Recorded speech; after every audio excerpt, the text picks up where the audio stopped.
I'm just going to close these doors and everyone else will go to the overflow room. Okay? Tell me when you're ready.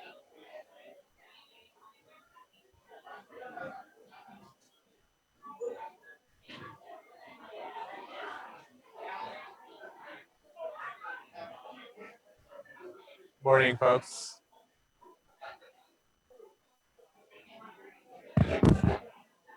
Good morning.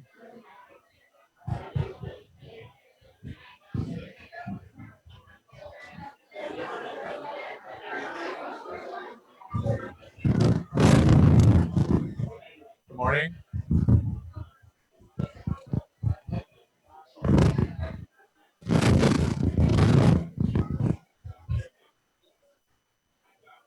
Good morning.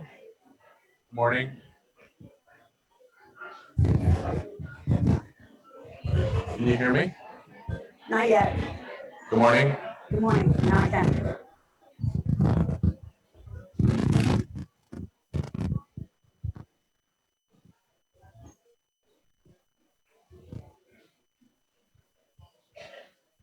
Good morning, everyone.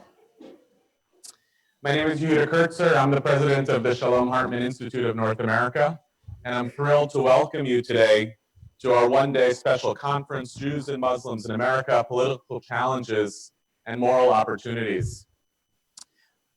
I know our whole team are extremely honored that you're spending Martin Luther King Day with us. We're humbled and, to be honest, a little bit nervous to channel the moral fortitude of Dr. King's legacy into this issue of Muslim-Jewish relations that we feel correlates to Dr. King's agenda, even though we're not directly engaging the questions of race, racial equity, and racial justice that continue to plague our country and deserve conferences and activism all their own. There's a lot to say in terms of thank yous, especially for a conference that comes together in about 6 weeks. And in particular, though, just for now, I want to thank the Abraham Joshua Heschel School for making itself available even on a non-school day, and to all of the staff and faculty of the school for helping us do this, all under the incredibly capable and visionary leadership of Arielle Dubler. And I want to thank the staff and faculty of the Hartman Institute, who also organized quickly and made this all happen rather remarkably under the really capable leadership of my colleague, Rachel Jacoby Rosenfield.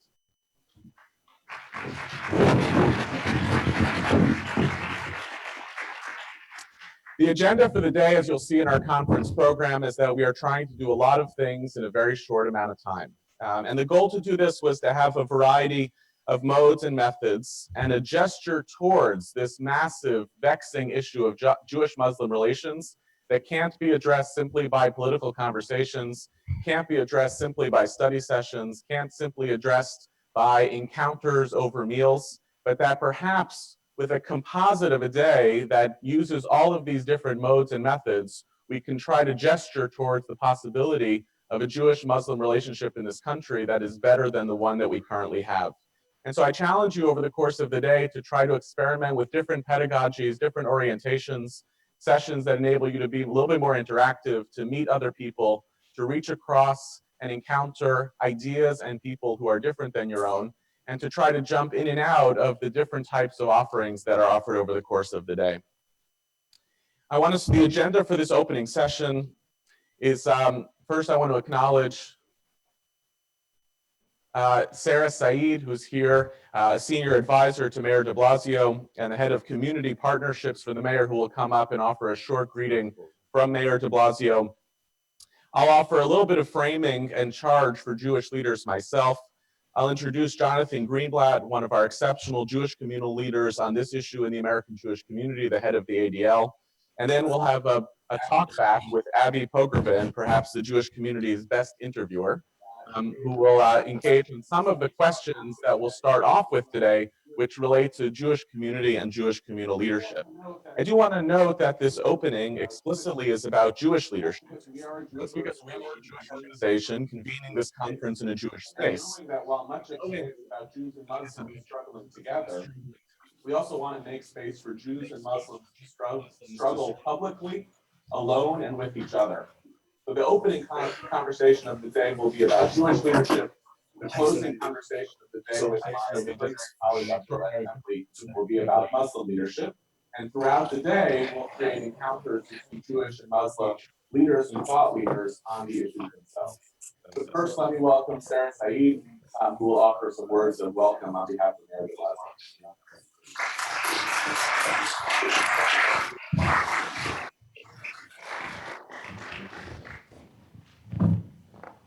Good morning. Assalamu alaikum and shalom alaikum. I'm really delighted to be here on behalf of the mayor. This is a really important gathering happening here in New York City. And I just want to read you the letter that he sent. It says, "Dear friends, I'm delighted to join the Shalom Hartman Institute of North America in welcoming everyone to its conference on Jews and Muslims in America today. I'm proud to lead a city that values tolerance, understanding, and equality for all, and recognizes how essential our tremendous diversity is to our success. It has never been more important that we work together to preserve these democratic ideals, and my administration is committed to ensuring that no New Yorker ever faces discrimination or prejudice because of their ethnicity, cultural heritage, or spiritual beliefs.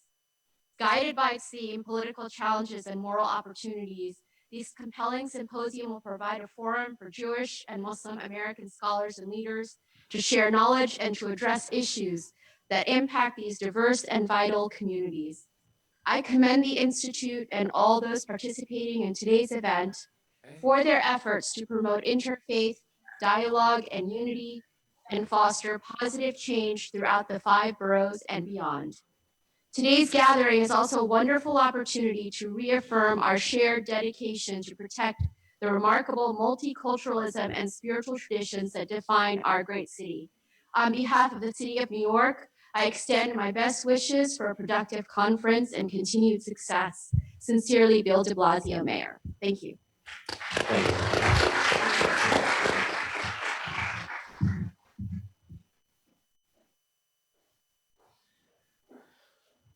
Thank you, Sarah, and thank you to the mayor by extension.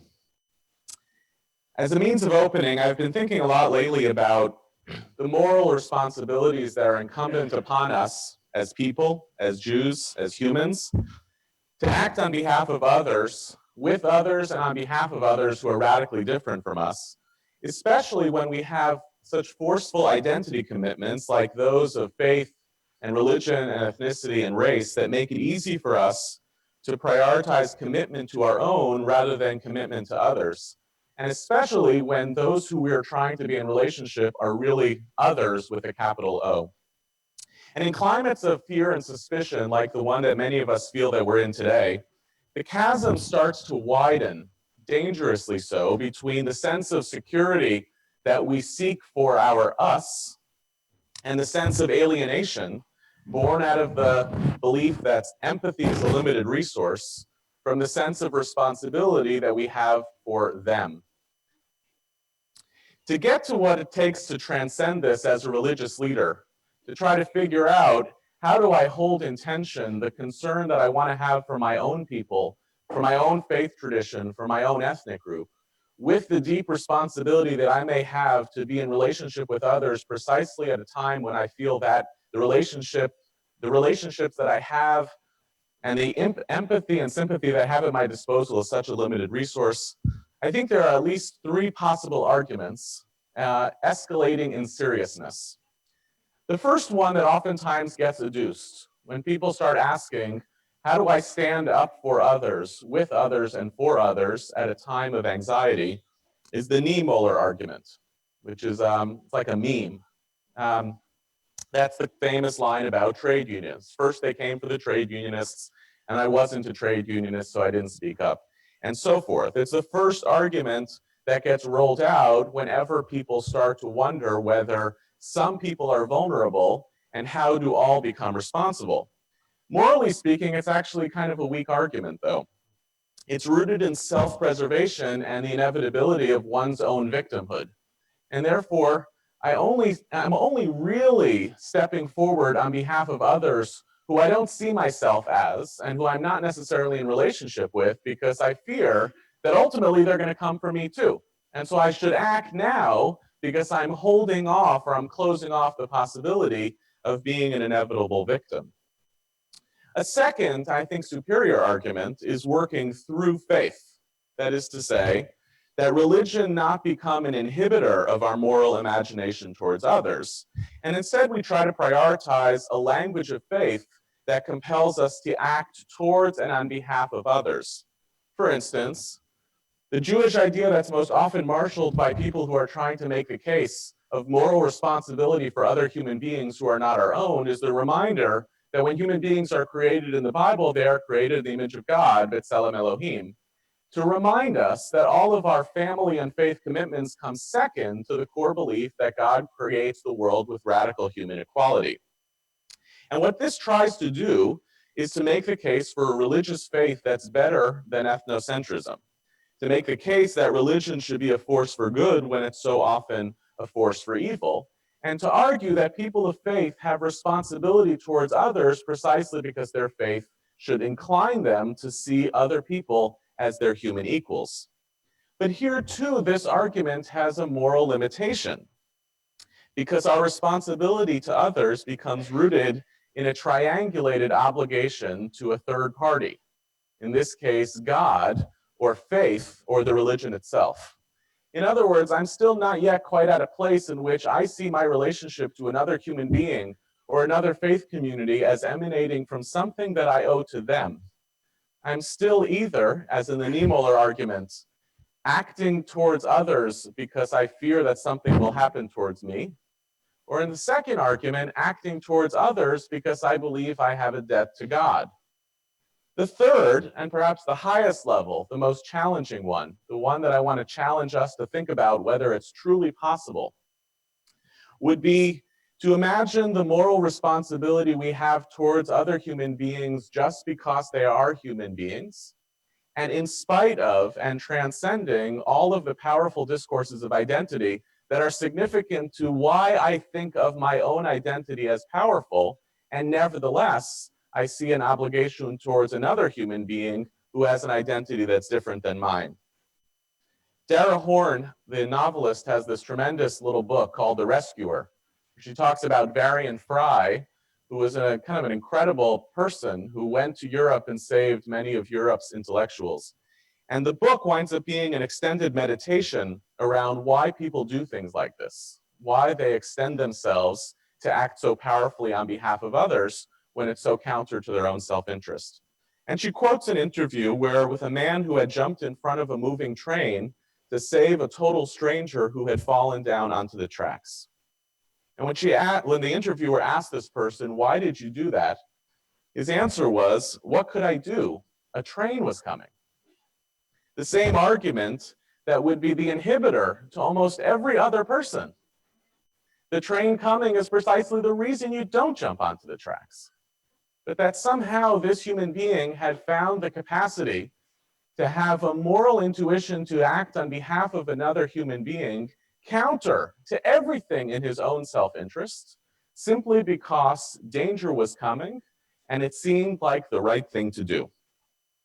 The incredibly lofty goal, one that I think almost all of us fall short of all the time, is to try to figure out how to create a sense of responsibility to others. And here I mean radical others, capital R, capital O. How do we cultivate a sense of responsibility to radical others so different from us that might still stem from an innate human obligation to the other that comes as possible as it might to the obligation I have towards us? This I want to challenge as an opening idea, as one of the agenda items for Jewish education and Jewish leadership. How we relate to others implicates how we think about ourselves. How we think about ourselves should implicate how we relate to others. I think these commitments are more often intertwined than we allow them to be. And today in particular, in this challenge for Jewish-Muslim relations, how do we find ways to be totally ourselves in the sense that we feel deep sincerity to our own people, our own faith traditions, and our own complicated political identities? We don't want Jewish-Muslim relations to be the banalities of the abandonment of the particulars of our own identities, our own political commitments, and our own discourse of faith that oftentimes requires of us to think that when it comes to certain things, we are right and someone else is wrong? How do we dignify, take seriously that deep sincerity to our own people, our own faiths, and our own complicated political identities, and still find a way to cultivate the capacity to build a moral intuition that enables us to transcend those identities or operate through them in service to a greater commitment to our moral responsibility to others? This is a big challenge. Easier said than done, especially, as I said earlier, in climates where it feels as though we have so many urgent issues, many of them related to caring for our own, and a limited resource of empathy, sympathy, and capacity to see the other. It's one of the challenges I want to put on the table today for Jewish education and Jewish leadership. How do we take seriously both our own commitments to self and our own commitments to the other, not simply by an extension of a relationship to self, but as something deep and human that requires our work? One of the Jewish leaders who I think has exhibited this kind of commitment in radical and transformative ways for Jewish leadership has been Jonathan Greenblatt, and I'm thrilled to welcome Jonathan to the stage now to offer some introductory remarks as well.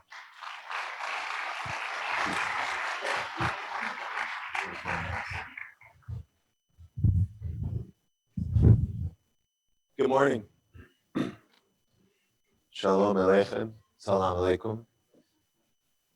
It is a distinct honor to be with you here today as part of this phenomenal and I think really courageous conference. Now more than ever, gatherings like this are crucial, for the bonds that connect us are far greater than those that divide us. I want to first start this off by thanking Abby in advance for her moderation. She was just described as the greatest moderator in the Jewish community. That's a big, we'll see. I want to thank Yehuda, my friend, for inviting me and giving me the privilege of delivering opening remarks this morning. Yehuda is a man for the moment, able to teach from a pulpit in an op-ed, or as his followers, many of us in this room know, from a Facebook post. And as an avid reader of yours, let me just say I'm not surprised you're not serving tuna wraps today. So. Okay. I also want to thank Abdullah and Tepli, who's here, and Haroum Walid, who's also here, for their counsel and their friendship that I've come to deeply appreciate and treasure. And of course, I want to thank Arielle Dubler and everyone from the Heschel School, who I understand are dealing with their own loss today. So my condolences to the leadership here at Heschel.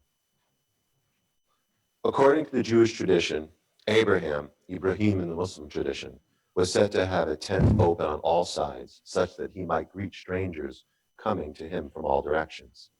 This tradition of openness to the stranger is at the heart of the Jewish and Islamic faiths. It can serve as a guiding image as we discuss the challenges and moral opportunities, the subject of today's gathering.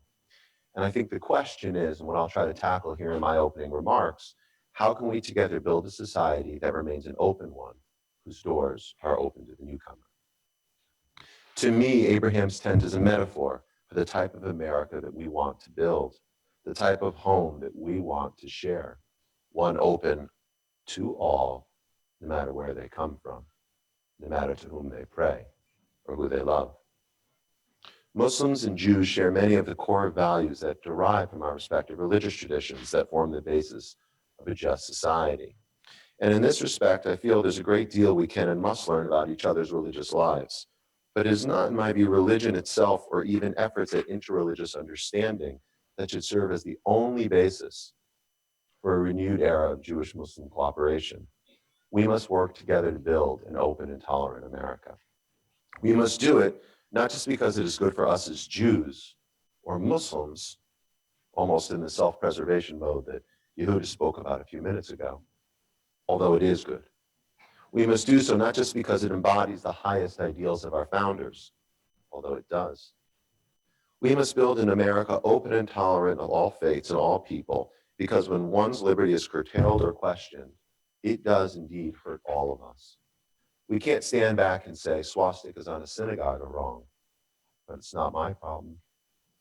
Just as we can't stand back and say denying a building permit for a mosque is probably more about fear or intolerance about land use, but my synagogue, that's okay. We can't stand back and say forcing all Muslims to register on some sort of registry makes me uncomfortable, but at least we're all right. Can't say any of those things because we're all in this together. On a day when we honor his legacy by being here, I think, in this very room in what represents an act of service, we can recall the words of Dr. King, who said, "We are in an inescapable network of mutuality, tied in a single garment of destiny." Now more than ever, there is no us versus them. We are all Black. We are all Jews. We are all Muslims. We are all women.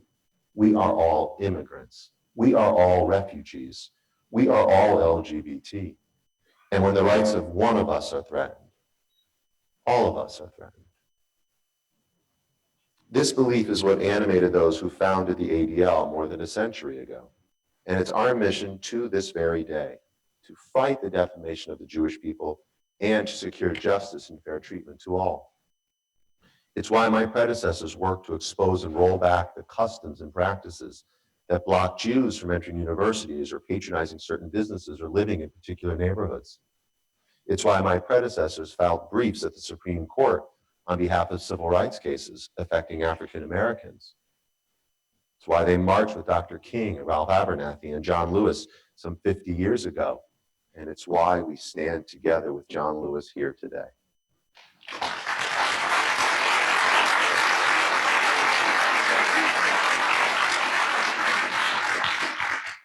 It's why my predecessors fought for fair treatment for the LGBT community and for issues like marriage equality. And we will continue that fight today. It's because our history tells us that when we fight for others, we're actually fighting for ourselves. And I'll share this morning that today, for me, this isn't just a professional task. This is a personal mission. My grandfather came to this country as a refugee almost 80 years ago, fleeing the horrors of Nazi Germany. He and his family traced their lineage in Germany back centuries. Yet the rise of the Third Reich robbed him of his family, his heritage, his home, his sense of place. He made it to America, and I'm here as a result of that. At the same time, let me share another story. My wife and my in-laws came to this country almost 30 years ago as refugees fleeing from persecution in Iran. Her family had been in Persia for millennia, claiming roots back to the Babylonian exile. Yet the rise of the Islamic Republic and their authoritarianism robbed them of their heritage, their home, their sense of place. It did not bring the wholesale slaughter of the Shoah, but my wife only escaped the country by altering her passport. You see, her Jewish identity was imprinted on her identity document, and the authorities were not permitting Jews to leave the country. In order to escape, my father-in-law doctored the document so that it appeared that she and her sister and my in-laws were Muslims. My wife, in order to leave her homeland and to escape to this country, had to register herself as a Muslim.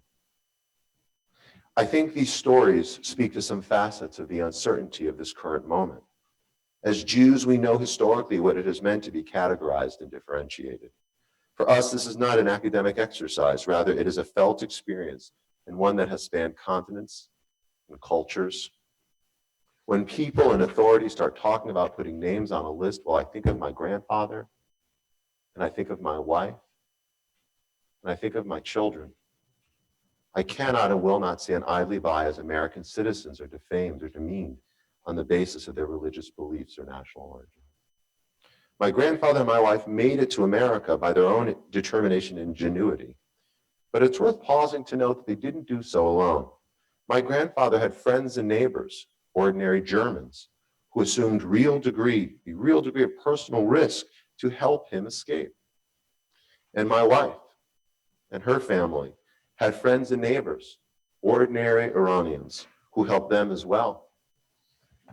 They were Muslims, Sunni and Shia, as well as Baha'i. And they assumed a real degree of personal risk to help these people who became my family. The kindness of these individuals, ordinary people, in extraordinary circumstances, it might not be quite jumping in front of a train, but it reminds us of our obligations to our fellow citizens and challenges us to consider the meaning of solidarity. Small acts of kindness can, in the moment, seem just that, small. But when added together, when taken to scale, small becomes large and life-changing, perhaps even world-changing. I don't invoke these stories as a way of saying that we are on the verge of an oppressive environment like Nazi Germany or Khomeini's Iran. Far from it. That could be the subject of a whole other speech and another conference. Hopefully it won't have to be.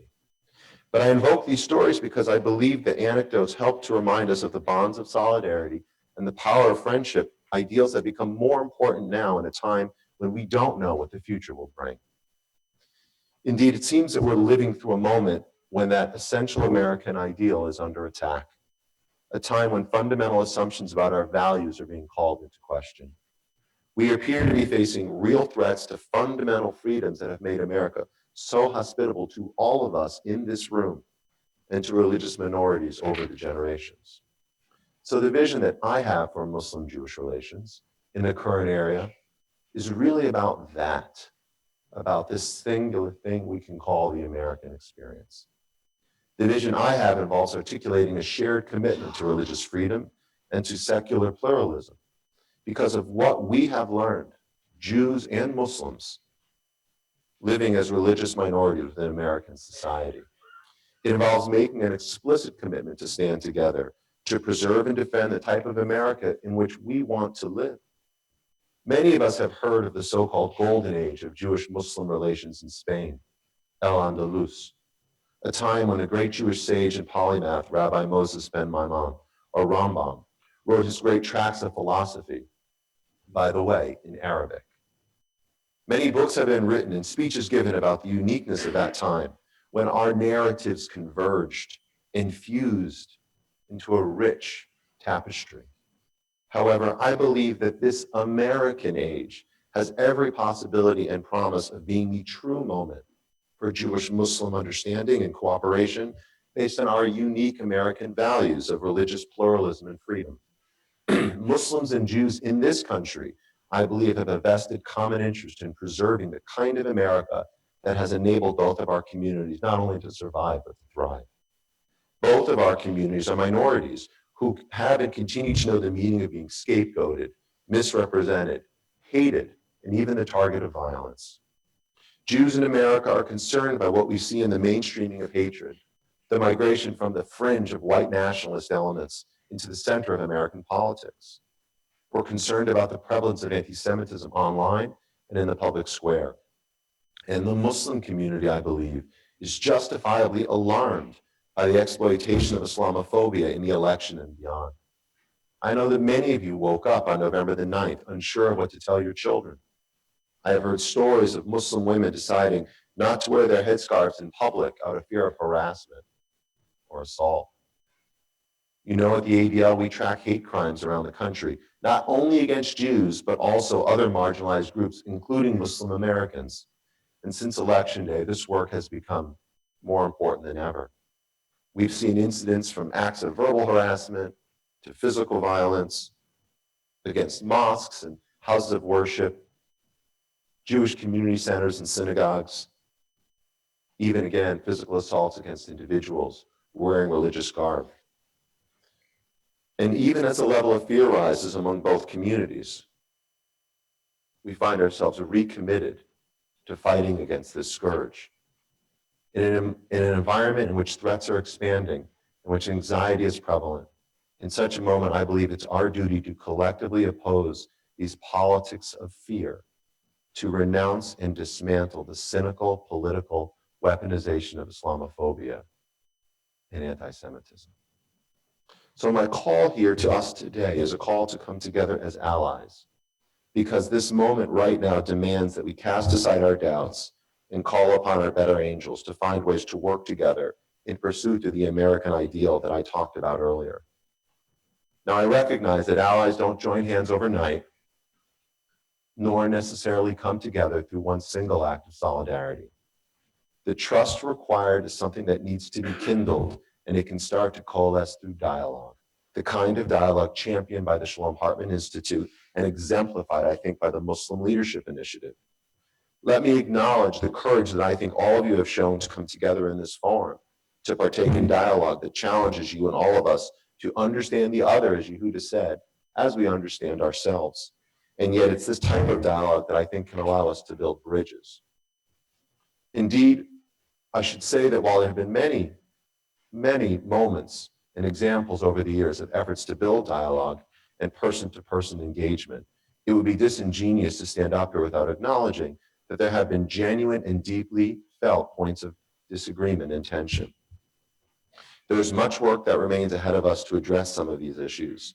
And even while we continue to cultivate dialogue, we can't allow the differences to prevent us from identifying and working to build areas of cooperation and agreement. Because true dialogue requires a profound listening to the other, so that we can see the humanity someone he who holds an alternative set of values still possesses inside their soul. One of the 20th century's great thinkers on pluralism was Isaiah Berlin, and he wrote that, quote, "The enemy of pluralism is the belief that there's a single harmony of truths into which everything, if it is genuine in the end, must fit. The fact is, reality is messier, and pluralism demands that we be willing to entertain the possibility of a different set of values having human validity." But it's from this deep belief in pluralism, which I believe not to be a philosophy of the weak, but rather a fighting creed and a solid basis for our communal thriving. From such a stance of strength, I think we can preserve principled differences over issues and still find significant areas of common concern. Nonetheless, there have been moments of pain and misunderstanding that both of our communities have experienced. As people of faith, we have fundamental disagreements in some respects about the nature of the world, and we also have some serious political disagreements. There are points on which some Jews and some Muslims may disagree, and there are moments when our respective communities and leadership have made mistakes, moments when we haven't always understood each other or tried hard enough to understand one another. I think all of us in this room can reflect and recall such moments, some public and some private. And although we can't change the past, we can commit as leaders to learn from it and to strive to do better next time. As people who both believe in a forgiving and merciful God, I believe each of us can do that. But despite the disagreements, I think that in principle, our commonalities and common concerns should bring us together in this moment to collaborate, to co-construct, and to collectively defend our shared future in this American age. So I want to say that for my part, I intend to cultivate a practice of listening so that I can learn more deeply the hopes and concerns of the Muslim community. Because working together starts by taking on these kinds of obligations. And listening, I think, is a good first step. It requires working together to resist anti-Semitism and Islamophobia, especially when it comes from within our own communities. Working together requires that we identify the full range of mutual interests and work toward those ends. Working means refusing to indulge in the politics of fear and working to lift up both of our communities. So how do we do that? What comes next?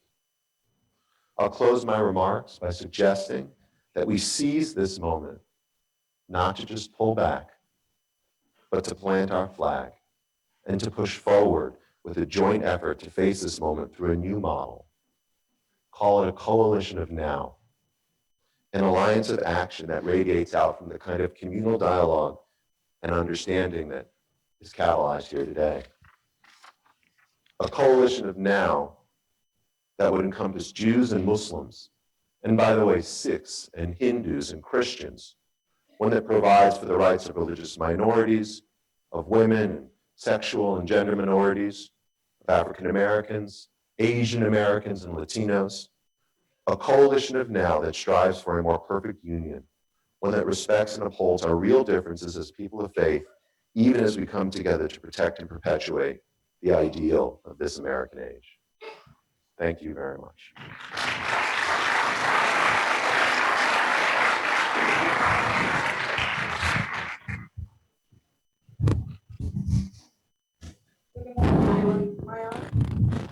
My Welcome. Thank you both. I'm going to try to cover a lot of ground in a very little amount of time. I'd like to start, Yehuda, if I could. We'll call you by your first names because we're family. Yeah. Just to address, I guess, what is kind of the reality in the room, which is that we're here today, and it's a rare conference. I certainly haven't seen this happen very often. And I guess I would ask you to share with us what you're thinking, or the Hartman group, the team was thinking, in terms of the stakes of a conference like this, and what are the sensitivities? Thank you. What are the sensitivities, much better, about deciding to do something like this in terms of the moment that we're in, as honest as you can be? Great. So there are the urgency for this. Yeah, the stakes are mostly in the realm of audio. The urgency, the decision to do this conference came, I think, the day after the election. A big piece of our work at the Institute is trying to address, can you hear me okay? Is trying to address enduring human questions, but to do so in contexts that actually are politically relevant, because there's certain ways in which when you talk about enduring human questions, you can actually become very relevant very quickly. And sometimes enduring human questions actually overlap or coincide with questions of political urgency. So one of the questions that we've dealt with for years has been the question of Judaism in the world, which is what's the nature of the relationship between the Jewish people and people of other faiths in the experience in modernity, in which religion is a choice within the marketplace of ideas, and especially post the creation of the State of Israel, in which the rise of Jewish nationalism changes the face of what Judaism means with respect to other religions. Many of us felt after the election that our work has taken on a different type of urgency. We're not a political organization. We're trying really hard to not be a partisan organization, although one of the risks, one of the pitfalls of work such as this is that it's very hard to speak, and we'll talk about this later today, it's very hard to speak right now about certain moral issues and certain political issues without turning them into partisan issues. And we're extremely aware that the more partisan our conversation becomes, our effectiveness to actually speak to the larger American marketplace that we're in becomes diminished, and you wind up simply talking to the people that you agree with. The other risk is also there, which is if you actually open up a conversation with people who you genuinely disagree with, and we have over 50 speakers here today, there is wide disagreement on a lot of real deep issues, and that's just between the Jews. But certainly the conversation partners who we have tried to cultivate at the Hartman Institute, mostly on the initiative of the American Muslim community, and now reciprocally between Jews and Muslims, really disagree on a lot. And if you are very nervous about or not particularly confident about what you believe in, then those conversations are really risky because you're engaging precisely with people who may be at odds with you when it comes to certain political issues or political campaigns. But from my perspective, being in the work of education and thought leadership at moments in Jewish history when the work might really matter, because even though it doesn't have the kind of clarity of political organizing and political activism, but knowing that education actually creates the capacity, creates the landscape, cultivates the environment for a different type of political activism to come around, it almost feels like if it's not to do moments like this, then that work more generally is not worth doing. And Jonathan, a little bit to frame it a little differently, you're here obviously as a concerned Jew, excuse me, and you clearly have your own feelings, but you represent the ADL, and most of us grew up with it as a kind of a watchdog or a sentry that is calling out anti-Semitism wherever it is. And did you have any hesitation, I guess, or concerns about your representing that organization here? Is there anything, as honest as you can be, that gave you pause in terms of the forum, who's going to be here, and what might take place?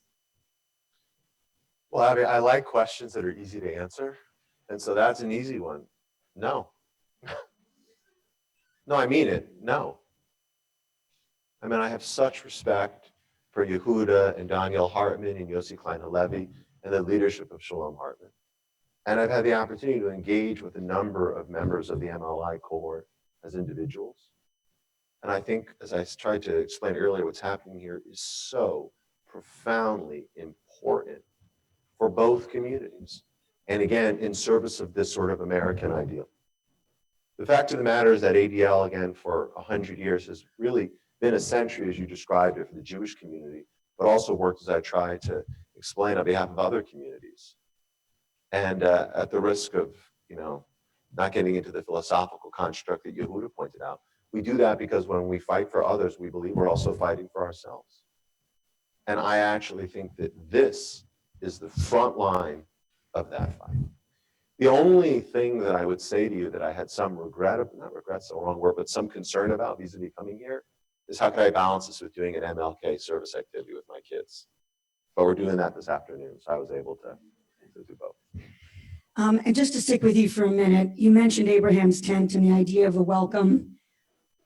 What do you see? And I think I'm asking you today, we've agreed to really, you're only speaking from the Jewish perspective, I think with authority. We can't speak from what you've seen in terms of Muslim response.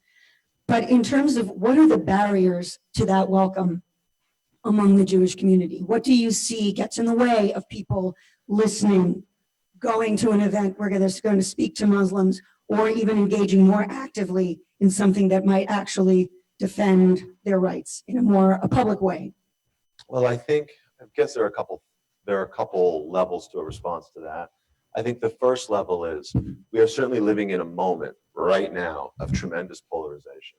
And I think you see this infecting the whole country. It's playing out all over Twitter for reasons you can guess. And you see it playing out, I think, literally in people's living rooms and in larger settings across the country, in the Jewish community and beyond, where you can't talk to the other anymore, where we're all trapped in our filter bubbles because of cable news and talk radio and social media, the op-ed columns we choose to read.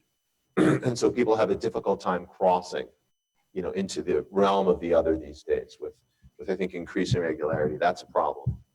And I think the second problem is in the Jewish community in particular, there are a lot of people who, again, Yehuda described it in an age of Jewish nationalism, but there are members of the Jewish community who I think feel this sense of historic siege and trauma and worry about challenges vis-a-vis what's happening in the Middle East, or challenges vis-a-vis the national dialogue. And their reaction is to put up their hands like this. And although I think that is one way to approach the problem, I think a healthier way is to open up your arms like this, to try to engage with the other, to work through, even with respect to and a healthy appreciation for differences, find ways that we can come together. But I guess I want to push you a little bit on that, because even though that is something I think we would all say we subscribe to, that sense of if that train is coming, as you had described it, we're supposed to open our arms to the train. That's a little bit hard for many Jews to actually follow through on. There's a sense of existential threat. So how do you address that so that you can kind of, in a way, concretize the open arms and say you're not actually going to end up regretting it? I think it starts by understanding and having an appreciation for the idea that all sides deserve some degree of respect and an appreciation for their dignity as people. But I don't think that when we talk about the train coming, the best way to resist the train is this. I think this is a better way to kind of build bonds and create coalitions, allow us to move around the train. So I think the reason why Jews in this country have been successful, despite our numbers, is because we've always done that. We've always found ways to work with other communities. We found ways to preserve what we have, not by being only about ourselves, but by adjusting, adapting, and making the most of the realities in the world in which we live. And I think this is simply a matter of doing the same. I've heard you talk a lot about how if we're going to be oriented always to the train coming, we're actually missing the important work, not just as Jews in the world, but in terms of our own pursuit of our teachings, that it's not exactly how Judaism teaches us to function in the world, with that sense that we're under threat all the time. Can you address that idea a bit? Yeah, so that thing, just because you're paranoid doesn't mean there aren't people chasing you. So I'm trying to take the position of the reverse of just because there are people chasing you doesn't mean you have to become paranoid, which is to say, what are the ways in which the Jewish community can both take seriously what it perceives to be the physical and existential threats to Jews, both here in America as well as what the state of Israel has to experience, and at the same time not make the dominant ideology of Judaism a response to crisis or a fear of impending crisis. I think this is a little bit what Jonathan was getting at as well. It actually is possible to be vigilant at one's borders and boundaries about the threats from the outside, and not to make that an ideological position.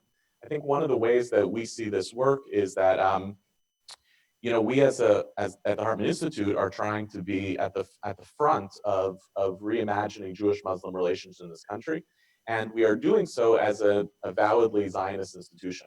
That makes it very hard for some people to participate in this work from the Muslim community. That's no secret. It also makes in the culture, in the paranoid culture, it makes people in the Jewish community think that we're not actually serious about our Zionism. That's actually, both of those responses are tragic. It's precisely because, from our perspective, one can love the Jewish people, care deeply about the safety and security of the state of Israel, and also feel that we are more effective at building out the strength and the success of the Jewish people by even being in relationship with people who don't share those commitments.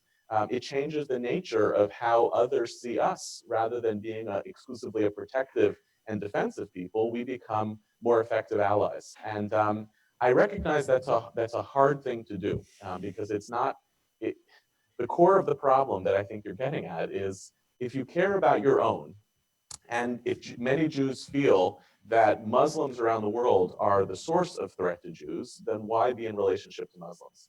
And first of all, that requires a much greater nuancing of the tensions and dynamics within contemporary Islam that we Jews have to have some greater humility about.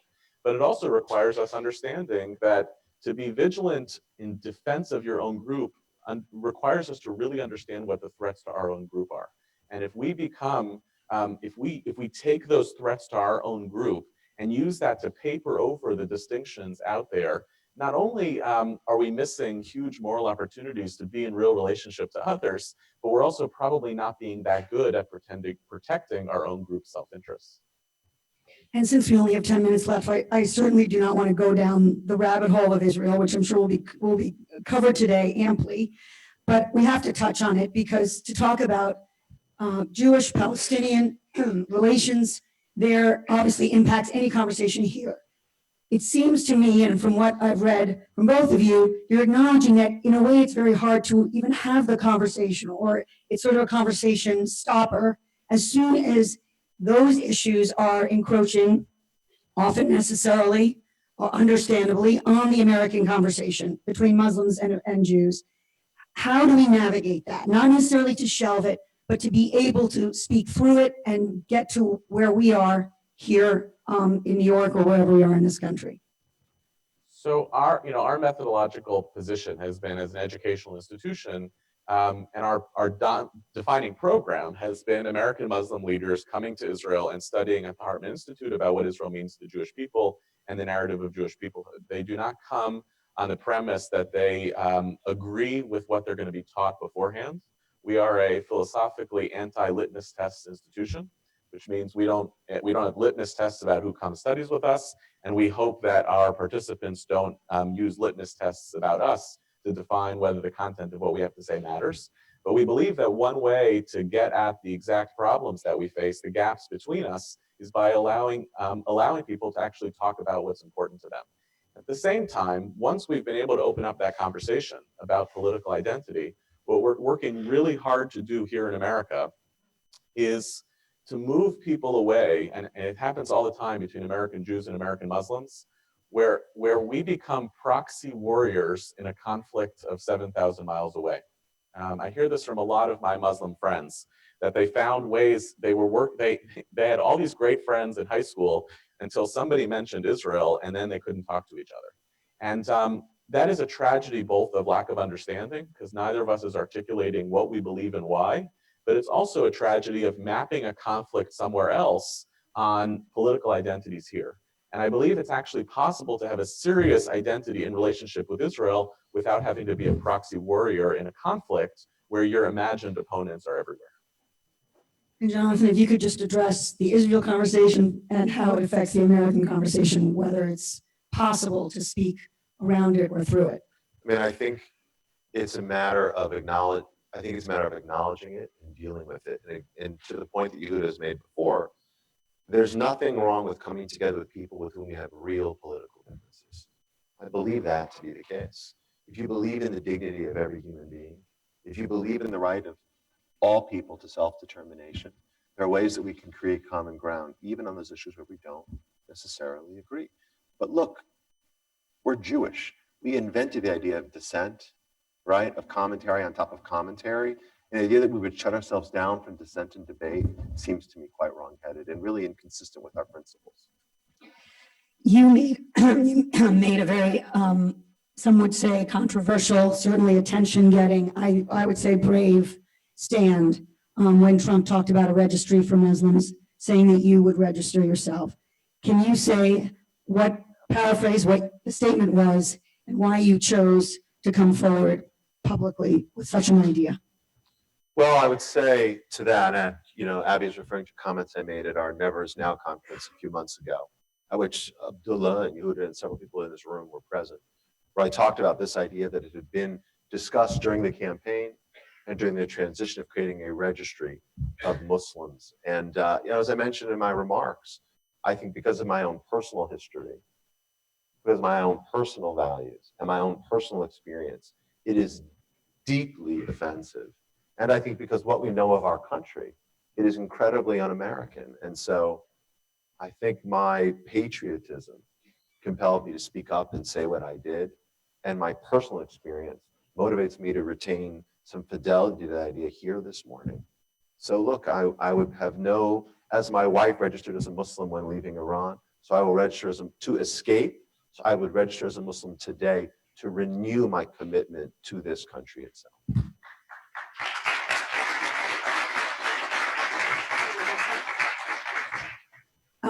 To pick up however you want to on what he said, but also just another thing Jonathan said, which I just thought was a strong line in another speech he gave was, it's our fight. Just as he said, it is our fight. Just as the fight against anti-Semitism is not only the fight of us Jews, it's everyone's fight. There are a lot of Jews, as you know, who say it's not our fight. How do you address them with a little bit of tough love?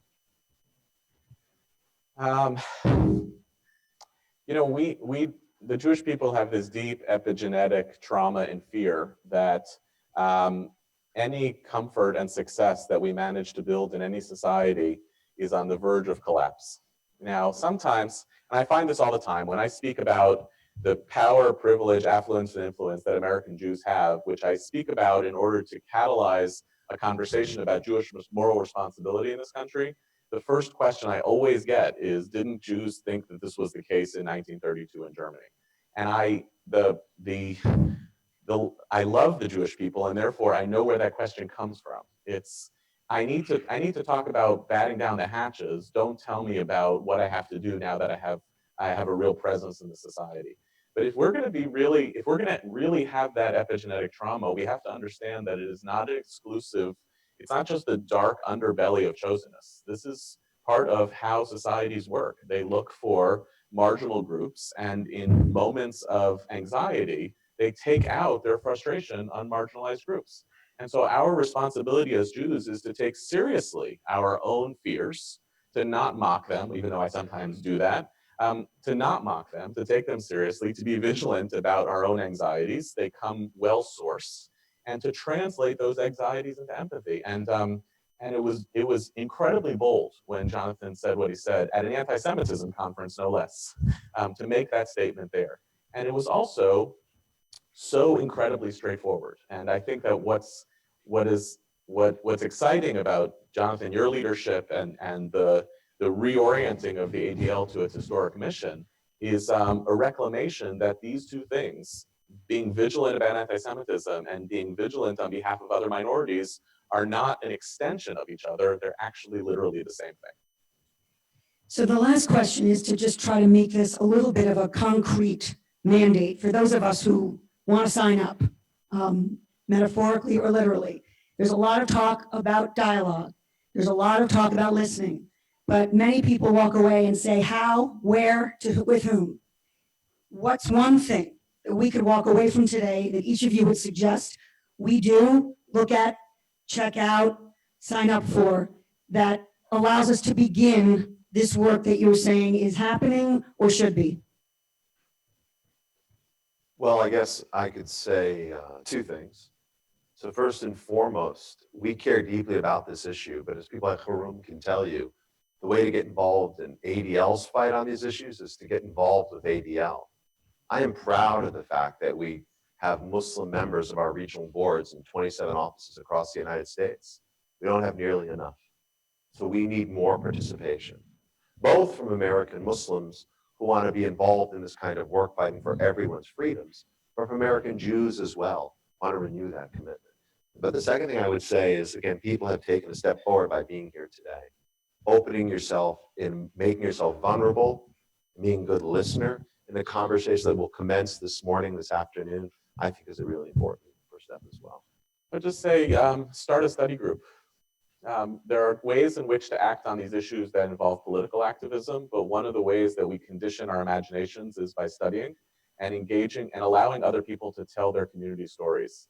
It could be invite a Muslim to shul weekend. There are, and again, it's not about taking Islamic narratives and turning it into a convenient way for us to study the religion, but to actually engage seriously with other human beings and their texts and their stories. That's a big part of the work that we're trying to do around the country between our rabbinic alumni, our Muslim alumni, our Christian alumni.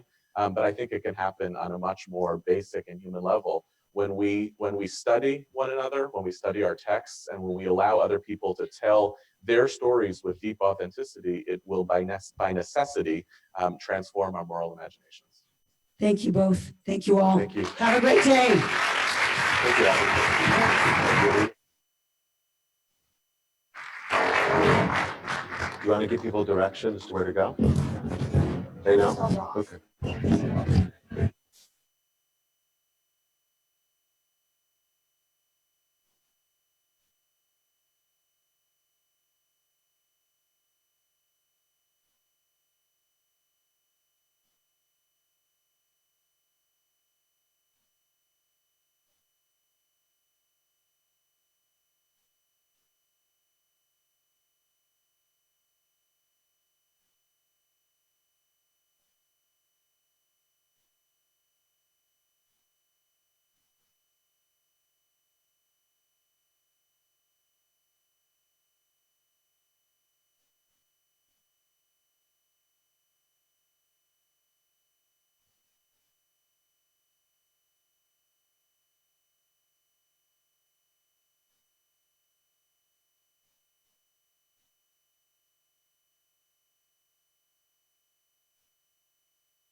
Excuse me. If everybody can hear me, we have a session here starting right now. So if you are staying for the session, please take your seats. And if you're going to another session, which you totally have to be otherwise, please go to the next room. Thank you very much. I'll be here all day.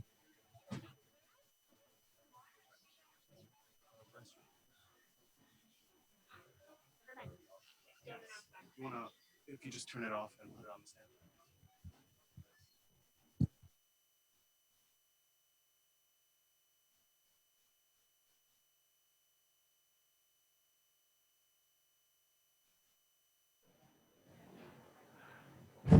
Oh, it's working. Ya la la, ya la la, ya la la, la la la. Ya la la, ya la la, ya la, ya la la la. Ya la la la, ya la la, ya la la. Ya la la la, ya la la, ya la la. Ya la la la la, ya la, ya la la.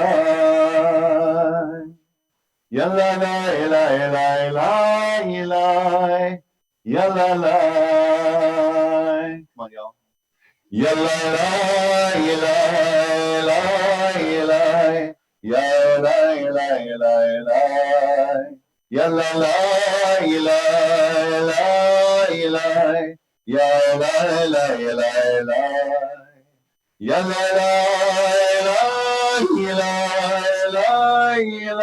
la, ya la la. Ya la la la la la,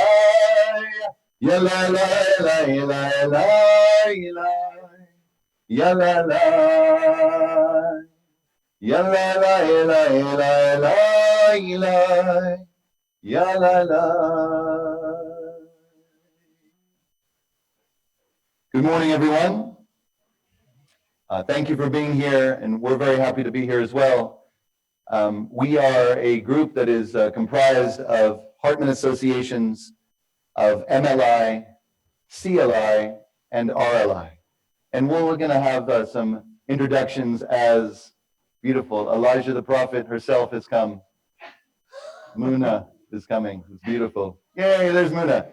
So we're a group from that is based in Austin, Texas. Nobody? Okay, well, we're welcome.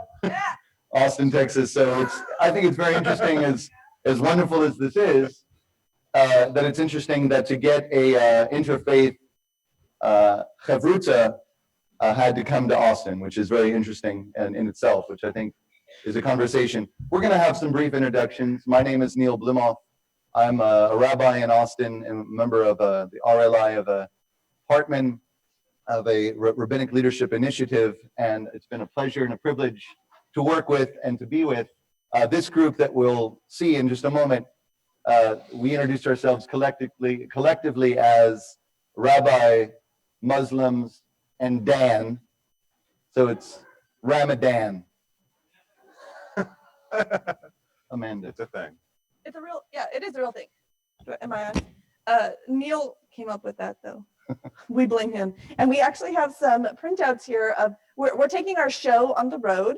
We're actually going out. We live in Austin, which is a very liberal kind of bubble. So that is probably why we're doing what we're doing in Texas. But we have taken it upon ourselves to go out into the larger state of Texas, which is huge. And so we're going to go on the road, and we're going to go out into some of these smaller communities where there are people who have probably never met a Jew or a Muslim, and we're going to go talk to those communities about our own faith and about how we interact with one another. So, so it's a thing. We're a thing. Yeah. You want to say more about yourself? Oh, sorry. I thought I was talking about. Okay. Yes, my name is Amanda Quraishi. I'm a Muslim interfaith activist. I'm also a social media professional. And She talks and tweets at the same time. It's actually quite beautiful. It's poetic. I've known these people for several years. Neil, I've known, my God, a decade or more through the interfaith scene in Austin. And Mona and I obviously are from the same Muslim community. And then Dan, we were introduced to a couple years ago. And so I guess I'll just wrap this up. I'm a Muslim, I'm a mom, I'm a digital media professional, and I'm an interfaith activist, and I'm really lucky to work with these people. When did you convert? Huh? When did you convert? I converted to Islam in 1999. And you were born? I was born Christian. Oh, okay, thanks. Is that relevant? Hi, my name is Dan Joselyn-Siematkoski. I'm not from Texas. I'm actually from Connecticut. So I tell people in Texas I'm like the Bushes. Helps sometimes, often doesn't. I moved to Austin from Berkeley, California in 2014. I'm a professor of church history at Seminary Southwest, which is an Episcopal church seminary. And I'm actually in the process of becoming a priest in the Episcopal church myself. I've been very active in Jewish-Christian relations. It's what I study academically and also do on the ground. And in 2014, I participated in the Christian Leadership Initiative through Hartman. There, I met Neil.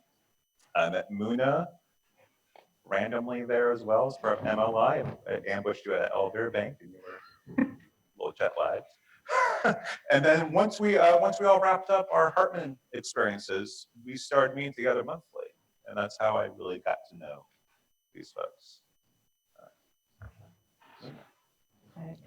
Hi, my name is Muna, and like you heard from the others, I live in Austin, Texas as well. I'm a senior manager. I work for PayPal, and I manage diversity and inclusion programs.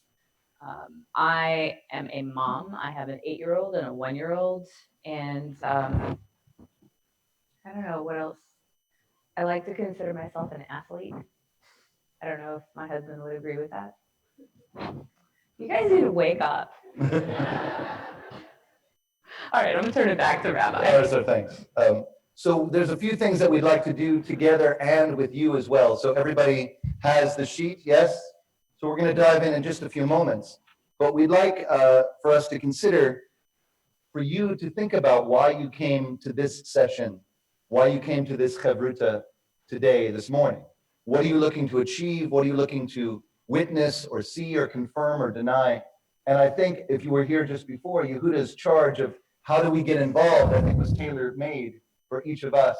And I think in the texts, you'll see that the conversation that we're going to have is not necessarily going to change the world so dramatically immediately. However, with the accretions of vulnerability, the accretions of commitment that we'll make, perhaps it does change things over time. And certainly all of us who do have children, I think it's pretty normal when my son would say, oh, you're going back to New York to speak with the Muslims and the Christian. Oh, that's great. Have a great time. So we want you to see why you were here, and we want you to formulate, as opposed to us giving to you, a call to action. Where are you going to go from here? We'd like, to say, oh, that was very interesting. Those people in Austin are very interesting. Rather than that, we'd like you to see what it means and how we change when we study sacred texts together, how we meet each other, and especially and importantly, how we meet each other beyond the conference. All four of us decided to come here today from Austin specifically to attend the conference, not only because we like to be traveling, but also because we think, as Amanda said, it's an important moral responsibility to model conversations like this. And how do we pursue righteousness? And as you'll see in the texts, how do we cultivate moral courage in the core values of our traditions? So that's where we are, and we're hoping to find that through our conversations and our collective conversations about the text. So Amanda, why don't we look at text number 1, and maybe it's easier just to sort of read it and then where you're coming from for a little riffing. Sure. Thanks. Genesis Rabbah 39:1. God said to Abram, "Go forth from your land."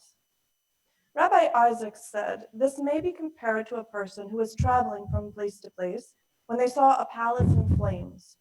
The person wondered, is it possible that this palace has no one who looks after it? The owner of the palace looked out and said to the person, I am the owner of this palace." Similarly, because Abraham, our father, wondered, is it possible that this world is without a leader? The Blessed Holy One looked out at him and said, I am the owner of the world.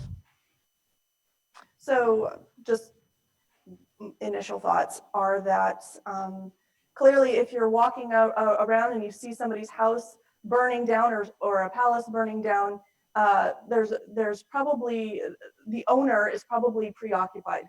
The owner is probably busy doing something really important, like trying to figure out how to put the flames out. And the only reason why they might stop to address you is if you initiated a conversation, if you wondered, if you sought out who the owner was. Otherwise, why would they bother? And so I think that this, is the same thing with our relationship with God, and that is that we have a responsibility to put to take a step forward, right? And we have a very nice tradition in Islam that says, if you take one step toward Allah, He will meet you the rest of the way, right? And the idea being that that's the thing that we have to do, is initiate. And after that, we can have that relationship, but in all the great, grand, wonderful universe, if we can't even bother to take a moment and wonder and seek and look and try to find the source, then why would God even want a relationship with us? So perhaps the flame is for us to notice, very similarly like Moses noticing the burning bush, perhaps. Yeah. So Dan, when you teach this, or when you engage in this text, your specialty is early rabbinic literature. What do you see? How do you react based on what Amanda has said, based on your own thoughts?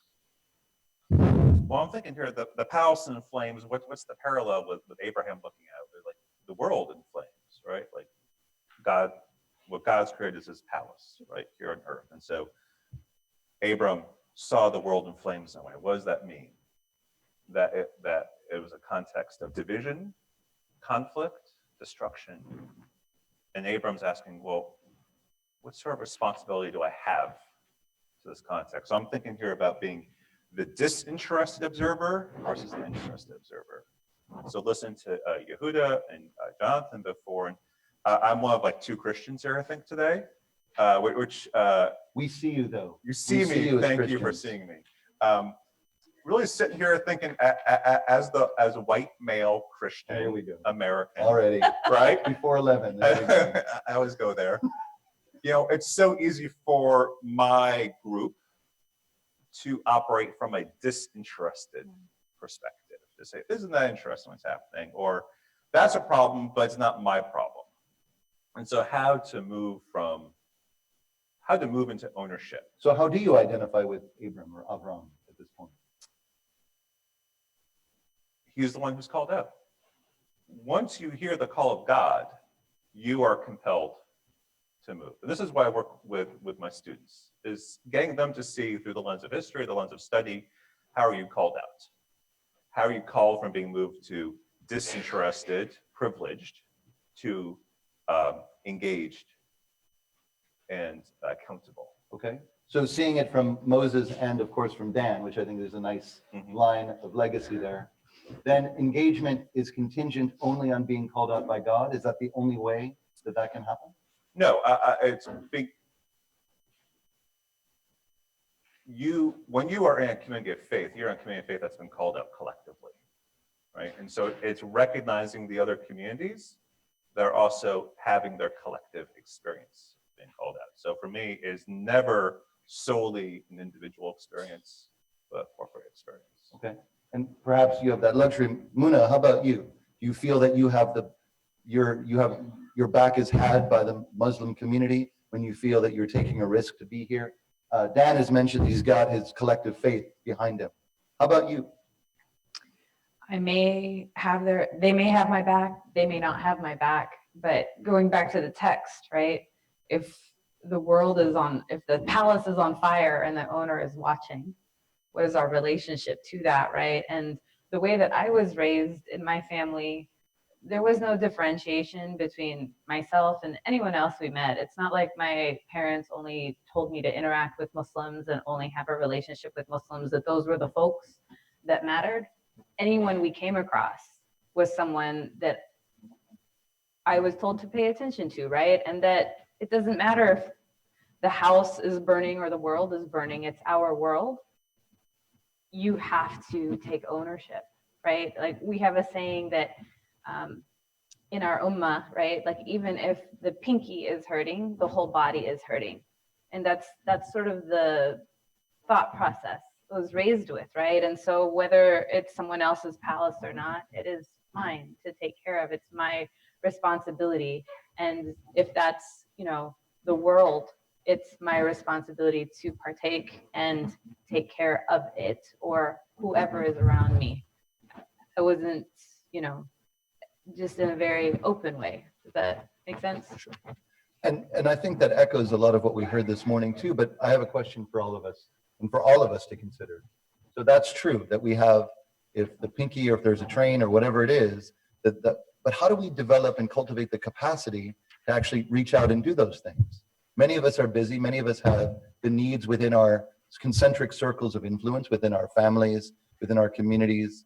And then how do we actually go and say what matters in a community that I may not have a stake in, that matters? I get that it's intellectually important to say that I do and that the other is mine and I am the other, but how do we actually go out and do that? How do all of us make time to actually meet? We say once a month, every so often. Is it the lunch? I mean, what is it? What do we do? And I just want to draw this home.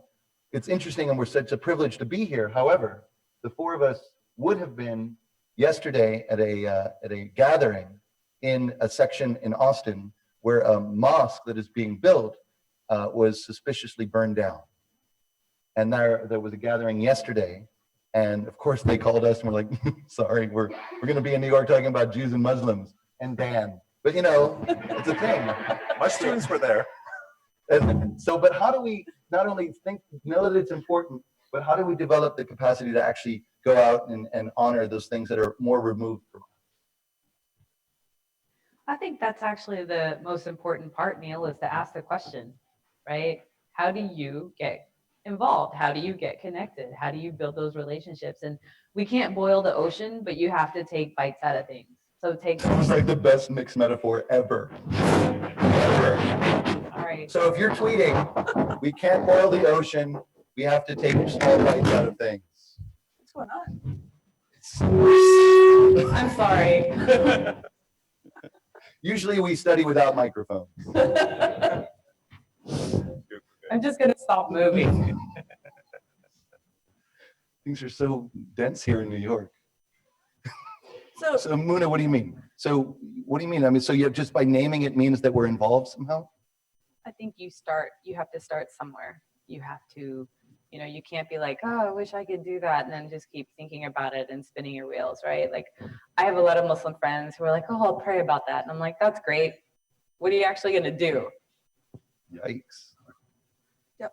So, and I think that we are in an interesting point in time too, where so much we now have access to the internet. I spend a lot of time on social media. I know a lot of people do.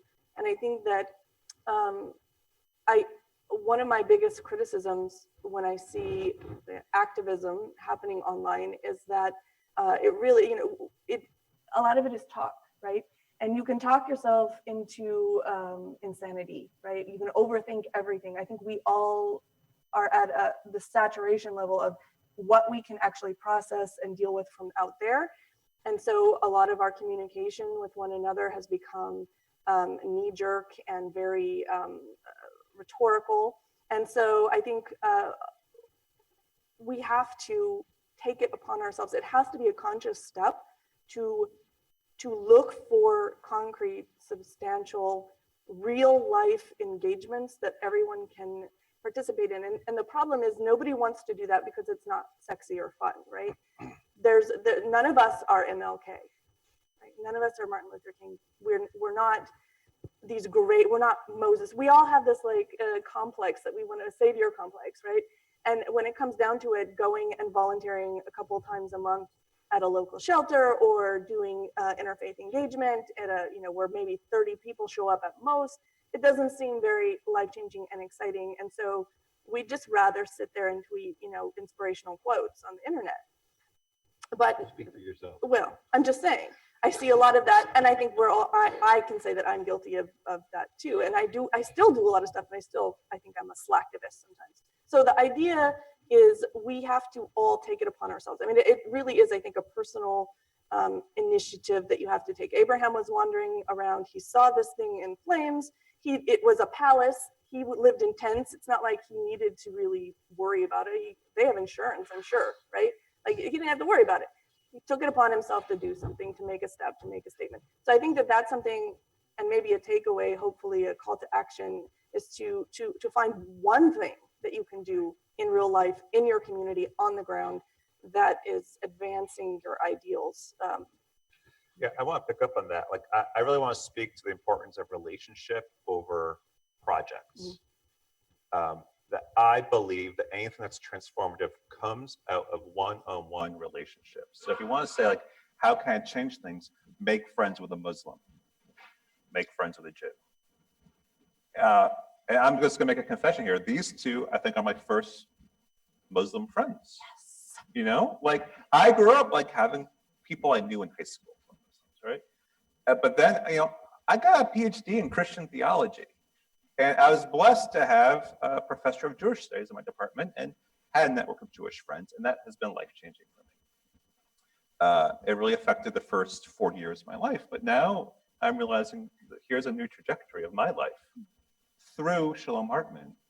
And so now when I'm on social media and I'm engaging with people who are Islamophobic, I say, do you know a Muslim? And they're like, well, how am I going to get to know a Muslim? I say, well, I see you live in Winnipeg. I was doing with an Islamophobic Canadian. And I said, I know there's a Muslim community in Winnipeg. Why don't you go meet some of your Muslim neighbors in Winnipeg? And he said, what am I going to do? Just talk to one on the street? I said, I bet you could find a way. And the transformative power of relationship, one-on-one, will lead to the larger blocks. I think that's amplified, just to bring it in, the second text as well. So Dan, could you read the first, I don't know how it's formatted. First paragraph, if yeah. you don't mind. Thanks. Rabbi Azariah taught in the name of Rabbi Acha's name, you have loved righteousness and hated wickedness. He taught that this refers to the verse about our father Abraham. When Abraham, our father, stood to plead for mercy for the residents of Sodom, what is written there? That be far from you to do after this manner. Rabbi Aha explained it this way. You have sworn not to bring a deluge upon the world. Would you transgress your oath? Not a deluge of water will you bring, but a deluge of fire. Then you have not been truth to your oath as well. Would you continue? Rabbi, is it Levi? Sure. Yes. Okay. Rabbi Levi taught, shall not judge of all the earth do justly. If you desire the world to endure, there can be no absolute justice. While if you desire absolute justice, the world cannot endure. Yet you would hold the cord by both ends, desiring both the world and absolute justice. Unless you forget a little, the world cannot endure. Unless you forget a little. Wow. The Blessed Holy One said to Abraham, you have loved righteousness and hated wickedness. Therefore, God, your God, has anointed you with the oil of gladness about everyone, from Noah until you, Abraham, for 10 generations. And out of all of them I spoke with you alone, thus saying, now God said unto Abraham. So based on this idea of relationship versus project, this idea, we're going to speak just for a couple more minutes, and we'd love to open it up and include all of our voices as well, just to see. I'm actually, Amanda, if you don't mind, you have so many things you do. You should look her up on all the Snap Buzz or whatever it is, things, all the things. But why do you study with us? Why do you, of all the discretionary time that you don't have, why do you make time to engage in this setting? So I think it comes down to that I love people. I think people are fascinating, and probably the most valuable thing that I have myself, my most valuable asset is my spirituality. And so I'm naturally interested in how other people's spirituality manifests themselves. I'm not a scholar, right? I'm not particularly interested in the academic pursuit of knowledge about Judaism or Islam. I think both of that is fascinating. I've read lots of things about both. Theology is interesting to me, but the most interesting thing to me is how these world religions, how these centuries-old traditions manifest in the daily lives of people, individuals. So first and foremost, I'm fascinated by being able to have conversations with these three people because they're all very, very interesting, because the things that they do and the things that they believe and the way that they live their lives based on their faith is unique. You're never going to find these three people anywhere else in the world. I love being able to have those conversations. But then also, because we have the capability, we're blessed with the capability to have these conversations together in public spaces, it demonstrates that for others. When other people see us interacting and are able to see the embodiment of my Islam and her Islam, which are very different. It's the same tradition, but we are different, very different people. Right? I wouldn't wear those glasses. I'm just saying. And to me, that's beautiful. That's the variegation of humanity, right? And so that is absolutely why I do it. So we're going to have more conversations. Muna, as you're adjusting, nobody's watching. It's not a big deal. As we know about the idea of not setting ourselves too ambitious a goal, of scaling back our own pursuit of justice, as this text tells us, that the fact of actually having lunch together not only is in itself an act of courage,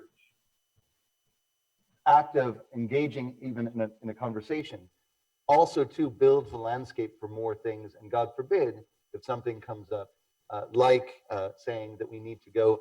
And it's interesting, Muna, and I'm actually want to ask the same question. Why do you engage? However, before that, I was very proud of the fact that we just had elections in Austin, and there's a new city representative of our district, of my district. The mosque that burned down was not in her district, but you couldn't get in touch with her. You called me, who she happens to be Jewish, and I know her. That doesn't mean that we all know each other, but we know each other. And knowing that I was busy, I was traveling, I gave you her a conversation, and I connected the two of you, and she ended up going to, I hope, to go speak and that made this conversation, whereas a colleague of yours who I know sort of was like, you're going to do something. I'm like, yeah, I'll no, because I'm busy and I'm going to be here. So the bandwidth that I had, but because it was you, I immediately activated on it. So what brings you to it, and how does this enrich your life? Or whatever else you want to say. That's not about that at all. That actually, we had a mosque burned down in Austin. I don't know if you heard Rabbi say that, but it's been a tough time. And our community is not very organized. We don't have connections. We're not established. We don't even talk to each other sometimes.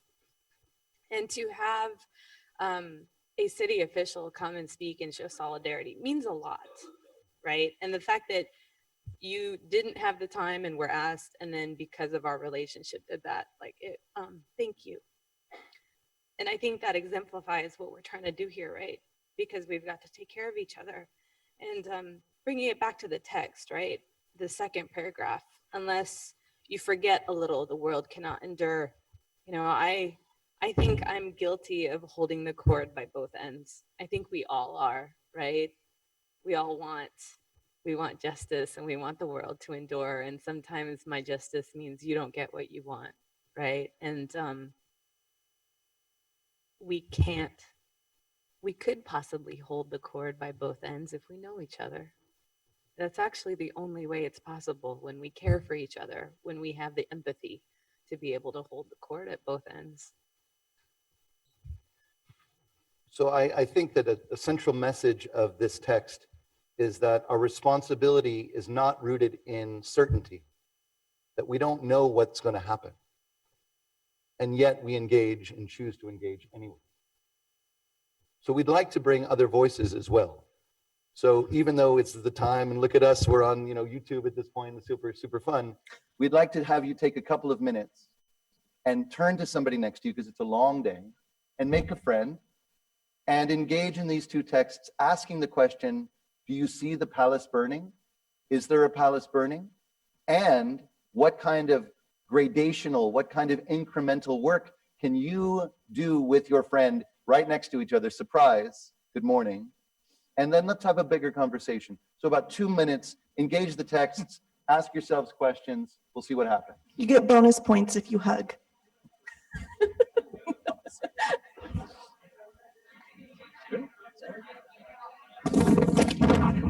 My God, Mona.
Yeah, these are dangerous. Those are big steps.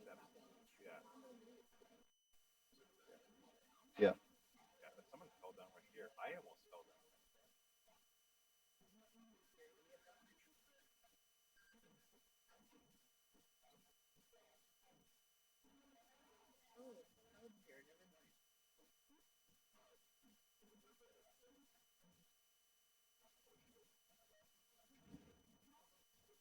Are they up?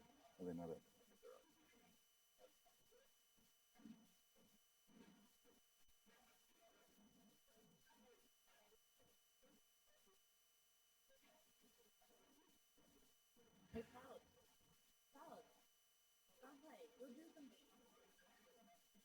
Ya la la, ila, ila, ila, ila, ila, ila, ila, ila. Ya la la, ila, ila, ila, ya ila, ila, ila, ila. Ya la la, ila, ila, ila, ila, ila, ila, ila, ila. Ya la la, ila, ila, ila. Ya la la la la, ya la la la la la, ya la la, ya la la la la la, ya la la. And I think what we've discovered is that in order to engage each other in a more realistic way, is that we actually have to be our true selves. And that we actually have to allow our individuality or the rootedness of who we are determine the relationships that we'll have rather than skating on the commonalities that we think that we need to sort of deal with. So allowing ourselves to be funny or try to be funny in front of each other, allowing ourselves to say, this is what I believe. Can we talk about Israel-Palestine together? Can we? We have. Amen. Do we agree? Not always. Amen. The idea that that's not something that just comes up. And I would encourage all of us as we discover our voices now to follow, certainly Amanda, to get involved in other lives that we have and to make this a relevant part of who we are, even if it's not exactly who we are in our own circles. If this is a value, then let's get involved. Yeah, and invite us to your congregations. We would love to come and take our show on the road and come and see you, right? For real. We're gonna get matching t-shirts and everything. Right. I'm with Dan. Do I have to wear a cowboy hat on top of my scarf? Yes. Just a cowboy hijab. No? Okay. So where are we with this? What did you come up with? What are some of the presenting ideas of these two texts? We'd love to get your voices. We'd love to get your, there's something I said? I'm gonna help with mic running. Okay, cool. You know, on this Be side, careful. that side. Muna helping with mic running. That's super fun. How about, there's one? All right, whatever. Please, and introduce yourself. Let's do a thing. Sure. My name is Elise Wechterman. I'm a rabbi in Philadelphia. And my question, so I actually have some questions about your process and some that I'd like to know more about instead of the text. So I think the texts are fascinating, which is how do you choose the text that you study with? Where do you start with that? And yeah, let's just start with that. This is the first text we've studied together. That's not true. No, The first time we met, and we did slichot together. We did slichot. Okay, so we did 3 things together. So publicly 3 things together. What we've done is that we've had common experiences at the Hartman Institute. Right. These are texts that as one who's participated in a 3.5-year program, these are some of the themes are roughly the same. So these particular texts I thought A, would go well with the morning, and B, these are actually texts that Yehuda presented a couple of years ago about moral authority. So looking over my notes specifically that I had, I wanted to just connect and having the relationships that we do and knowing Yehuda and being part of Hartman, this would be something, and obviously being Abraham, it's check that off too, as opposed to being about, Rabbi Akiva, which is cool for us, but people are like, yeah, I don't know that, that sort of thing. Having it more of a relevance for everybody, it kind of worked perfectly. We eat. I will also say that as all of us are fellows in the Hartman program, we were doing text study and Hevrutas every day. And so we may not have studied all of the time together, but we did that. That was the first time for myself to do that. But yeah, and I think also when we get together, so it's kind of a blend. We do have the spiritual conversations around whatever's happening, holidays and relevant texts and things like that. But then there's also the immediate needs. We're all very much embedded in our community and communities. And so bringing together, all 4 of us so that we can address, there's always something that comes up in your community, whether it's political or social or some disaster or whatever. I mean, there's always something happening that having sort of a wise counsel of diverse thought helps us work through. Yeah, that's why I gave the answer I did, which is that for me, it's been a lot more about what we bring to the table at that moment, in a way, is the text. Instead of, sometimes we formally do something when we're doing something in public, but, in my tradition, I follow what's called Ignatian spirituality, spiritual Ignatius of Loyola, the founder of the Society of Jesus, the Jesuits, which is you discern your life. You're reading how God's moving in your life at that moment, and you bring it forth. And I feel like that's really what happens when we gather at meals together, is we're reading our lives out loud to each other. And we inaugurated our meetings formally, publicly, a year ago on Slichot, when we all sort of talked about our Hartman experiences. And then over the year, and formally meeting like this, there had been a conversation that we had based on a decision that I had made to have a dual narrative community trip to Israel, for example.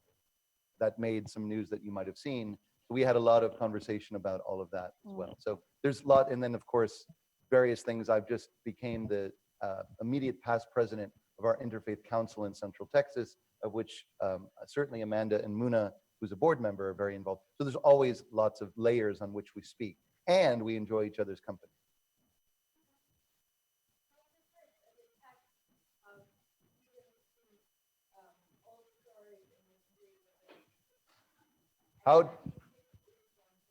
How different are the texts in the old stories of all three traditions, comma, and how do we pick what to read? I just want to throw out there, so I was raised Christian, very fundamentalist Christian, read the Christian Bible many times, not necessarily because I wanted to, but I was indoctrinated. And then, so having, then converting to Islam and having that, I actually went through when I first converted and tried to match up as many of those stories as I could. I have an old notebook that I just kind of, I sat there with the Bible and the Quran and just sort of tried to cross-reference things. It was interesting exercise. And then having the Jewish piece on top of that, which is obviously incredibly authentic and such a rich, amazing rich history of Torah exegesis, I guess you would, is that what you commentary? And so all of those things, there are absolutely differences, but those differences, those some of them are so minor, are to me the most fascinating conversation points. Understanding why, when there are differences, I mean, there are clearly some things that are in Torah that don't even exist in our tradition per se, like in Islamic texts. But when there are things that match up, understanding the little variations, the most interesting part to me. Are there a lot of Jews in the room that have studied Islam? I know Ari has. Are there? Yeah. I was fascinated at how similar Islam and Judaism really is. I know people talk about this Judeo-Christian tradition, but I feel like Jews and Muslims are much closer, right? And I'm always amazed at how similar the texts are. I think Christianity feels a little bit different. Yeah, I mean, it's interesting. As a scholar of Jewish-Christian relations, I try to educate Christians that when they say Judeo-Christian, they mean Christian. And that they have no concept of Judaism as anything that posts Second Temple, right? And like zero conception of Islam. And so that's part of this question of how texts get picked is we've mostly done Jewish texts. I think mostly because we've been primarily kind of Jewish settings or Jewish organized settings. I think I would actually feel really funny bringing a Christian text early on into this kind of conversation because that feels like another act of privileging kind of a dominant conversation in America and not necessarily the most helpful thing to engage with. More, please. Whatever happens.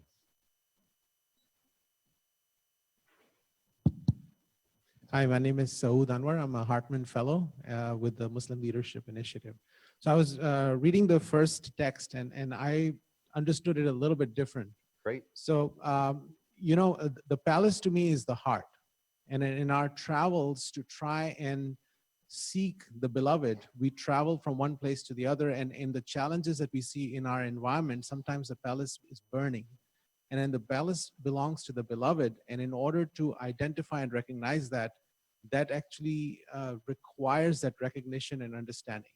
And then what it says is go forth from your land is also asking us to step outside of our comfort zones. Till we actually step outside of comfort zones, we would not necessarily be able to find that, that beloved in the palace. Thank you very much. Beautiful. Yeah.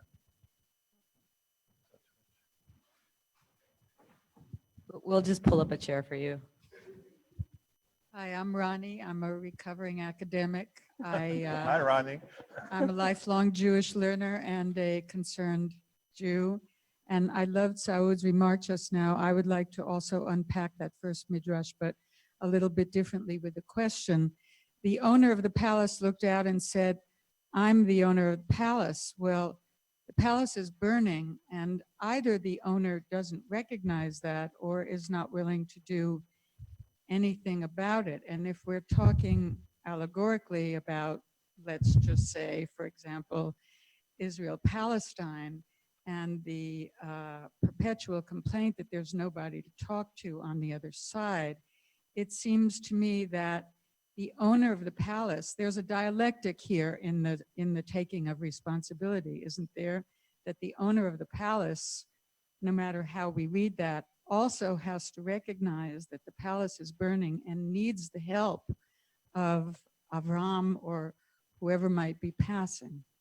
Absolutely. And I think activating God to first acknowledge that there's a problem and then to fix the problem, I think is very, very important. And the adjuration is not just our own wailing, but it is our noticing and jostling God to say, wake up. Thank you. There's a hand over here. Micromanaging? I'm just Privilege, being white Dan. privilege again. Aw, be nice to You Dan. should have seen me traveling with these two. I was like, you got 15 minutes. Hi, my name is Katja Felo. I teach religious and Jewish studies in South Carolina, which is very different from here. And I had two process questions as well. One is, how did you meet? So you mentioned the Hartman Institute a lot. And it made me think, if for people who are not engaged yet in talking to someone from a different tradition, do we need this catalyst? Like, do we need someone who actually forces us, in your case, quite literally, to travel and to look in from the outside at others and at our tradition?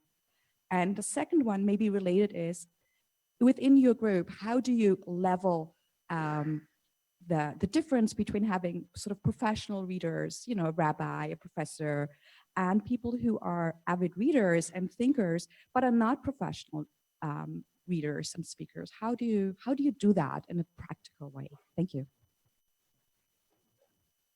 I want to talk about the first point. You know, so to be part of CLI, like someone had to know me and nominate me to be part of it. So which goes back to like personal relationships, like networks and webs.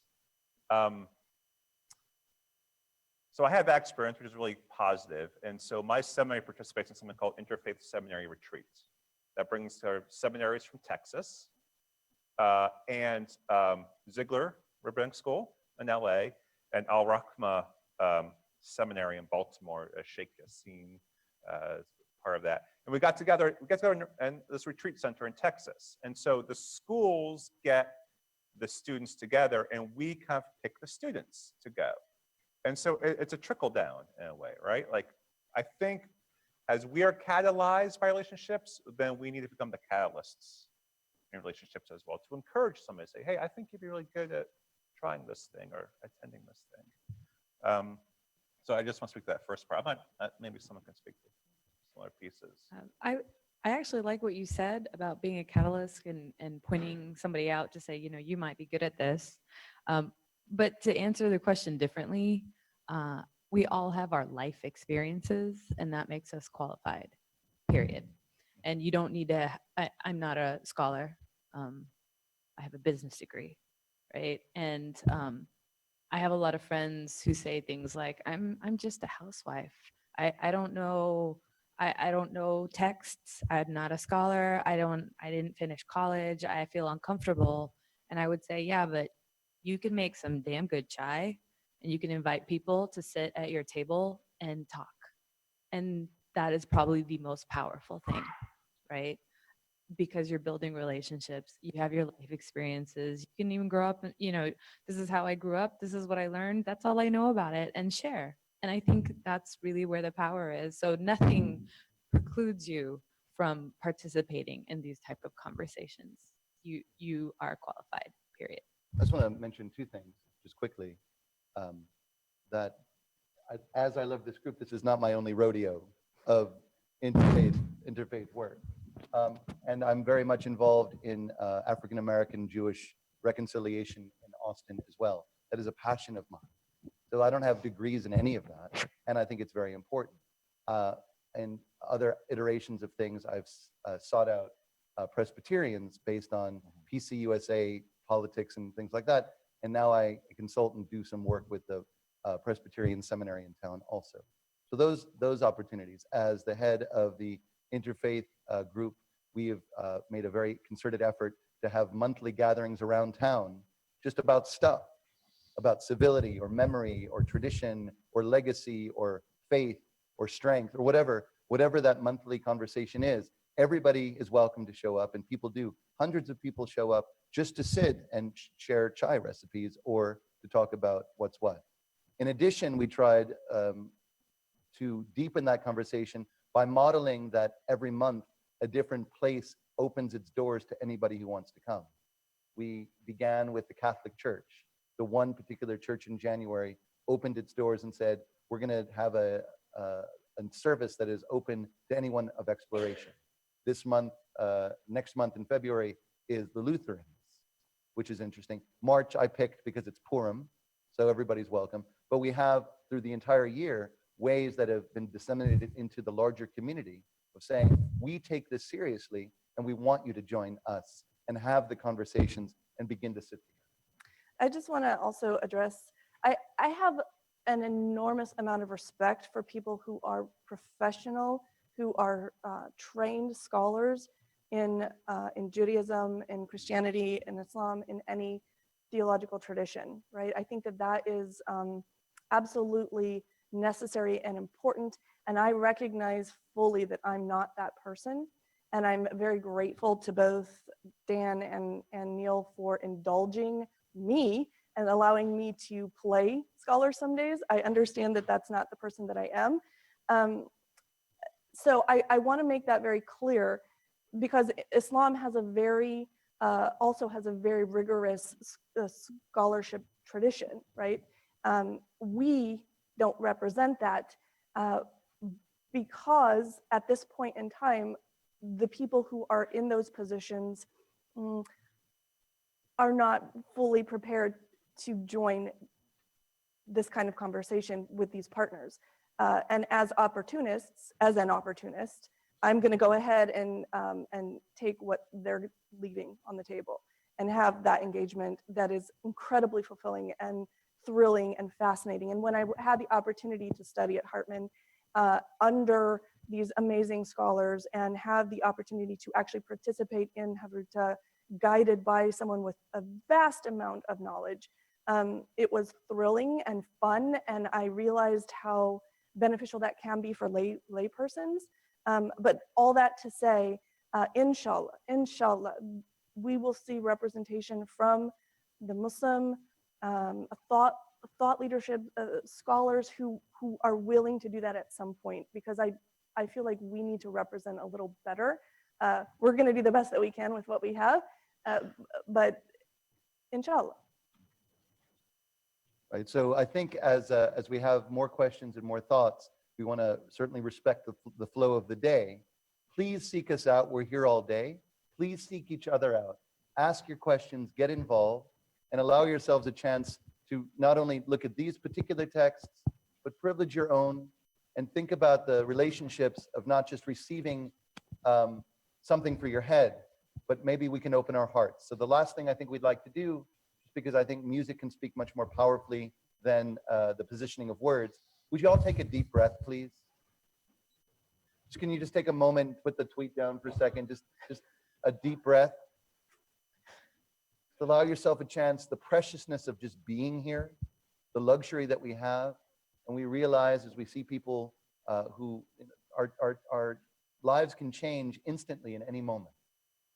And the gratitude that we have of being able to be assembled in this moment is not something that we take for granted. The gratitude that the four of us have of gathering, of just sharing time, sharing precious time, is not something that we take for granted at all.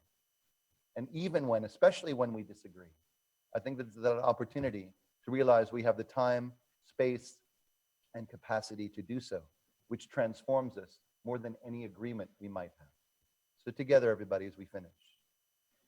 Ya la la, ya la la, ya la, ya la la, ya la, ya la la, ya la, ya la, ya la, ya la, ya la, ya la, ya la, ya la, ya la, ya la, Ya la la, ya la la la la la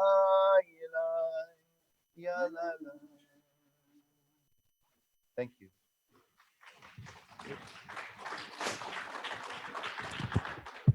Really want to thank our panelists today. Really enjoyed that. And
that close Oh as it my gets. gosh. Yeah.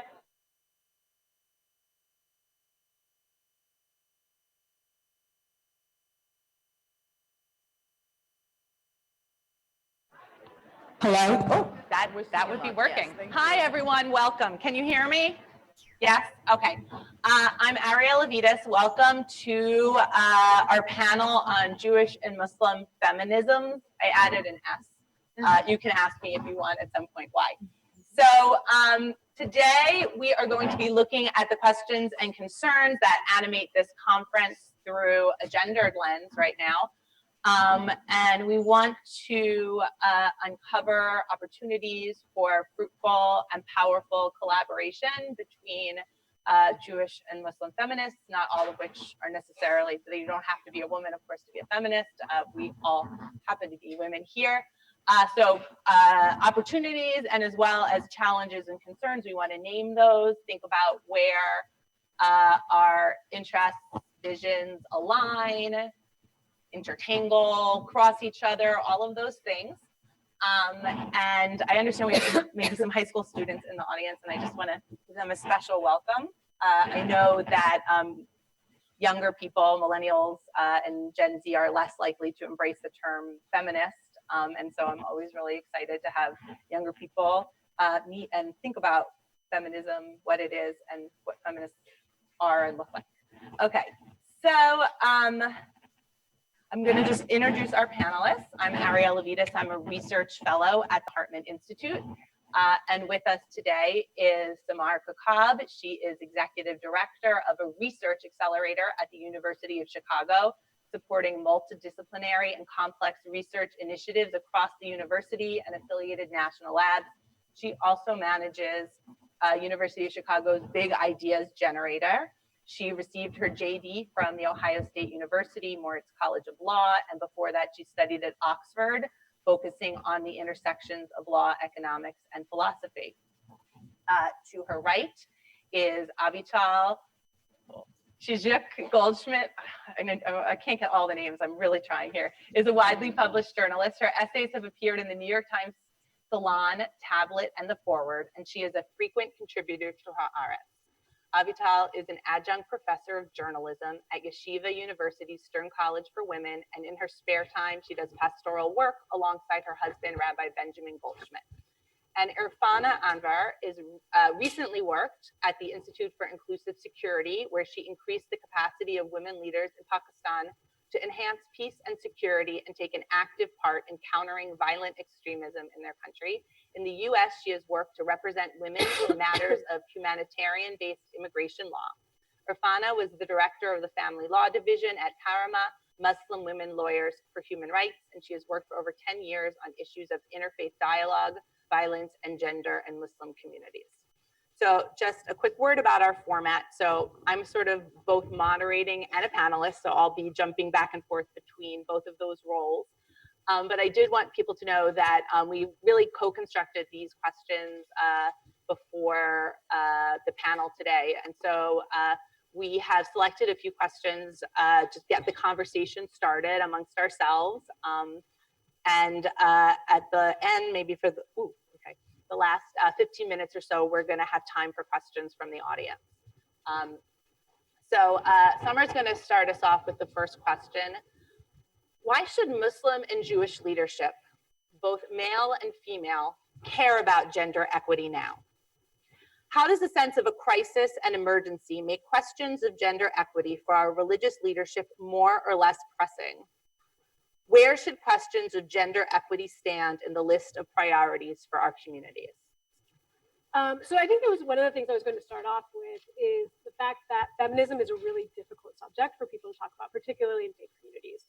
It's often seen as this, people are uncomfortable about it. Women are uncomfortable about it, men are uncomfortable about it.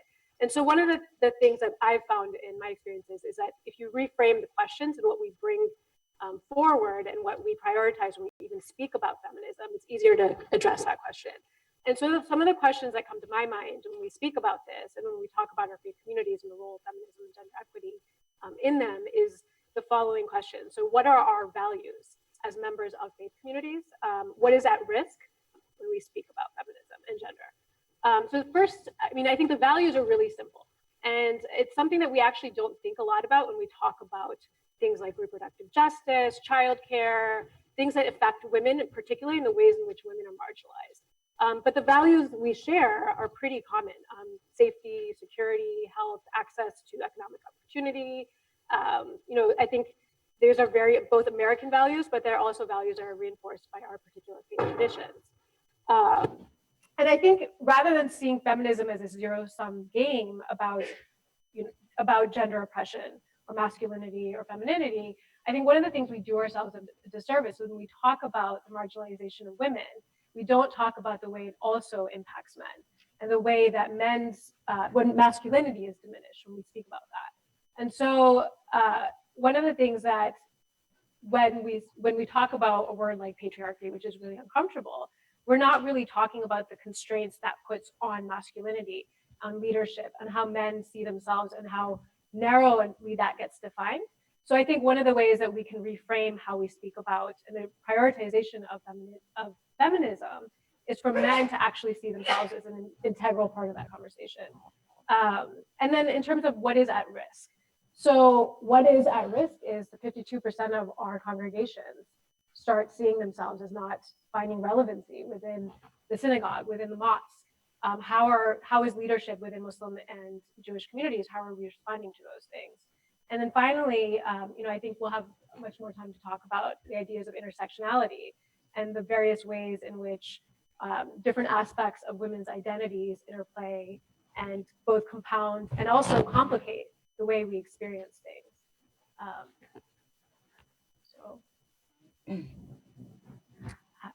I guess I'll continue. I think the crisis as I see it today in today's current political atmosphere is, as I see it in my community, in the Orthodox Jewish community, is that there's a certain lowering of standards with which we talk about all minorities, which we talk about and eventually which are legislated on. And that is legislation, both political and religious. There's a trickle-down effect, and I see it everywhere. Speaking of that 52% lacking relevancy in our synagogues and mosques, I see it everywhere. It starts as jokes, it starts as casual conversation, and then it becomes more and more serious. I see this in the girls' high schools I speak at, with the questions that the young women are asking in the Orthodox Jewish community about their future as women who care. I see this in rabbinic lectures, rabbinic conferences that I attend. And I see this in the most telling of all, which is conversations during synagogue, during and after, during the reception, kiddush. I hear more and more with this election season rhetoric that has never been acceptable before within our community, or slowly we were moving out of that. Slowly we were pushing ourselves to be something bigger. And suddenly I feel like there's this regression. And we see this regression across the country, but particularly in faith communities where we adhere to religious roles, it is especially troubling. Great. Well, thank you so much for setting up this question. I think my colleagues here have touched upon some really important issues. But so, why should we care about equity or women's leadership? Essentially, what I would say to this is because that's what's going to move us, because that's really what's effective. I really think it's important to start thinking about women's inclusion, not just because it's the right thing to do. And I think most of us here would agree it's the right thing to do because we're 50% of the population. But it's also the effective thing to do. We, as various communities, Muslim and Jewish, we have an agenda, especially right now as we're moving into these difficult times. We want the needle to shift on these really important issues.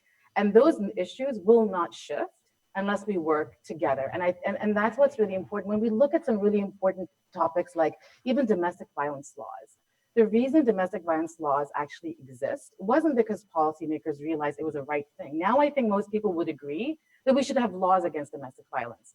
But the change came when we convinced lawmakers it was the effective thing to do because we were losing money as a country because of domestic violence. And I don't want to go into that, but it's actually a really interesting case study. And when we look at entrenched problems in other countries of South Africa or Ireland or Liberia, it was when women came to the peace table that's when peace was possible. So recently I was in Pakistan just last year and I was leading a security mapping exercise with women So the point was, why should women be included in national level talks? And when women talk about security, it's very different. The women bring different information to the table. So we're, as women in our communities, they'll talk about what does it mean to be safe? And they're talking about their families. They're talking about human security, because that's their life. They walk in different bodies.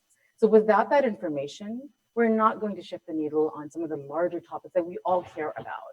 So it's the right thing to do, but it's also now the effective thing to do. And I just think that we can't move forward without it. And I think at this stage in our, in our communities and where we are politically, it's almost low-hanging fruit that we need to care about it really because it matters.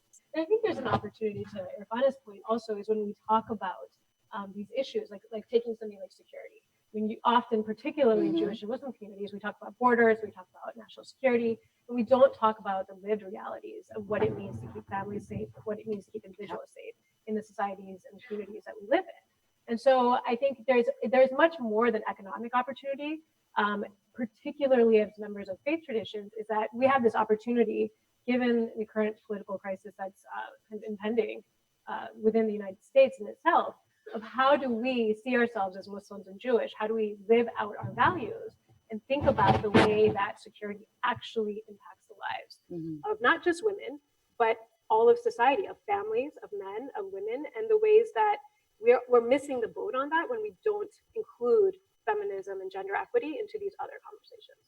And I just want to build on this idea that gender equity, well, it's about justice for sure, but it's also just not like a nice little bow that we put, when we sort of achieved a feeling of safety. And it is about being effective. And I just want to, there's a woman, her name is Judith Baumel, and she's a historian of the Holocaust. And she looks at the Holocaust, the experience of Jews through a gendered lens. And what does she find when she reads narratives? And I'm sorry, I just went straight to the Holocaust. So it's one of the things that's like looms over our conversation. Yeah. She found that Jewish women were more likely to advocate for immigration than Jewish men were, just in aggregate as a whole. And why was that? It's because who we are affects what we see, right? And the lived experiences of Jewish women who were in shops, trying to go about their daily routines, they saw a different face of Europe than their husbands who had maybe worked in professional settings, many of whom were now unemployed and retreated to the home front. They saw something different out in the world, and they came to a different conclusion about what the best response would be. And so if we want to have effective leadership, I think that our communities would best be served by having lots of different eyes on the ground and lots of different experiences that will lead us to draw different conclusions about the best way to negotiate the way forward. And gender equity is an important piece of that puzzle. And I also want to throw out the idea, and I don't know to what extent you guys see this, but the myth of like what a leader is, the hero leader, and how leadership, what our ideas of leadership will look like. And I know, Irfana, you're working in areas of security, and I'm just wondering to sort of what extent, who makes people feel safe? What's the kind of leadership we think we can trust? And then what's the kind of leadership that actually leads to effective resolution or effectively addressing really hard questions? If you have any thoughts about that. Yeah, I think when it comes to peace, security, or any of these really sensitive topics that communities face, oftentimes we find that women they play several roles, right? So they can create buy-in when there's buy-in needed. So when you're talking about policy making, that you see that women are able to navigate, and it's not just that women are more peaceful or that they're better people, right? I don't want to fall into that sort of that stereotype. And we have plenty of examples when you have women in highly patriarchal systems, they tend to take on the same oppressive characteristics at times. But it's really a matter of what women bring, and that they bring different information. And they also oftentimes bring buy-in, and they're able to navigate between different communities, different parties. And we've seen that, like something like that happen in Ireland, where women were able to talk to different parties and to create buy-in. So it's a different form of leadership because it's different lived experiences. So I think that it ends up being complementary. And there's also this aspect of it, you raise this, is that by bringing in a diversity of thought, you bring in information, but then also you kind of unleash this possibility for masculinity and male leadership. And I think what we see right now are very narrow definitions of power. I think many Jewish and Muslim communities follow these traditional pathways to power, what it looks like. There's kind of this hierarchical structures, these things that exist, and everyone has to operate underneath them. And by bringing in women and bringing in diversity within our leadership structures, you deconstruct the ways that we even see leadership within our communities. And so that empowers not just women, it also empowers men. Okay, so we have a rosy kind of picture a little bit maybe of the bonds maybe, or some shared approaches which women often utilize, possibly. We are always talking like not essentially about women and men. So I also want to make sure that we talk about this notion of sisterhood, what women are supposed to share, and the promises and pitfalls of that idea. And I'm curious if the panelists here have any special expectations of connection, alliance, solidarity with women across different groups, and why or why not that might be, and how the intersectional lens, which is very important right now in the conversation about feminists, sort of how that complicates sisterhood and enriches sisterhood. And I think Irfana. Sure, absolutely. So, when I think about a sisterhood, there's two things that I really look for. And one of them is a safe space to really indulge in all our weaknesses as the things that we find difficult about our own traditions and our religious traditions and how our lived experiences, and then the solidarity that you gain from a sisterhood in order to do the broader work. And so it's been such a mixed bag. It's been a sisterhood, and it's been a blessing, but it's also been a source of great frustration. And I think it's a great way that you put that question, that we have the expectations and the pitfalls. So working with women of my faith has been very, very important, to sit down and to really just talk about what is difficult about our traditions. That's something that's not easy to do, especially outside of this group.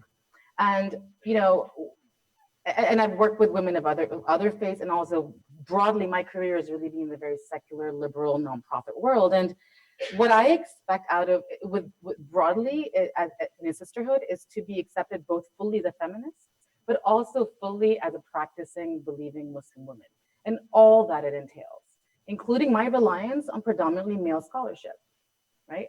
That's really important, and that's very difficult. So working in a very secular field, I'd love to hear from you guys as well. It's that, it's like faith is instrumentalized. Like faith is really interesting right now. So let's work with Muslim women or Jewish women because we have a goal. And how do we reach that goal? We can work with women who come from these faiths, but there is an inherent distrust of faith in and of itself, right? And that's what destroys any level of his sisterhood. So, and I think it's really important for any sisterhood to survive, to understand that the term feminism, the F word, is very problematic in our communities. It has been used as a war cry, right? Like to be aggressive against certain communities, to maybe even go to war against certain countries, to save Muslim women from Muslim men. I mean, there is that, and then that continues to exist. So that will destroy any form of sisterhood. And there needs to be an understanding that the changes that we want to see, we have a different methodology of change. We have a whole tradition in what change entails, and it's going to look different for different communities. So that's why, to a great extent, the F word has failed in our broader communities, because I think that, it feels like that our faith is being instrumentalized. Now, working with women of other faiths has been really wonderful, because that's where we can put God consciousness and spirituality into the conversation. It's been very healing. Maybe we'll talk about it later. I have experienced some good outcomes working with women of other faiths, but there are also a lot of pitfalls. And I think that's where, I think that's the conversation that's really important to have, but that, we talk about this broadly speaking. When we work with people of other faith, we don't want to use the renegades of each other's faith against each other, right? And that's something that is a real issue when it comes to faith-based dialogue, that it's so easy to work with people of another faith who reaffirm and validate the fears that already exist. So you have the cover, oh, we're talking to, it's a faith-based conversation, but really what you're doing is just, just confirming the stereotypes. And that's been a real challenge. I was just Googling faith, feminism, Muslim, Jewish women, and there are a couple of names that come up over and over again. And I think that specifically when we're talking about working as women, there are people within both of our traditions that have made it their niche and their agenda to break down, have inherent biases both with religion and the communities. And I think that's one major pitfall that I see in working together. So I think it's really important. So what's important there is to, whenever you're working with women or people of another faith, is to look at community. How rooted are they in community? Are they an outlier? And to apply the same values that we want, as Samar was talking about. It's not, so it may be low hanging fruit to work with some people, but to really think of what are their values? Where are they coming from? What community do they belong to? And how, in some ways, how accepted they are. So we can critique our communities, but we critique our own communities with a level of respect and with the ultimate agenda of improving that. Do our partners do the same thing? Or are they just confirming our stereotypes? So, having worked over the last 10 years in these fields, I've seen that as a major pitfall. So I would love to hear from two of you as well. I mean, I think directly in response to that is one of the things, and I'm probably going to take it to a more negative place, is that one of the challenges I have when working with, you spoke of multiple feminisms as a feminist of color and as a Muslim feminist, is when I work with my partners from other faith communities or from other backgrounds. One of the things that I find is that there's this imposition of values, right? I think we have different prioritization of what matters for feminism. For some women, it might be leadership roles. For some women, it might just be able to have a full-time job and to be able to have economic security. And those are two very different things, and they represent two very different communities and needs. And so I think, on this issue about renegades and who we put forward from different communities when we speak of feminism, one of the questions I don't think is asked often enough is what are the needs of the particular women of that community? And allowing them to say, this is what matters to me and this is how I want to live my life. Rather than me coming in as a Western woman and saying, what matters to you is X, Y, Z. Are we actually affording women the opportunity to say what matters to them? And until we are asking that question, and that question is not centering every one of our conversations, I think we're having irrelevant conversations. We're not actually speaking to the needs of women, and we're not allowing different women to define their feminism differently. Thank you. I 100% agree. I think that the promises of sisterhood are pretty obvious, right? There's a place of intersectionality where my Betty Friedan and Gloria Steinem is on the same shelf as my Talmud. But, and there's certainly a lot of room intellectually to learn from different traditions and different schools of thought, which I try to apply personally.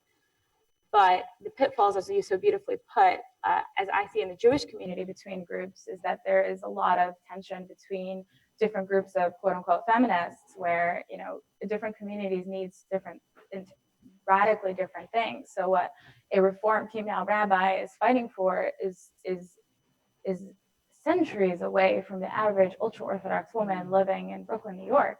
Right? They may not even want the same thing. They don't want the same thing, right? And I write about this a lot. I have written about this a lot. When in the Jewish community, there's a lot of debate about even, let's say, tefillin, women wearing tefillin. Well, in one community, that's really important. The phylacteries is a certain symbolic, and I definitely understand that. But in the circles that I generally go in, the women aren't even thinking about that. They're thinking about going to college. We're talking about a different century of living. So, and that has been really difficult because I guess I try to be in both worlds. And I feel like there are two different languages being spoken. I'm sure this is something that you see very often as well. Within the more Orthodox traditionalist world, there's a very interesting movement that is growing, really gaining ground, especially in Israel. In the ultra-Orthodox community, there's this an idea of feministiot mitachat lapea, feminists who wear wigs. These are Orthodox women who are fighting for how they define equality, which is a different definition than what the average secular woman in Tel Aviv might define equality. And there should be a certain amount of respect given to those women as well, into their definition of how that is defined. So that I think is a major pitfall. I would love to see if there's a place for these two groups of women to join. I don't know yet at this point. I'm pretty pessimistic about that juncture of forces, but I would love to see that happen. As a journalist, I have writing very often about Orthodox women's issues. One of the most amazing and most of the most heartening moments has been the letters I get from religious Muslim women. You know, when I write about certain apologetics and how they're taught to Orthodox girls in school, things that we kind of grew up with and were fed. You know, you're like you're like a jewel, and a jewel must be kept in a box. It must be kept safe away. And Muslim women who write to me and say, "Wow, I grew up with this. This is you're writing my life." It has been extremely inspiring to see what a connection there is between religious women across faith boundaries. Just to see the responses and to see Muslim feminist blogs and the ones that you cited writing about it, that has been really exciting as a writer. And I really would wonder and would love to see what more could be done between religious women who really share a lot of values. Maybe there is room for sisterhood, I would argue, between deeply religious women of different faiths rather than, you know, across denominations within one faith. Yeah, I mean, I think that what you're talking about with when religious women come together in a space and talk about what really matters to them, there's a lot of commonality there. And then unfortunately, I think particularly, and I can speak to the experience of being a Muslim woman in the United States, is when we are spoken about in one of two ways. Either that we are oppressed by our men, or about what we wear or choose not to wear. And rather than, I would love to see a conversation about feminism and women, and one that includes Muslim women, where both of those things aren't even on the table, because quite frankly, that's not what is a priority for most Muslim women in America.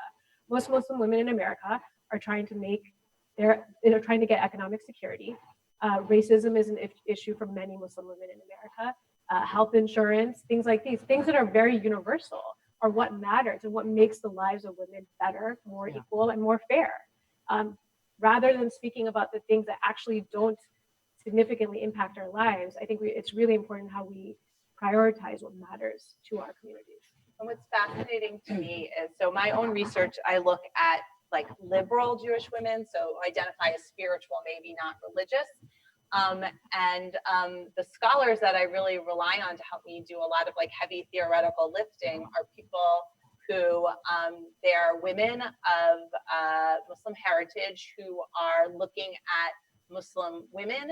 And I have to tell you that the same questions of like agency within tradition that come up in, you know, Egypt or Pakistan, they come up, I promise you, right here today in New York City and lots of places where, you know, Jewish women, feminists who might think that they're kind of, you know, possibly even saviors of other kinds of women, you know, they're also navigating the same questions. And I think that Muslim feminist scholars have actually done an amazing job of advancing the vocabulary and our like theoretical capacity for grappling with the questions that are raised there.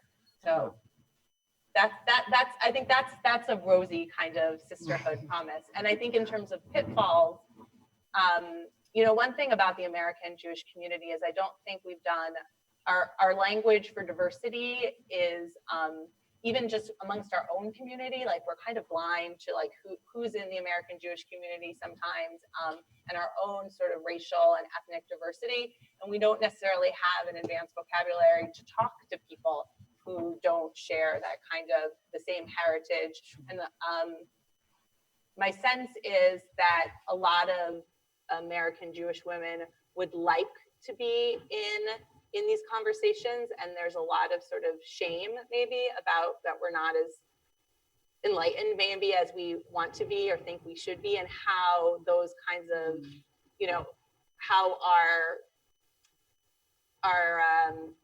our inadequacies might show themselves when we engage in those kinds of conversations, like how we'll be shown to sort of not maybe be advanced in our thinking as we like to hold ourselves to be. And I think that, I identify as white. So for white Jewish women who, other Jewish women who share that identity, what it would mean to sort of take more risks in terms of being partners in conversations with people that we don't often have time, a chance to talk to and make mistakes. And wow, I said a dumb thing. I'm sorry. I have to rethink that, to take more of those risks upon ourselves. Yeah, and I think another major pitfall when it comes, especially when you're speaking to Muslim women in various communities, is that it's leaving the men behind in some ways, right? I mean, I think that it's very important to talk about a sisterhood, but when we think about early wave feminism, it was really about women quoting women, it was about women leading women, and I think it was needed, right? And that model, we know that it just doesn't work in various communities, and I think it's very hard for a lot of Muslim women to talk about a sisterhood for that reason, because there's a real fear that we have to move together on these issues. And, I think we've also learned from like the failures of early feminism. So I think that when we talk about our sisterhood, women can't be the only consumers of feminism, as Samar was saying. So how do we connect that to the work that we do broadly? And how do we start leading? I mean, I think what I want to see Muslim women, Jewish women, women in general do is not just talk about the problems that we have in our institutions, right? I have a lot of issues with the way our institutions are organized. I don't want to just talk, but I want to show. So what I want to see out of sisterhood is major community initiatives being led by women. So a program like MLI, for example, could come from a predominantly Muslim, feminist space, like women leading the community. So if the sisterhood doesn't translate to that level of engagement, I think that's a pitfall. So we keep meeting, we keep talking, and we keep empowering each other. But if it stops there, I think that's a real, and that's something that I really worry about. I want to see women in my communities take on that responsibility, and then to create a different form of leadership. Well, we have a problem with the way we organize, so we'll organize. And as women, we're very good at methodology. I don't know if it's because of the kind of work that we do. We like to talk about systems. We like to talk about processes. So let's do that. How do you organize, and and then bring in our male colleagues and lead together. So my frustration with sisterhood has often been that it tends to stop there. So how do we, it's not just about women's issues. So that's a great point. Men, I think, particularly in religious communities, for us women to further ourselves, men must be involved. Whether we like it or not, these are communities where women are identified by their men.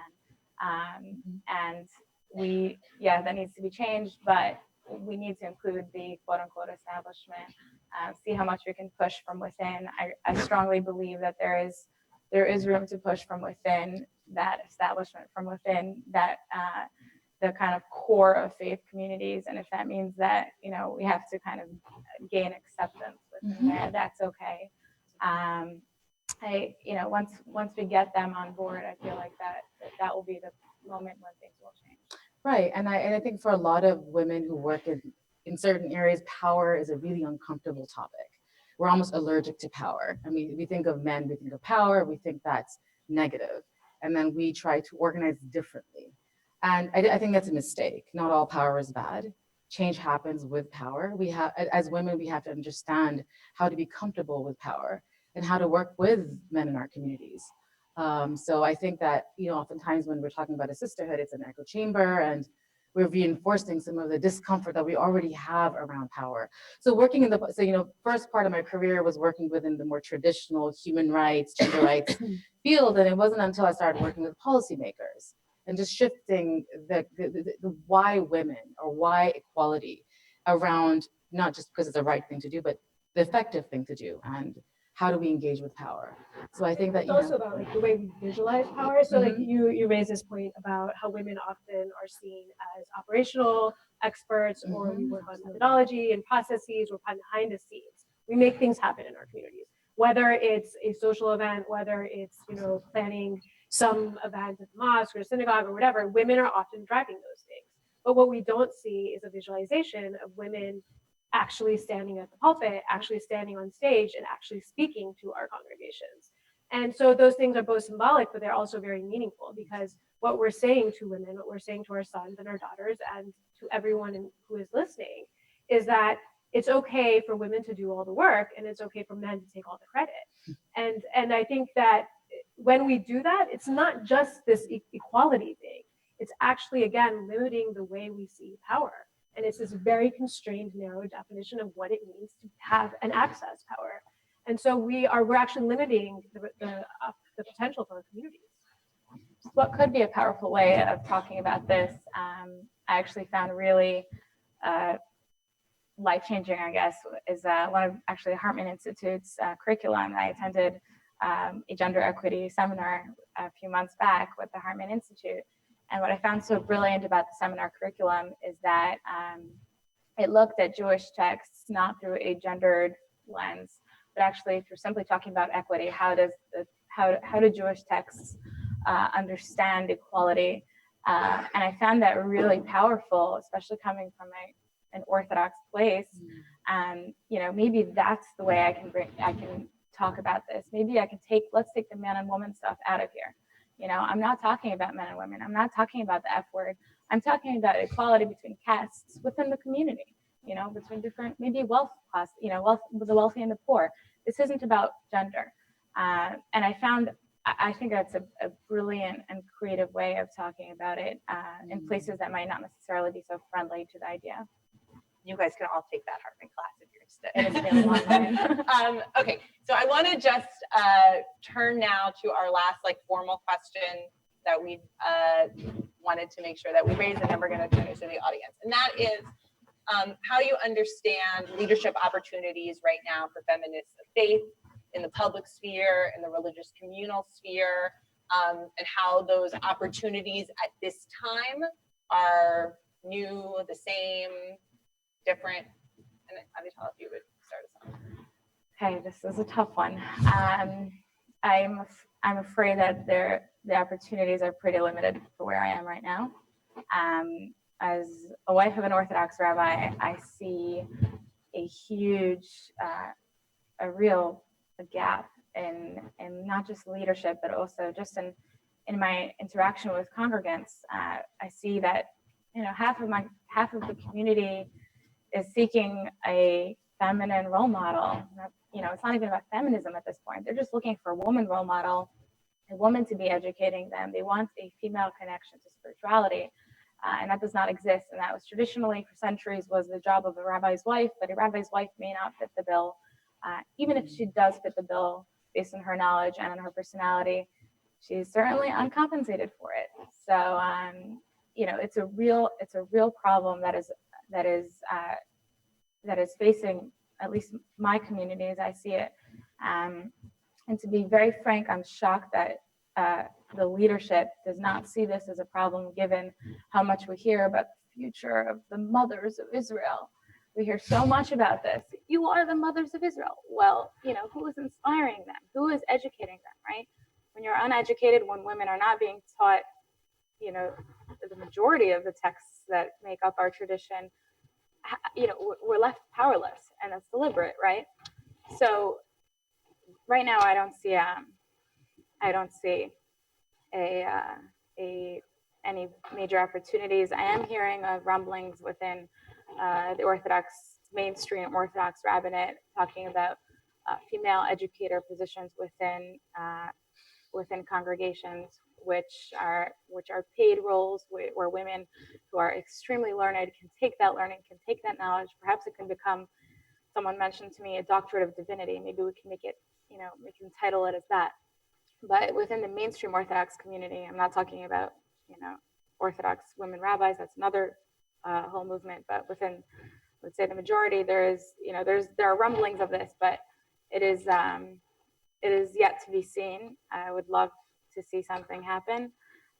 Whatever it is, there is a major gap and a need, and I think that the leadership should be held accountable for it.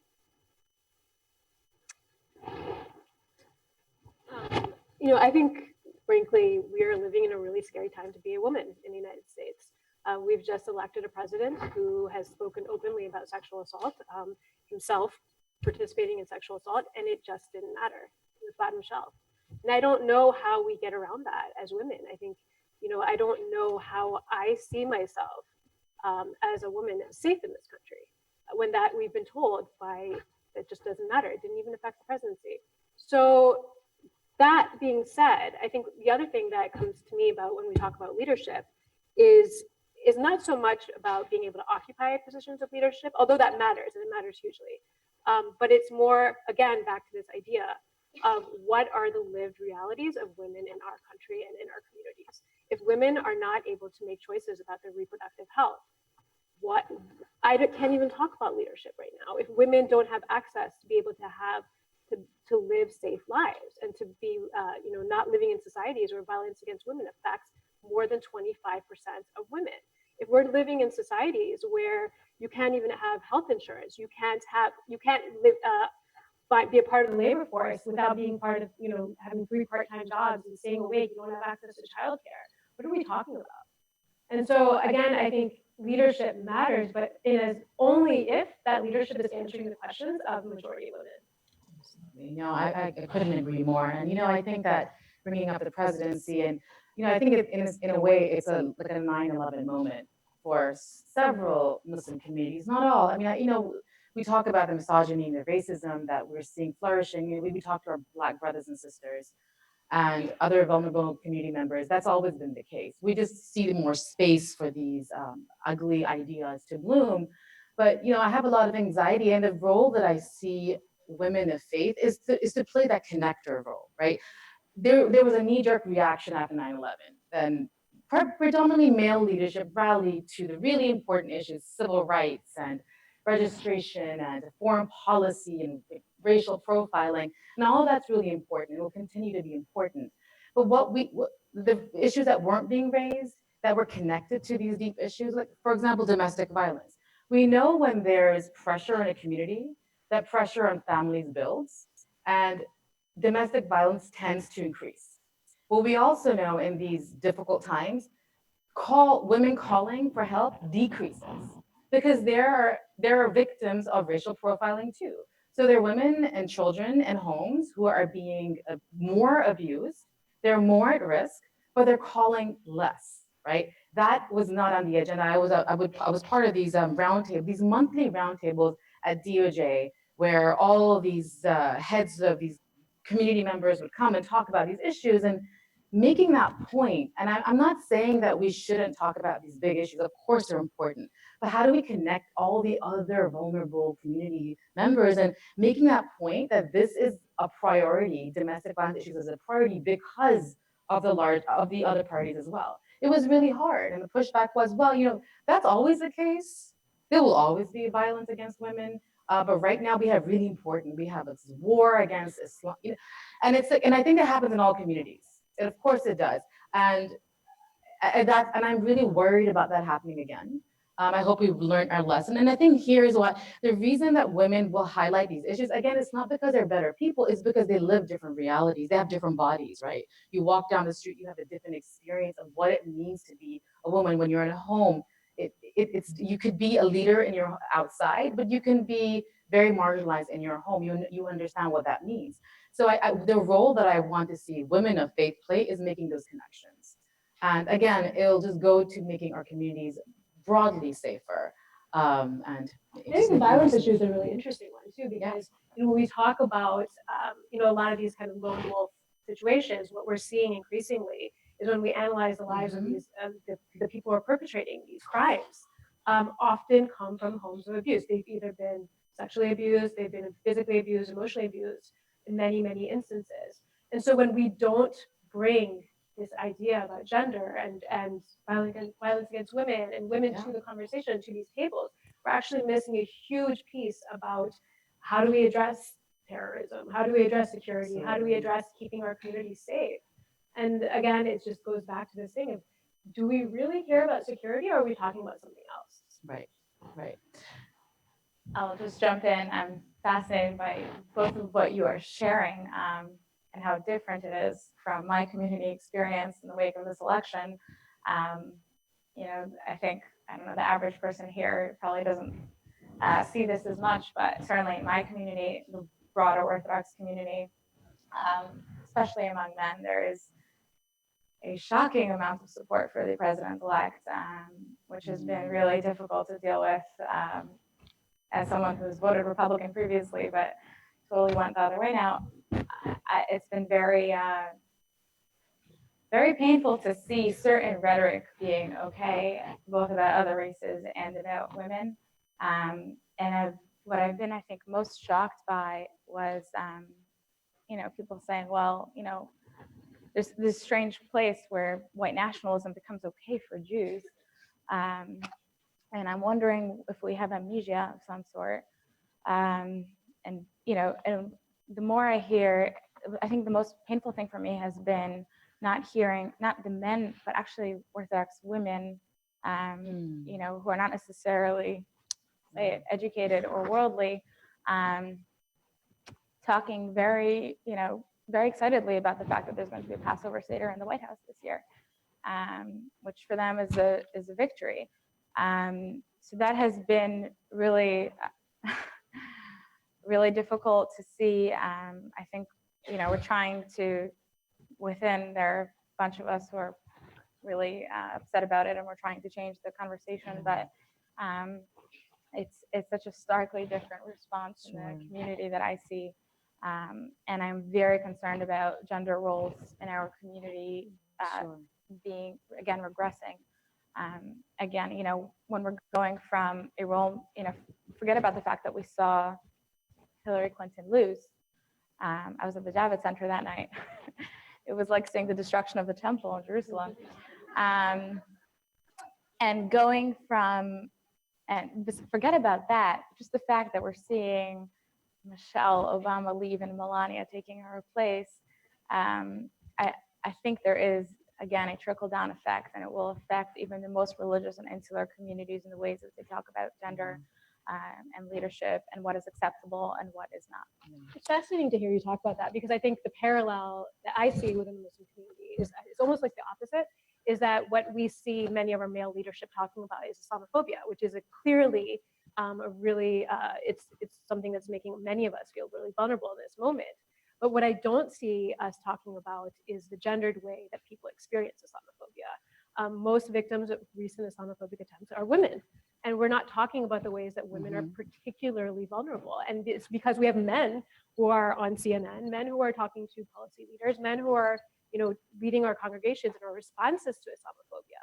And again, missing the boat in the ways that 52% of the population is experiencing it, and not just that, but that are disproportionately affected by Islamophobia. Yeah. So we have the exact same thing. It's just it's being played out in different ways. It's very interesting. Yeah, and you know, And this will be our last comment before we go to. oh, sure. The only one other thing that I want to add to this is that along with all of that, there is also this, like we understand that women have to step up to the plate. And I think a lot of our male leaders may even be looking for female leadership to push the agenda. But also let's really ask ourselves, what are we asking women to do when we ask them to assume positions of leadership, both religion and politics? Let's not forget, and I would imagine it's similar in both of our communities, there's such tremendous resistance to women's leadership, especially when it comes from within a religious context.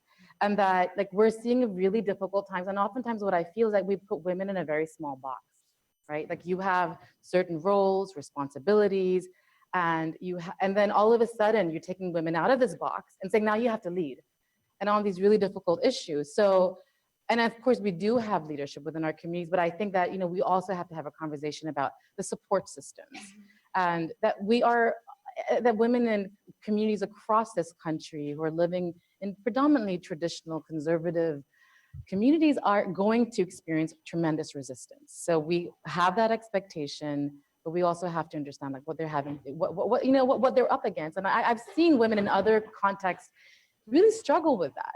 So I think it's building the capacity, but building the awareness, but also building the capacity. So you're just having to take a looking at the issue from all perspectives. Okay, Avital's gonna make one more comment. One more quick We're gonna comment. go. Sorry. It's interesting you mentioned religion and politics, because I think this is true also in the Muslim community.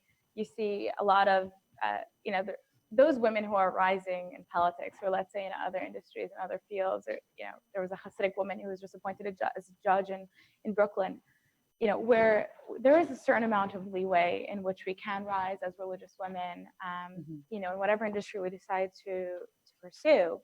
And this is especially visible in Israel, where you have very religious women in high positions of power, in secular power, but not religious power, right? So we can be extremely educated, we can get a PhD, we can become lawyers and doctors, yet we cannot become educated in our own religion, in our own texts.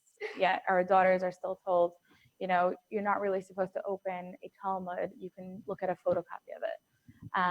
So it's that cerebral, there's that dissonance between the two. And that's really what's going to, I think, speak truth to power in our communities. Okay, so I want to open it up a little so you guys can participate in our conversation, which is most fascinating to me, so thank you. If there are any questions, we have a microphone insert. Okay. I see a question. Yeah, you want to go ahead? Yeah, Avital, the question with the Orthodox community accepting Trump, is there no pushback because he has Steve Bannon as his closest advisor? You mean, is there pushback to the fact that Steve Bannon is his closest advisor? In the Orthodox community? And do you want to like insert in any way, is that related maybe to our conversation about gender or women? Well, the women are also accepting it because they're happy that there's going to be a Seder, as they said, in the White House. Okay. Do they even know about Steve Bannon? You mentioned some are uneducated. Yes, but that's fake news, right? That's all fake. Yeah, there is, I will tell you, there is very little pushback. Even Alan Dershowitz, whom I extremely respect, he's a congregant, has defended him. So there's a lot of, there's very little pushback about him. There's a lot of suspicion of whether this is true, of whether he is truly anti-Semitic. But I think this comes from I'm trying to analyze it, and I have different theories as to why this is the way it is. I've written about this, why the Orthodox community supported President-elect.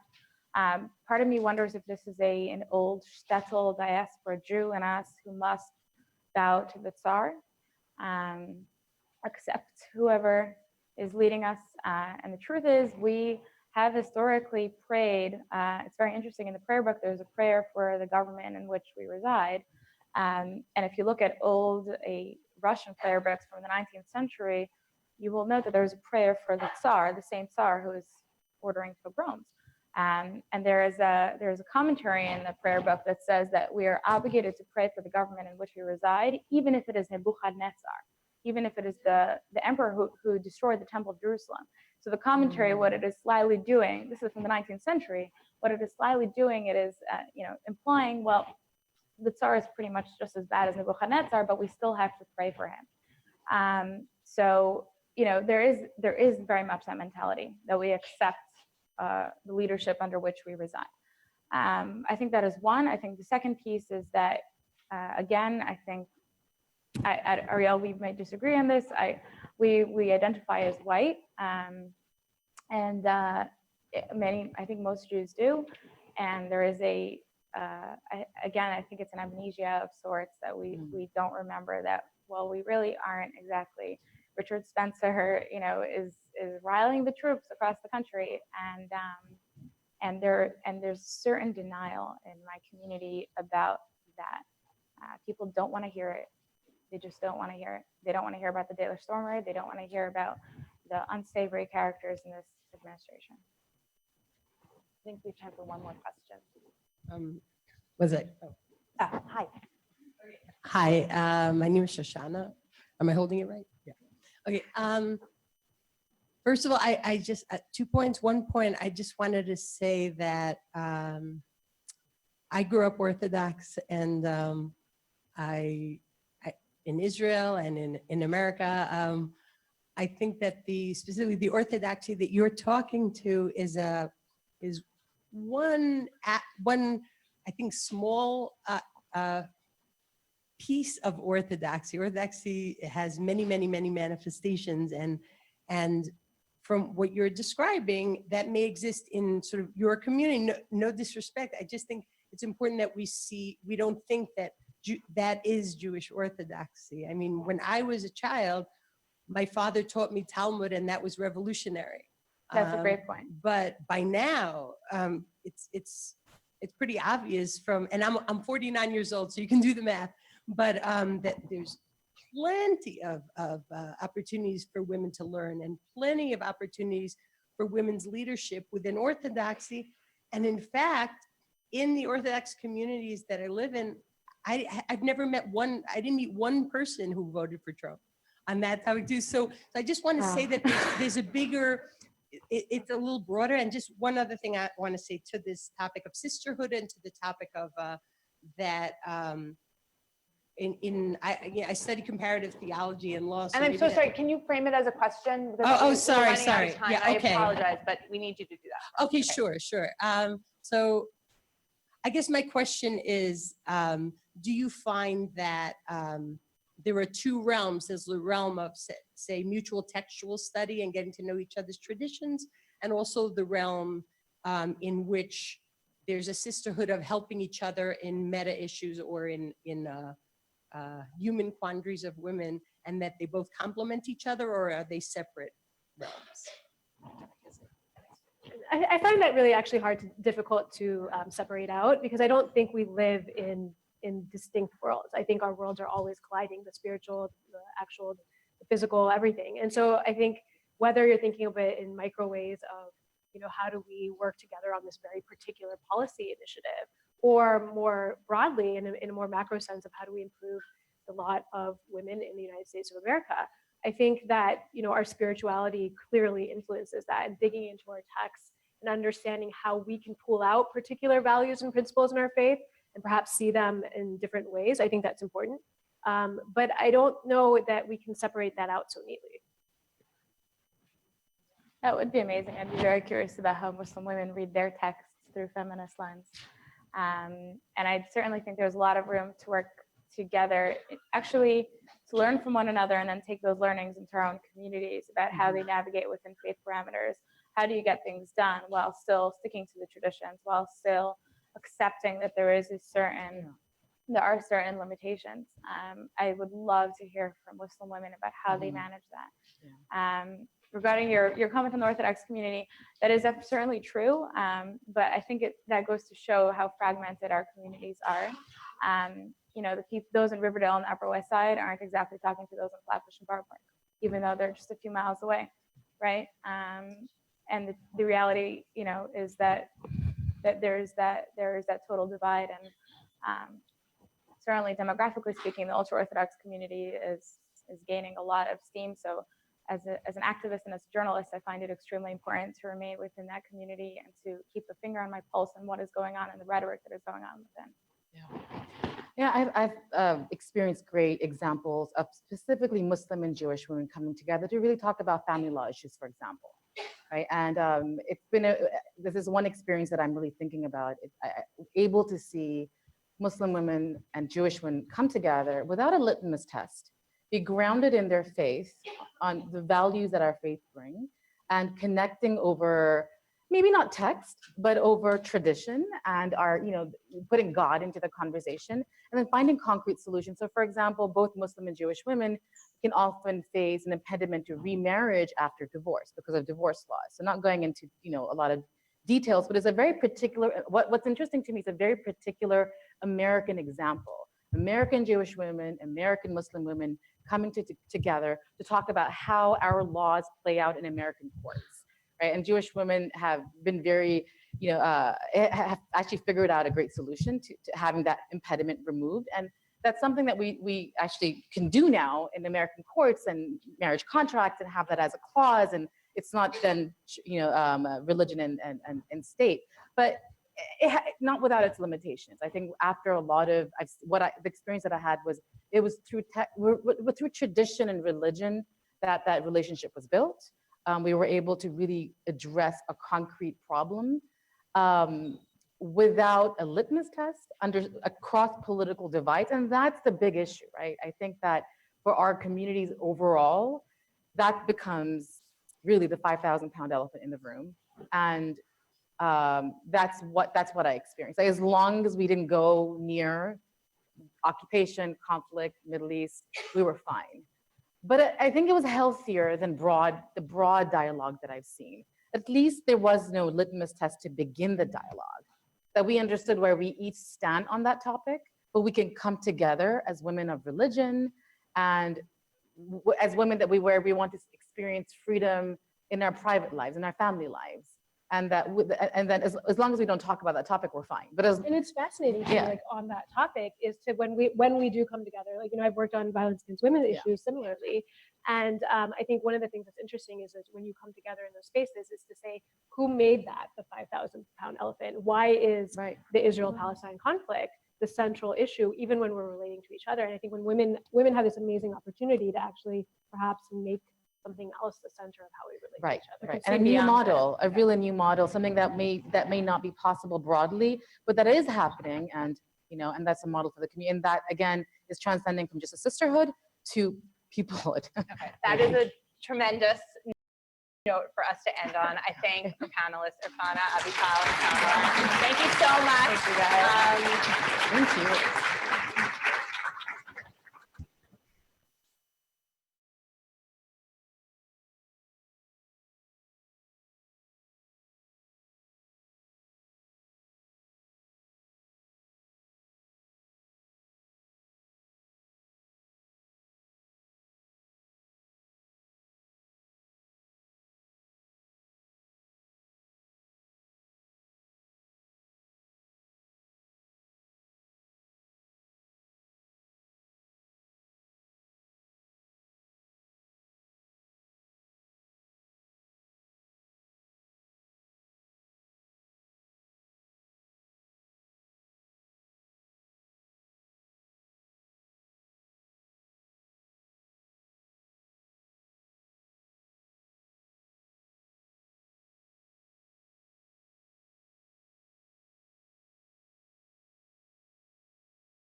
easier and sometimes much more difficult by the politics of belonging to particular communities and by this notion of a community relations agenda that sometimes challenges individuals to engage differently with their neighbors than political frameworks allow.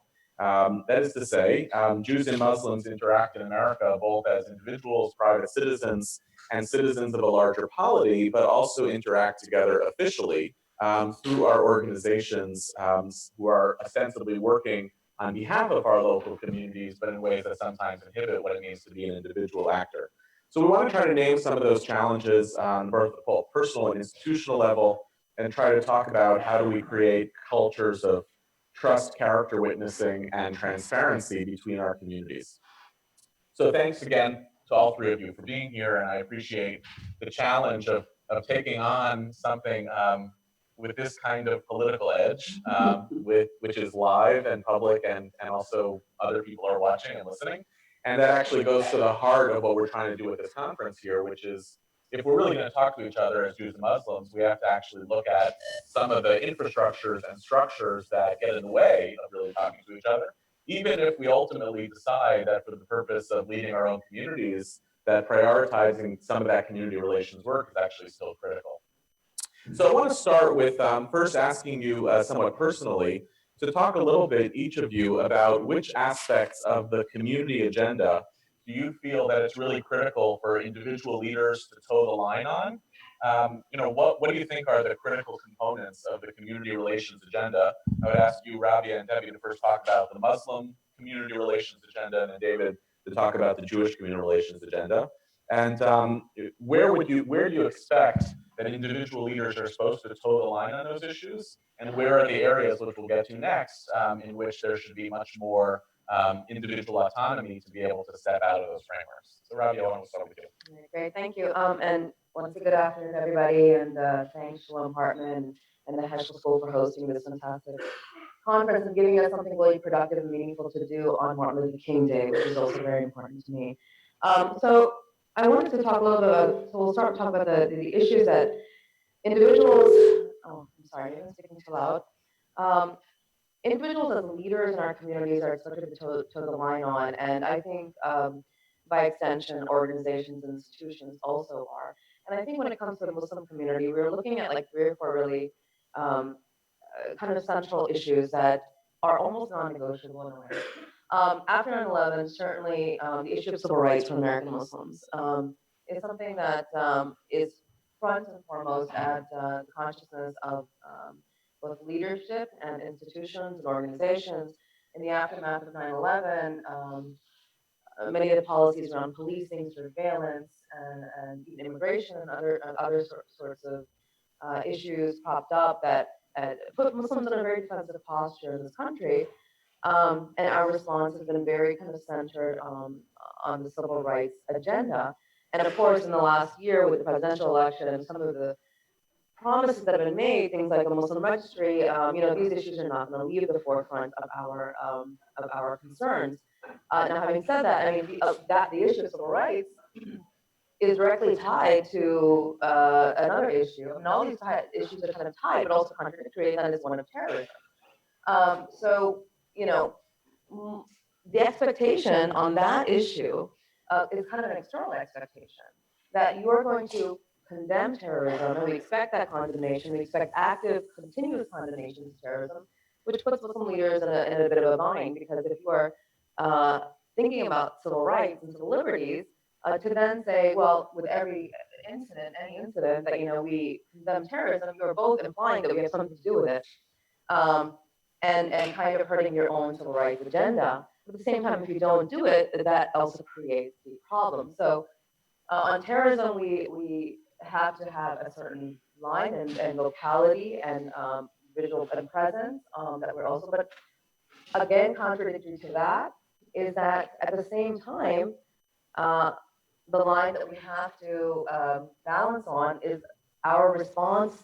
When I say our, I mean the country's response to terrorism, the war on terror. I mean, this is an issue, and Western military aggression. These are issues that there's a consensus with everybody. There's really very little room for negotiation.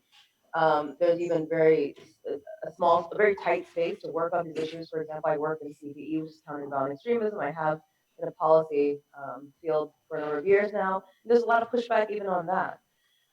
So the response of the Western world to terrorism, the continuous war on terror, that is, as we are condemning terrorism, we are also condemning the response to terrorism. And there's also very much anti-war stance. But what's interesting is that while there is a general anti-war stance amongst Muslim leadership, which looks mostly like anti-U.S. military aggression, you don't see a lot of commentary and focus on specific conflicts except for one particular conflict, and I'll let you guess what conflict that is. That is the Israeli-Palestinian conflict.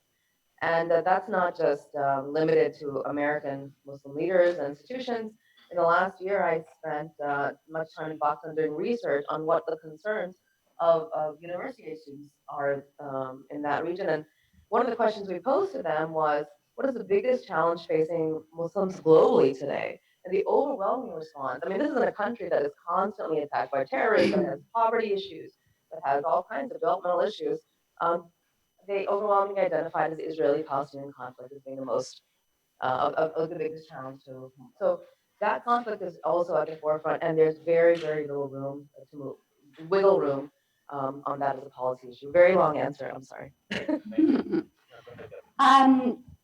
First of all, Assalamu alaikum, peace and greetings, everyone. I'm really delighted to be here and to actually participate in a dialogue on something that's really very close to my heart. I want to start off by saying that this is actually the very first time that I'm actually engaging the Jewish establishment, mainstream Jewish establishment, since my founding of the Khalil Gibran International Academy, where it was founded in 2007. And I was aggressively attacked by individuals within the Jewish establishment and organizations that basically stood on the sideline and actually allowed the attacks to take place on me, especially organizations such as the UJA, JCRC, who I work with very closely in New York City. And for organizations, prominent organizations such as those organizations, to simply sit on the sideline and let the course take its way in terms of the way that I was vilified, to the point that I was actually forced out of my position by Mayor Bloomberg, who was in office at that time, was quite devastating. So I will ask for your forgiveness for my actually being very brutally honest with you, because I think it's really, really important for you all to get the opportunity to personally hear from me if we are planning to do anything substantial that will benefit both of our communities. And so I say that, as my brothers and sisters in faith, we are all, children of Abraham. We are all Semites. And so some of the things that I may say during the course of our discussion will be constructive criticism, but I want you to know that it comes from a place of love and a place that I want us to go to the next level if we're going to engage in this kind of dialogue. So Rabia answered the question, extensively, and the only thing that I'll add to it is the aspect of Islamophobia.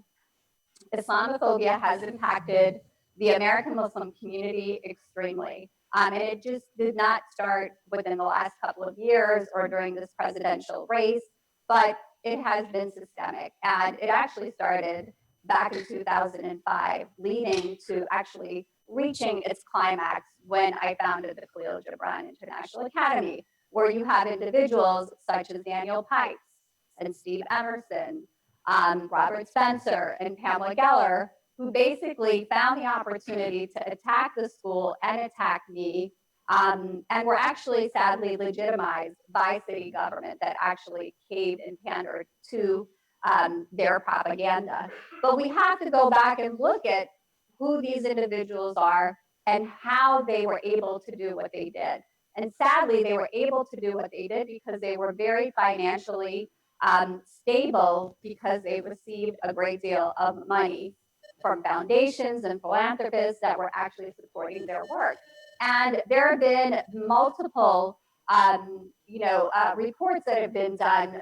So for example, Fear Incorporated, where actually it highlighted some of this that I'm talking about, but also traced the money. And some of this money, sadly, was coming from Jewish foundations and philanthropists. And so we have to ask ourselves, if we really want to do this kind of work, how are we going to do it without undermining and sabotaging the work? We really have to connect in a way that will be open and honest, where there will be no betrayal, and where we will be each other's keepers, protecting one another and being able to stand for one another. So I think, finishing up my response to this answer, I think it's really looking at Islamophobia and the Islamophobia machine, and who the stakeholders are, and how can we as communities actually take a more prominent role to actually working against these voices that are fringe, that don't represent what we all think and what we all feel. And when we are able to address this, I think then we will be able to have an opportunity to do productive work. I also want to, again, emphasize the point that Rabia made about the Palestinian-Israeli conflict. We cannot pretend that that does not exist. It exists. But what we need to do is figure out how we as two communities are going to be able to come together when there is a crisis there, that will be a collective response that will not, undermine each other's platform, as well as a platform of the work that we're trying to do.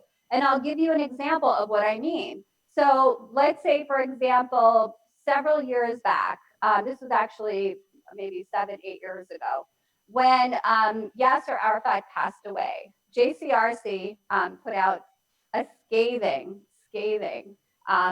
statement after his passing away. And members of the Arab and Muslim community who were actually involved with JCRC and other organizations in a Muslim Jewish dialogue here in New York.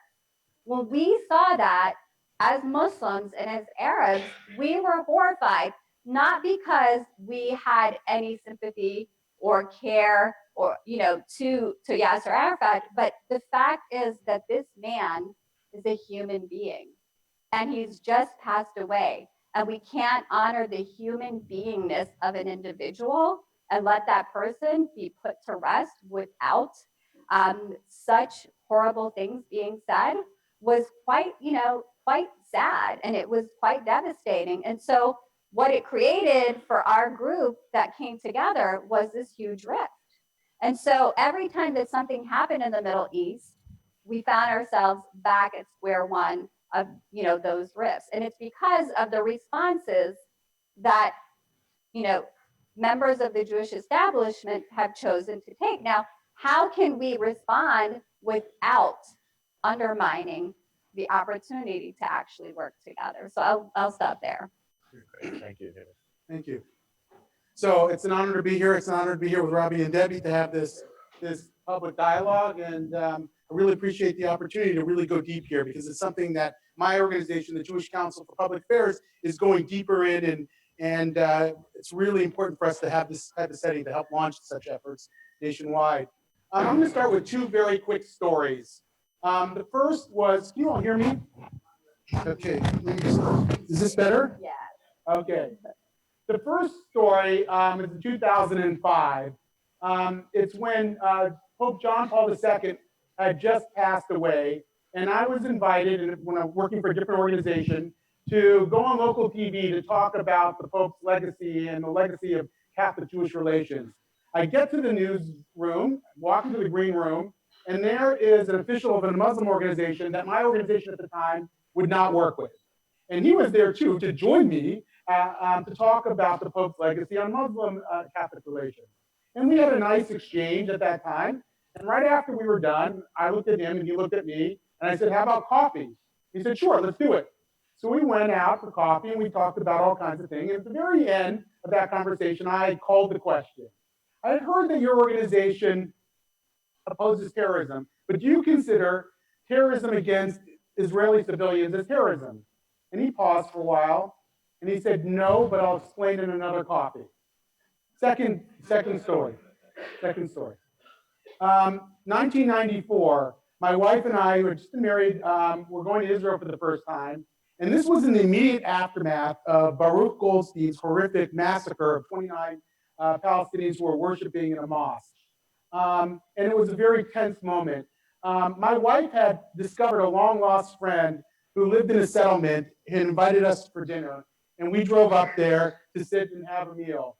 And when we got to talking, the husband of this woman who I never met said to me, you know, many of us consider what Baruch Goldstein did a Kiddush Hashem, a sanctifying God. And so at the first moment I had, I turned to my wife and I said, I got to get out of here. And it was not an intellectual response, it was an emotional response. I just couldn't be in this person's presence at the time. Now I think about these two stories, it hit me that if there was any primary boundary for the Jewish community, we might debate on all manner of things regarding Israel, but if there were any primary boundary, I think most people agree that mass murder committed by a Jew or committed by a Muslim is sort of beyond the pale, and anybody who supports it or justifies it is not someone we're going to be in an active dialogue with, want to be in an active dialogue with. The problem is that primary litmus test has given rise to a secondary and sometimes a tertiary litmus test that says, if you've ever stepped foot in the same room as that radical, whether it's a Jew or a Muslim, you are now contaminated, you are now implicated, and you now are beyond the pale of dialogue as well.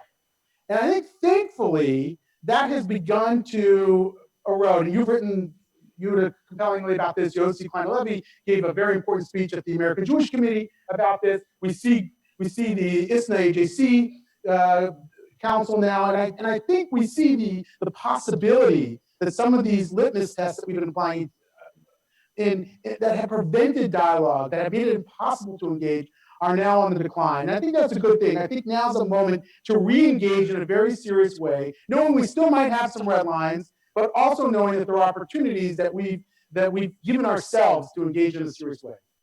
So I'm going to try to, first of all, thank you to all three of you for putting a lot of really important stuff on the table and for speaking candidly. And if we're going to do this, we might as well be candid. So let me take a chance to ask each one of you a follow-up question, which is, David, you know, when you set up and I'm with you on the litmus test, and I think that even that language of first tier and second tier of litmus test is really valuable.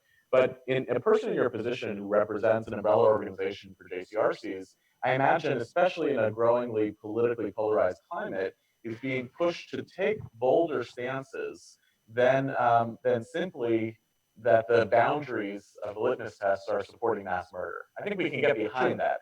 But how do you respond when people push you and say, no, it's not just mass murder, it's also the particular rhetoric during the presidential campaign that was anti-Muslim. And knowing that you have the responsibility of actually holding a broader community than one particular political position, how do you both stretch beyond the limited litmus test of mass murder towards these other degrees of responsibility to other communities while still holding the broad swath of the community you're supposed to represent?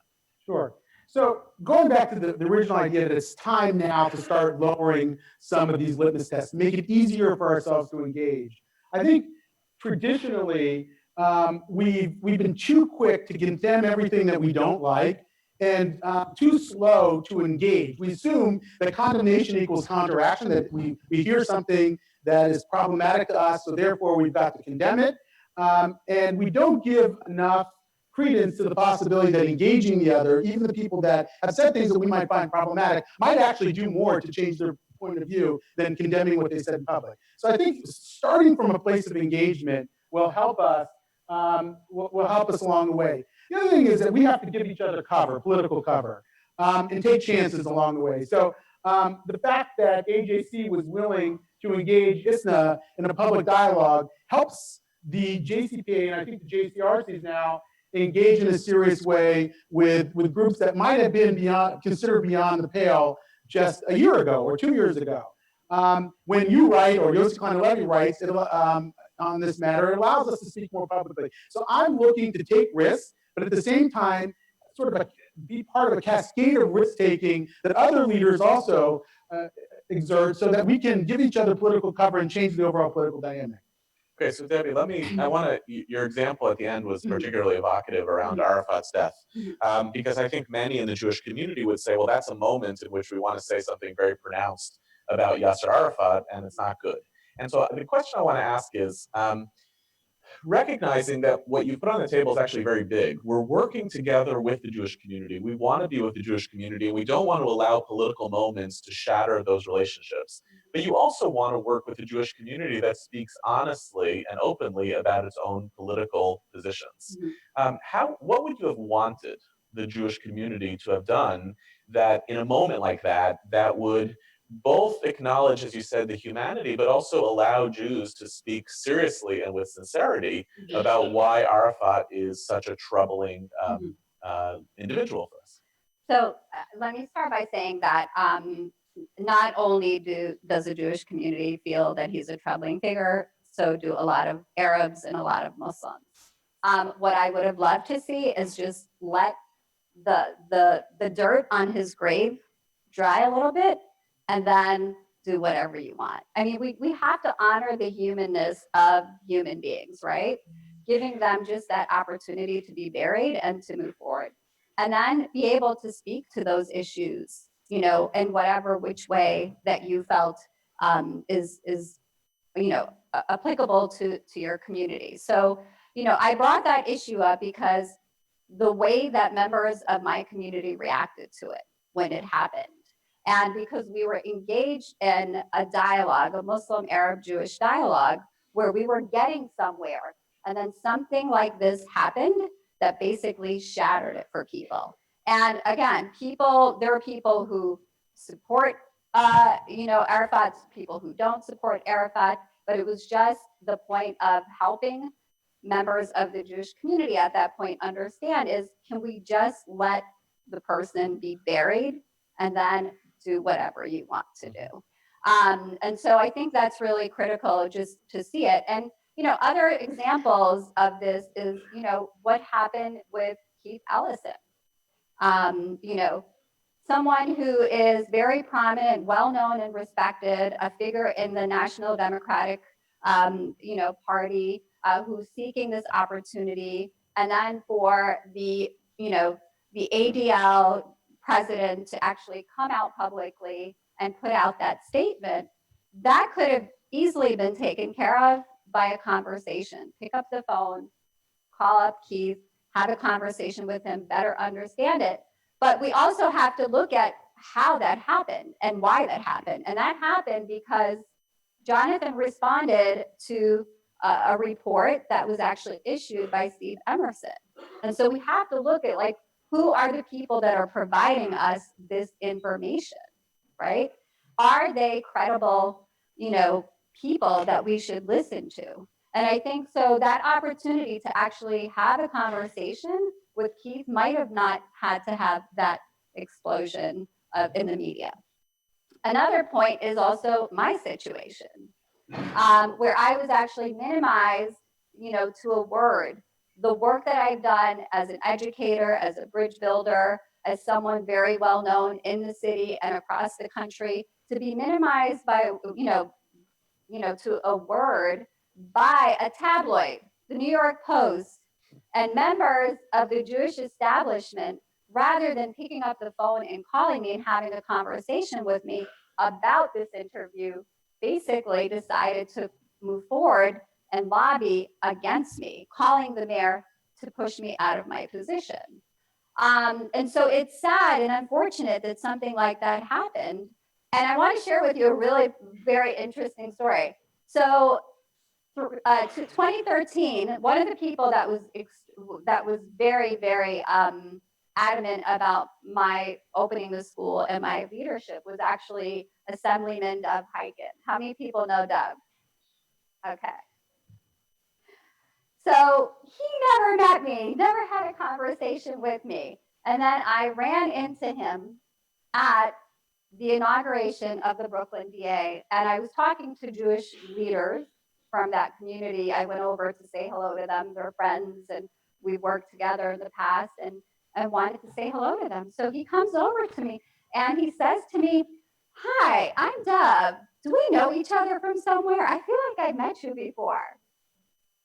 I said, hi, Deb. How are you? Where do you think we might have met? He said, well, maybe it was at some kind of Jewish or organizational event.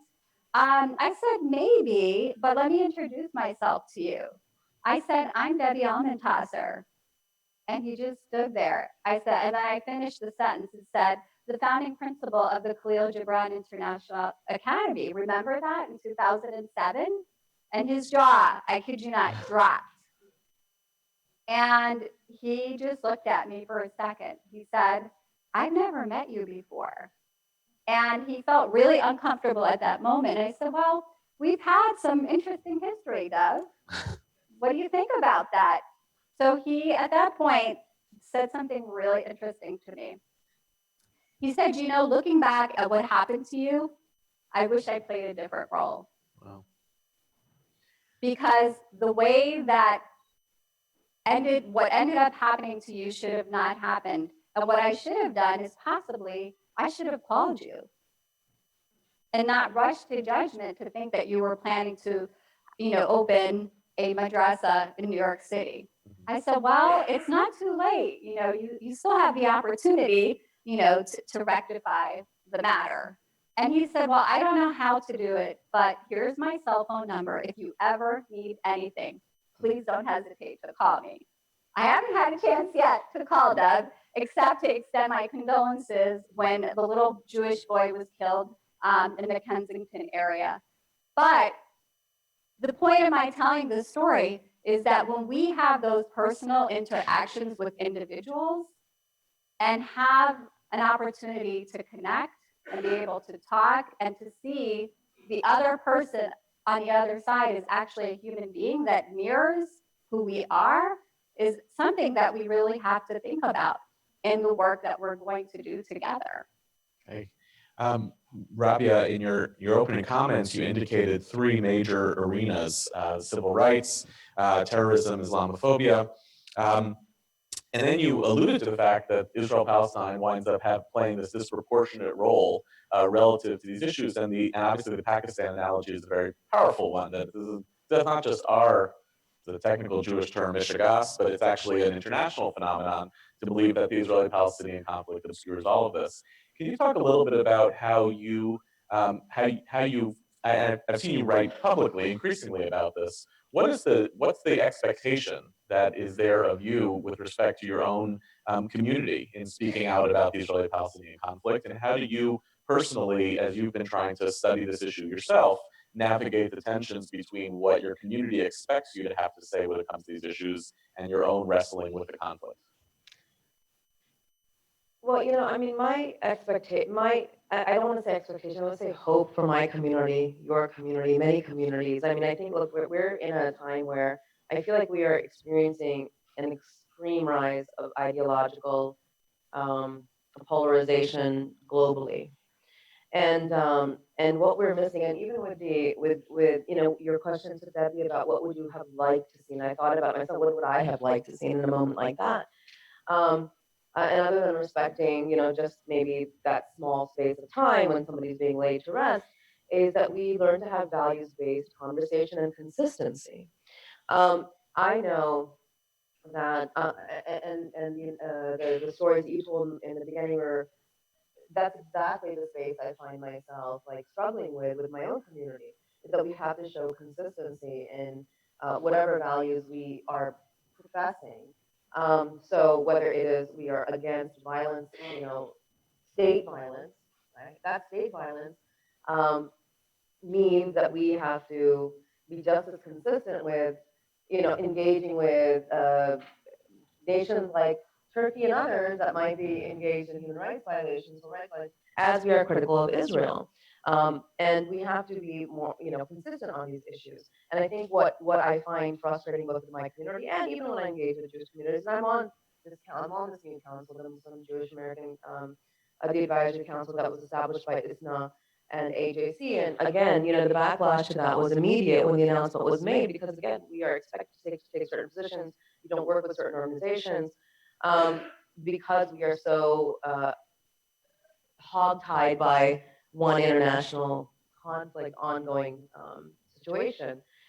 So I, my expectation from the community, and I have growth to me has been um, learning to be. What's interesting is in our faith tradition, in the Islamic faith tradition, like moderation is key always. Like never take extreme positions. Like we're supposed to be a community of the middle path, and it has taken a lot of time, maybe the last 10, 15 years, for me to realize how we often extremes are easy, and extremes have become mainstream.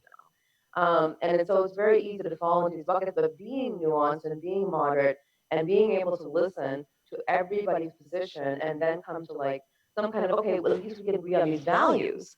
Maybe not interpret facts in the same way. While it's completely reasonable and rational, it's so hard for us to implement on a community and even organizational level.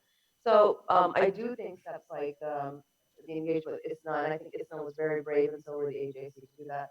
But having said that, I think what happened with Keith Ellison rolled us back a little bit. And my concern there was, and you have um, for Muslims who encourage engagement, who can see the value in working with organizations like the ADL. I mean, the ADL does tremendous civil rights work. We need this partnership. We need this cover for each other, civil rights cover and political cover for each other, and we should be working together on these issues that we have the same values on. But there are elements in our community they say no. In the Muslim community, you shouldn't work with the ADL because of their public positions on Israel.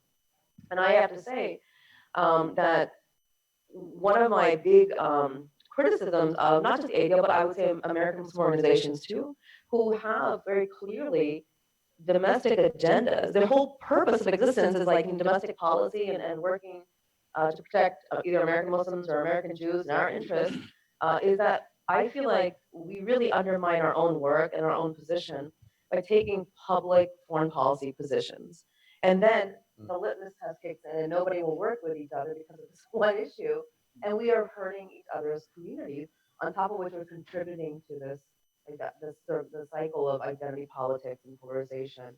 And somebody like Keith Ellison, who I have tremendous respect for, and who is, by the way, right, he is on the right of the Israeli-Palestinian issue to most American Muslims, could have been a very valuable inroad to our community, and would have opened doors to many of us to encourage more engagement with the ADL and other organizations, and just to be in the same spaces so we can get to understand one another better. And so I think that was a lost opportunity, but I hope it's not forever lost. I hope it can still be repaired. So I'm glad you both raised Keith Ellison because I want to talk about it a little bit here. And I want to try to do so depersonalized from Jonathan Greenblatt and even a little bit depersonalized from the ADL, both in acknowledgement of Jonathan's courageous leadership in general and in being at this conference, and also because it's more interesting for us to think about the larger issues than it, and the ways that they're surfaced than it is the particular mechanics of a political issue. The area I want to push on is I get, even in the story that you tell, that somebody who you encounter who is a political opponent would realize that they're treating you as a total stranger and attacking you publicly is not how you act. I got that. However, it does seem legitimate and possible that somebody in the Jewish community would say, we are politically and even philosophically opposed to Keith Ellison being the head of the DNC. And how do we get to both, which is the licensing of the ability to be public political opponents between Jewish communities and Muslim leaders and vice versa, but doing it in some way that doesn't get at what you're acknowledging is there was something very wrong about the way that was transacted. David, do you want to jump in? Yes. So I would first start where Debbie left off, which is, I think, one of the great purposes of Muslim-Jewish engagement, beyond the potential of coalitions around issues that we share, is getting to know each other, understanding each other's sensitivities and red lines, and being able to call each other when there's an issue like that emerges, so you don't first read about it in the newspaper or see it on television. So I think that's a very powerful purpose. I also think we should recognize that there are times when we're going to disagree. And, I can my organization, I should say, did not take a public stance on Keith Ellison and DNC. But I will say that even if one dismisses some of the arguments that were made against Ellison as being beyond the pale or unfair, that we could an organization like ours could still say, we disagree with his policy on the Middle East, and we don't want him to be appointed to a public position that will enhance that power. And I would hope that there's still space left over from that to not see it just as an act of disenfranchisement, but as an act of a community that's doing what it thinks is its own best interest. Even in the Jewish community, obviously, there are people who disagree with that and think that Keith Ellison would be a fine representative of the DNC. But there are others who don't, and they're not only acting out of a sense of, most are not acting, I would say, out of a sense of animus, but out of a sense of communal interest. And those community interests may collide. And we're, I understand it would be great if not all of us were animated by foreign policy and the foreign policy issues didn't get in the way of a harmonious relationship. But I think we all understand that that's not going to be the case, that organizations like ours do believe that we have an important role to play on some of these foreign policy issues, and we're going to continue to do that. And so I hope that as part of this dialogue, that we can come to a place where we say, we disagreed with you on that, but we understand it didn't come from a place of animus, and we're going to continue this discussion anyway. Can I just, Yeah. okay, so just two comments. I think, on the Keith Ellison issue, which, Debbie pointed out, it wasn't so much taking a position that is, we don't agree philosophically with this person. It was the sourcing of, like, the reason behind the statement, right? The reason behind the opposition, the sourcing by, this old video of Steve Emerson. And I feel like, having done due diligence, having really had the conversation with him, having weighed the cost benefits of making such a public statement, that might have tempered what happened, and then also the fallout in the Muslim American community. That, look, it wasn't that they just relied on an old video that was dug up by somebody we consider to be a committed anti-Muslim activist. But there's other reasons. There's other evidence that, maybe he's not qualified for this position or right for this position. And I understand, and many of us understand, that a community has to operate in self-interest. And if I was Jewish American, if I was Israeli, I would also oppose that. But I think the way it unfolded was really what was problematic, and who was relied on for that. Because to be honest, there's almost no American Muslim prominent public figure who has not been attacked by the same group of people, which delegitimizes all of us. And as we have a new administration coming up, they're actually drawing on some of these names and some of these people to be advising them. It puts all of us at risk in a way that it really almost like, there could be an impending witch hunt, to be honest. And it's going to be for all kinds of prominent American Muslims, including people who work at the White House, including people who, like me, who have, worked with Shalom Hartman. I mean, it could be a very broad net, and that's what's kind of scary. The second thing I would say is this, and this is not,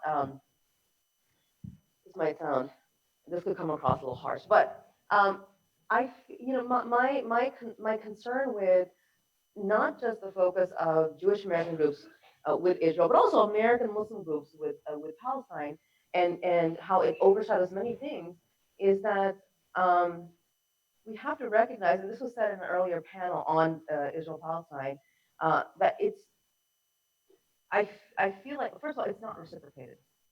I can almost guarantee that Jews and Muslims around the world are not as concerned about American Muslims and Jews, okay, as we are about them.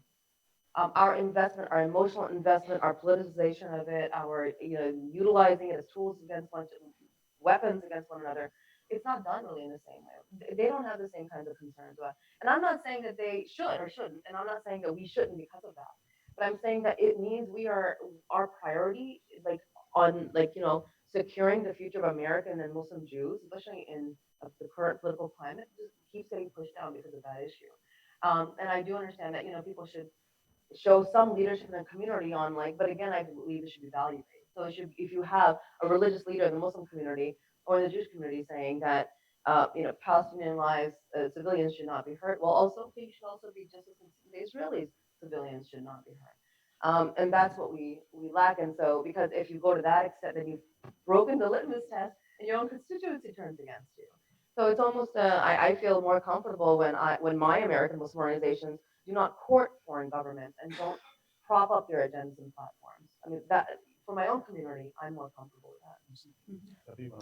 Yeah, I also just wanted to point out that we also have to recognize that there is a huge imbalance in influence and in power. And so when we look at, the whole situation of the Palestinian-Israeli conflict, and we look at the dynamics within the United States, between the two communities, the way that it plays out continually undermines any effort to actually come together. And I'll give another example of when this was actually the case. And there was actually an opportunity to address it in a much more cohesive way that you could actually bring all people, together. And that was actually the Gaza situation with the children on the beach. And so what some of the mainstream Jewish establishment decided to do was actually hold press conferences with elected officials that were actually coined as Stand with Israel. And so you have the Palestinian, Arab, Muslim communities, it's Ramadan, and elected officials are going out there who are their, elected officials and standing for, Israel. And so what was the issue with all of these communities was, well, let's look at who was impacted by these attacks. Let's look at the number of civilians that have been, killed. We've just seen children on a beach killed.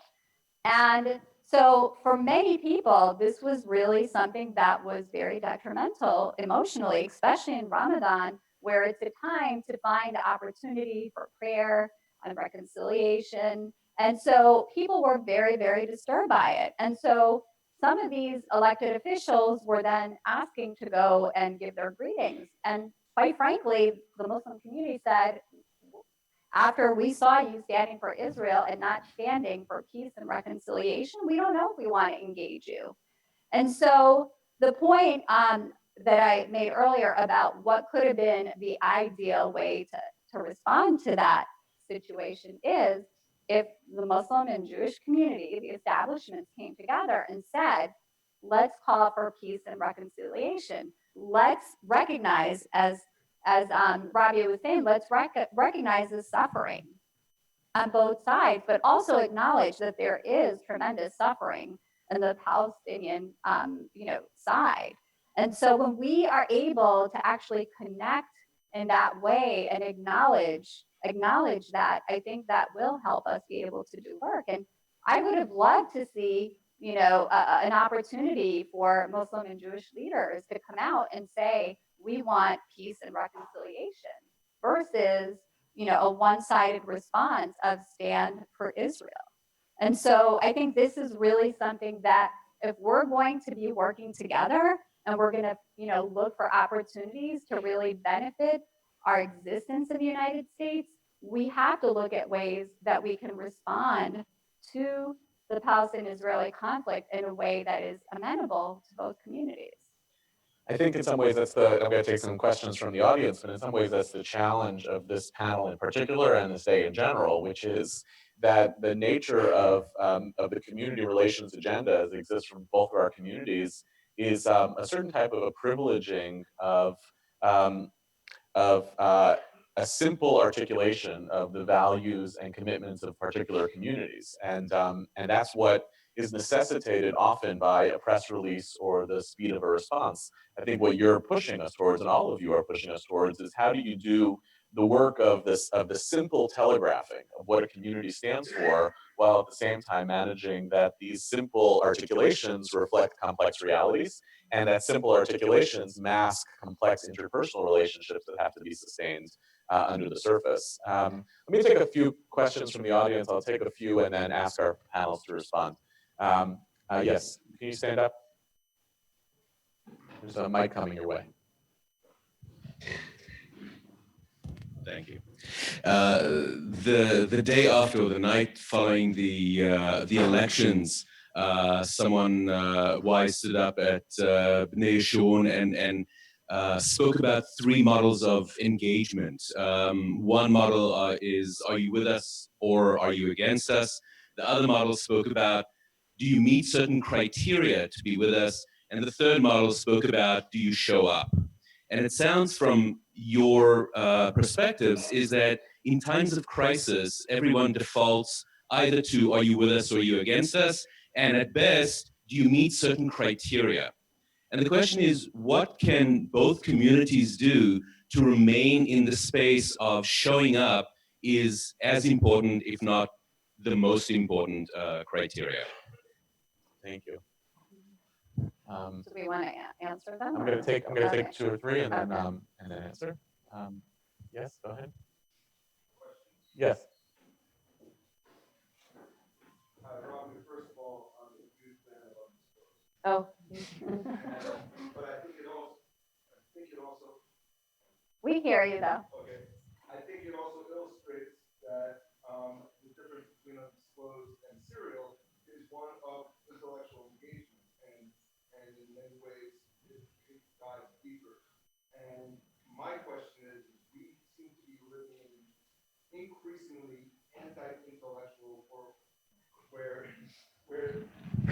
I'm just trying to figure out how we get from here and having a dialogue where people are listening, at least listening, and then bringing it out to an anti-intellectual world where I feel like that's really where it needs even more engagement. We're talking about establishments. Fact is, most establishments don't represent most people. So I was curious on your thoughts on how you bring dialogue such as this into a broader anti-intellectual society. Great. And I'll take one more down here. Letty Cotton Pogrebin, and the question is to the two Jews on the panel, Yehuda and David. What do you recommend we do internally to actualize our values to the point where when, for example, I'm going to give you 3, something happens within our community that should be called out, and because of the kind of third rail of Israel-Palestine as an issue, nothing is done or the worst possible things are done. Example 1, when Rabbi Kleinbaum of the Gay and Lesbian Synagogue a couple of years ago after the Gaza War named among the victims that she named from the pulpit on Yom Kippur the names of the children who died in Gaza. Huge money was taken out of her synagogue for doing that. What should we have done? The second thing, something happened to me 2 days ago. I had been about to sign a contract to give a talk at a federation, and I was blackballed on the grounds that I belong to a radical organization. What radical organization? Shalom, Americans for Peace Now. Blackballed by not a New York federation, but a federation elsewhere. And at B'nai Jeshurun, famously, our rabbis were hounded when they reacted to a UN event. What should the rest of the community be doing, and why are we so prone to silence when obviously we've come here, we represent a lot of organizations, we have the capacity to make noise, make trouble? Why have we become so passive and so cowed? And since it's going to get worse and it is going to be a witch hunt, why aren't we organizing right now to push back? So 3 terrific questions. What does showing up look like? That doesn't get into the black and white. What does intellectual engagement look like in an anti-intellectual environment? I don't know what makes you think that the environment we're in is anti-intellectual. And how do we actually actualize our values, to Letty's question? And I think this is true in the Jewish community, but I'm sure it's also true in the Muslim community as well. I was thinking, you got that too? Who wants to go first? Yes. I'm going to pick up on one thing that Debbie said, and for 1 second, and that is about, you made a statement about imbalance of power between your communities. I just wanted to point out that in the context of America, I'm sure we appear to be very influential. By that, I mean the Jewish establishment. Many Jews, in a different context, the larger global context, feel actually very vulnerable. When you look at the UN votes and so forth, we sometimes see our activism in the United States as a way of sort of counterbalancing what's happening on a global scale. So while we might look strong, we feel very weak at times. So what does it mean to show up? I think what showing up means showing up. In other words, even given all of these sins that we've committed and that maybe you've committed as well, that we still show up anyway, that we come to conferences like this, that we go when we're invited, that we take risks to actually be there even when we know we're going to face some internal strife in our own community. So on this issue of internal strife within our own community, which actually plays, of course, into our engagement with Muslims. Look, there's no question that the Jewish community has to go through change, if for no other reason that we're alienating large swaths of young Jews in this current discussion. So one thing that I tried to advise is The young Jews clapping. right. And one, Sorry, we left you Right. out.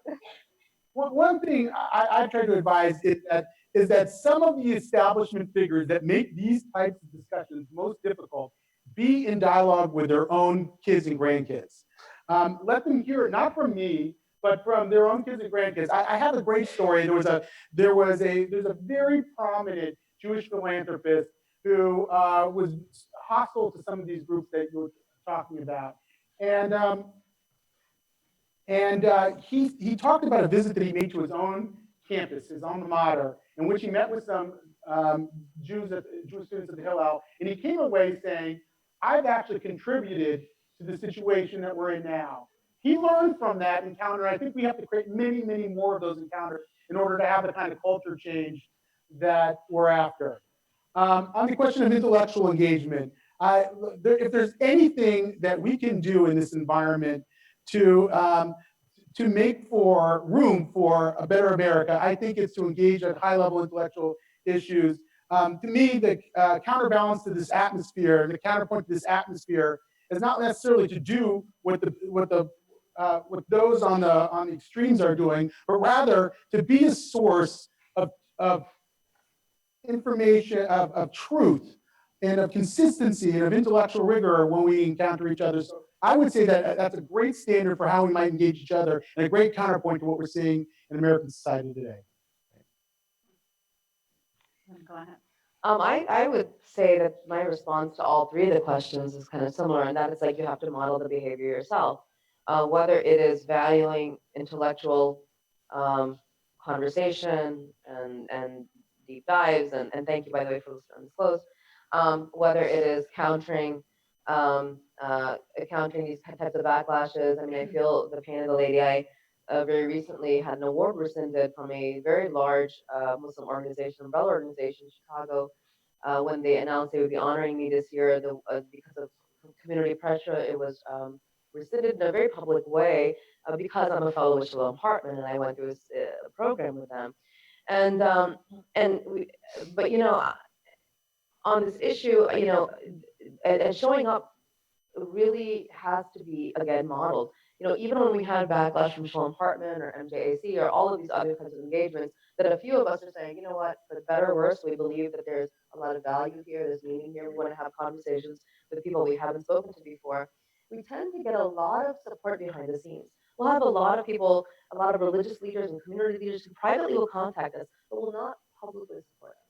And so we need the courage of those people to do so. And Yehuda has shown tremendous leadership. He in his Facebook posts, whether they're about cooking or anything else.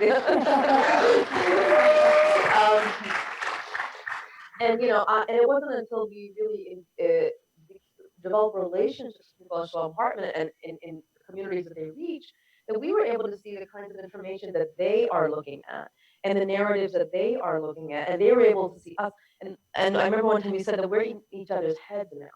So when I write something that's pertinent to the Muslim community, maybe it's relevant also to the Jewish community and vice versa, and I'll share that. I'll say, look, we do have shared values. You cannot say because this is an organization that we're just going to boycott. You have to look at human beings who make up this organization. And we need more people like Yehuda. We need more people who have the courage to say, you know what, that we cannot remain forever like in our corners, and basically just model the behavior. Yeah.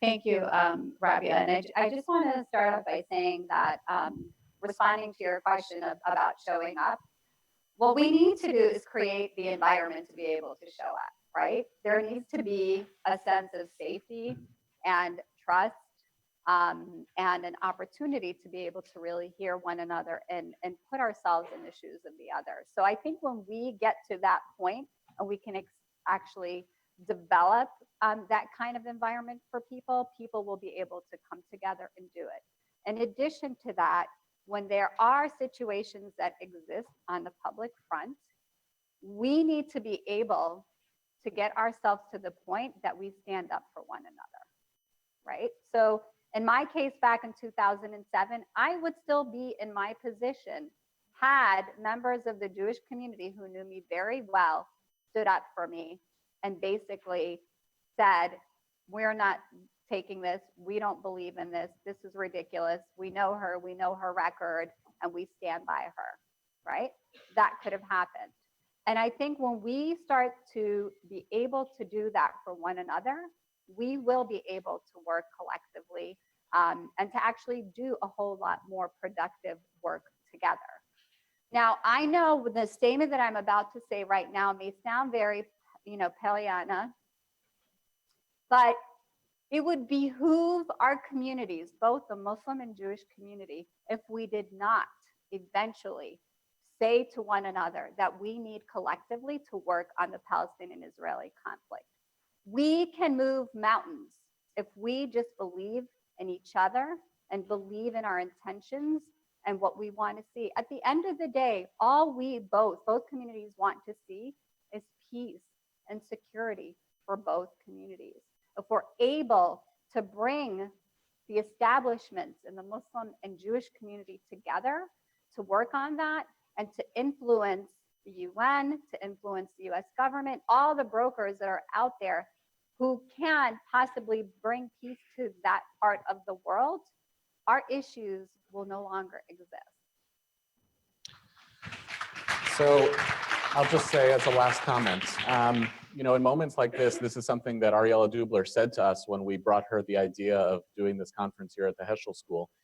She said, in moments like this, politically sensitive moments, there's an impulse to activism and there's also an impulse towards building community.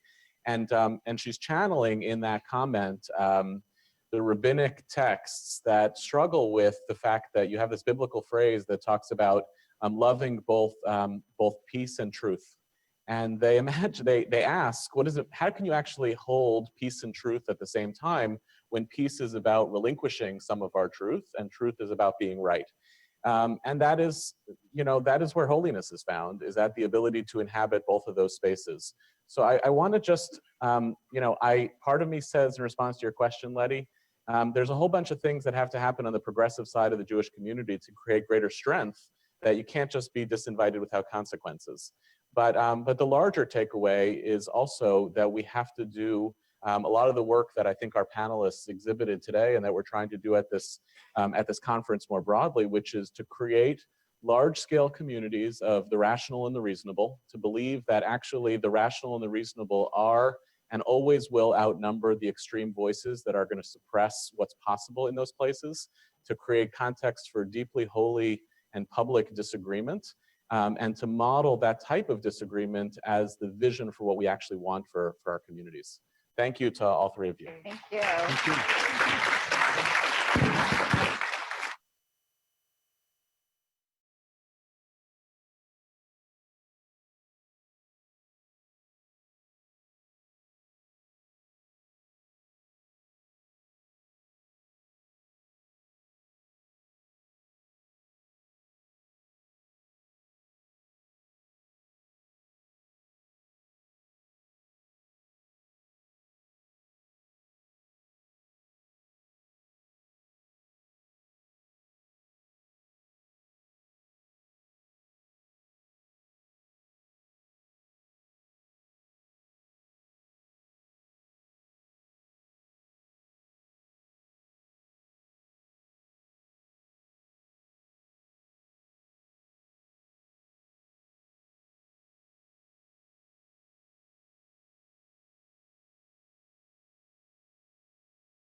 Good afternoon. If we can have everyone seated to start the panel, thank you very much. Tough crowd. Yeah. We'll be fine. Start naming outliers. Call them out.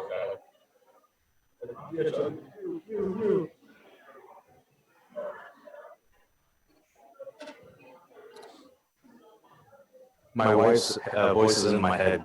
What is she saying? Posture. Chest sit up straight. Yeah, you should be up here. Unbelievable. Thank you. Thanks. Great. Terrific. He works for me. Yes. Yes. None of the rest of them are any different. Yeah. Good afternoon, everyone. How's everyone doing? Holding up okay? Yeah, how are your sandwiches? You had like 6 minutes to eat them? They're awesome. Shall we? Yeah. My name is Hartman. Welcome to whatever panel it is I'm moderating. Not really sure what the topic is, but you will know. Whether or not we hew to the subject or not, ultimately is something you can't control. They gave me the microphone, so it's their problem now. I have with me an outstanding lineup. We have Alana Newhouse, Tablet Magazine, Wajad Ali, whatever it is he's doing right now. Pakistan. Of what? Of Pakistan. Of Pakistan. And we have Gary Rosenblatt, who I think has been spying on MLI all this time. He didn't say no. He didn't, yeah, he just nodded. To New America. So you have everyone's bios and their outstanding bios in the program packet, so I'm not going to spend a lot of time there. We're going to have a conversation where I play the role of a moderator and a panelist, which is a bipolarity I actually am very sympathetic to because it makes me a moderator Muslim, which is supposed to be a joke. And I'm also Hartman's staff. So that's a little bit weird. Like, I'm not really sure whose side I'm on in this conference.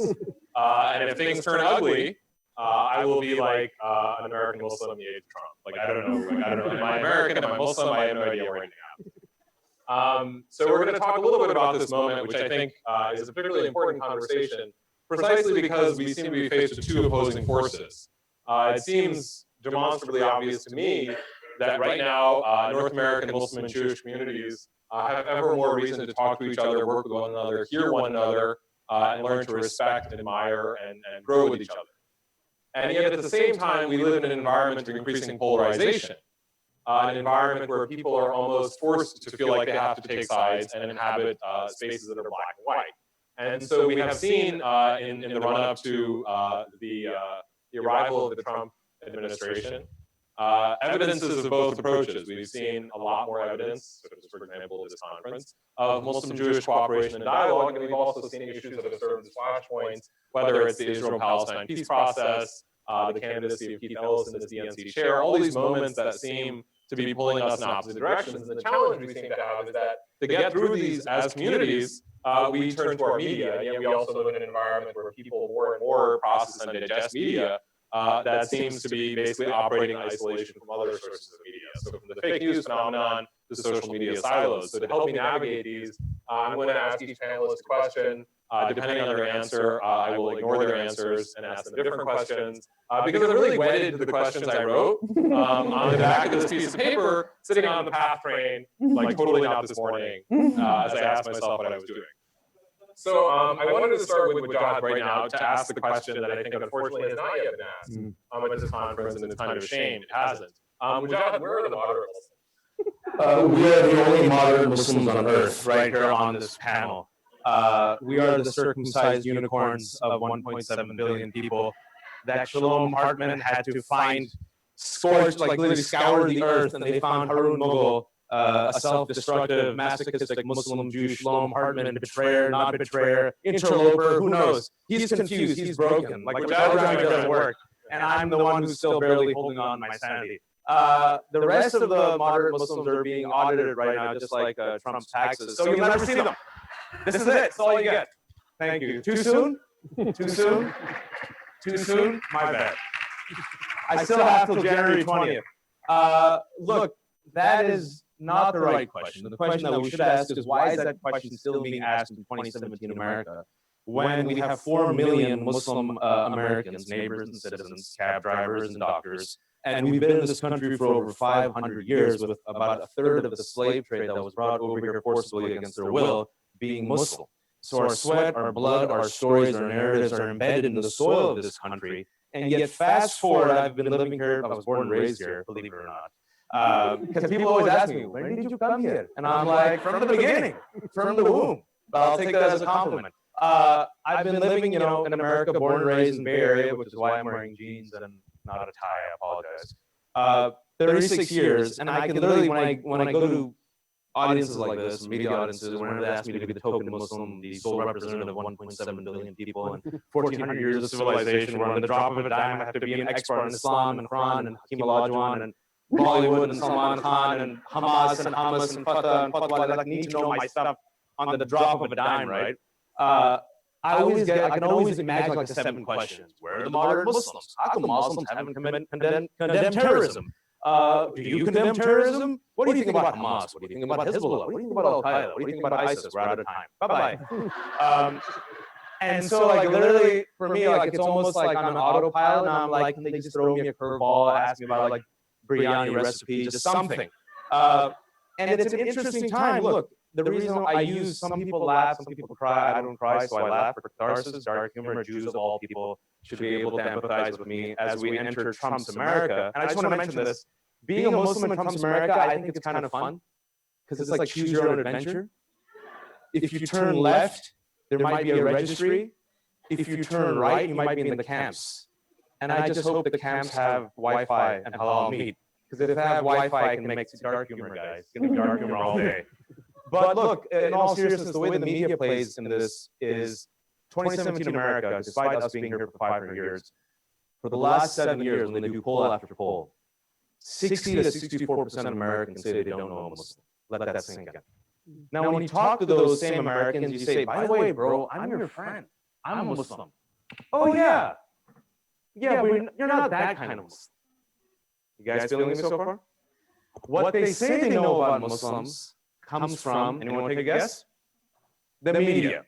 Now, we're living in an interesting situation where Gallup did a study in September, and in the 50 years that Gallup has been doing the study, right now in America, we're witnessing the lowest trust and favorability rating Americans have in the fourth estate, the media, 32%. It was at its highest recently during the Watergate scandals of the 70s. So right now, most Americans do not trust anyone on this panel, right?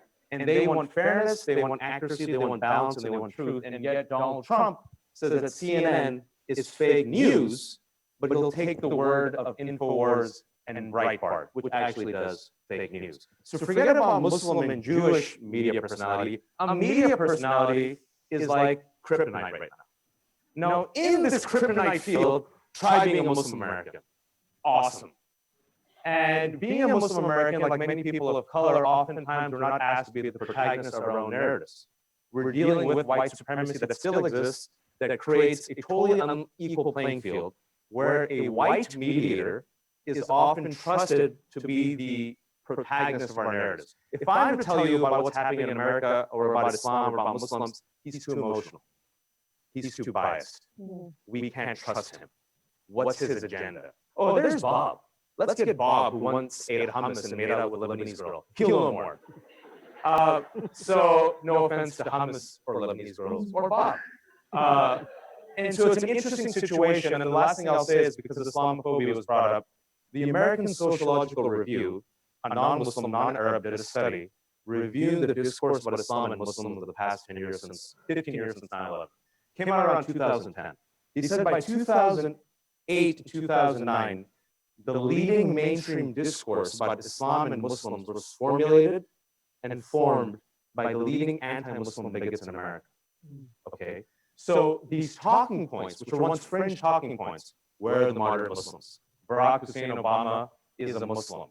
Every single American Muslim organization is a front for the Muslim Brotherhood. Sharia is taking over America.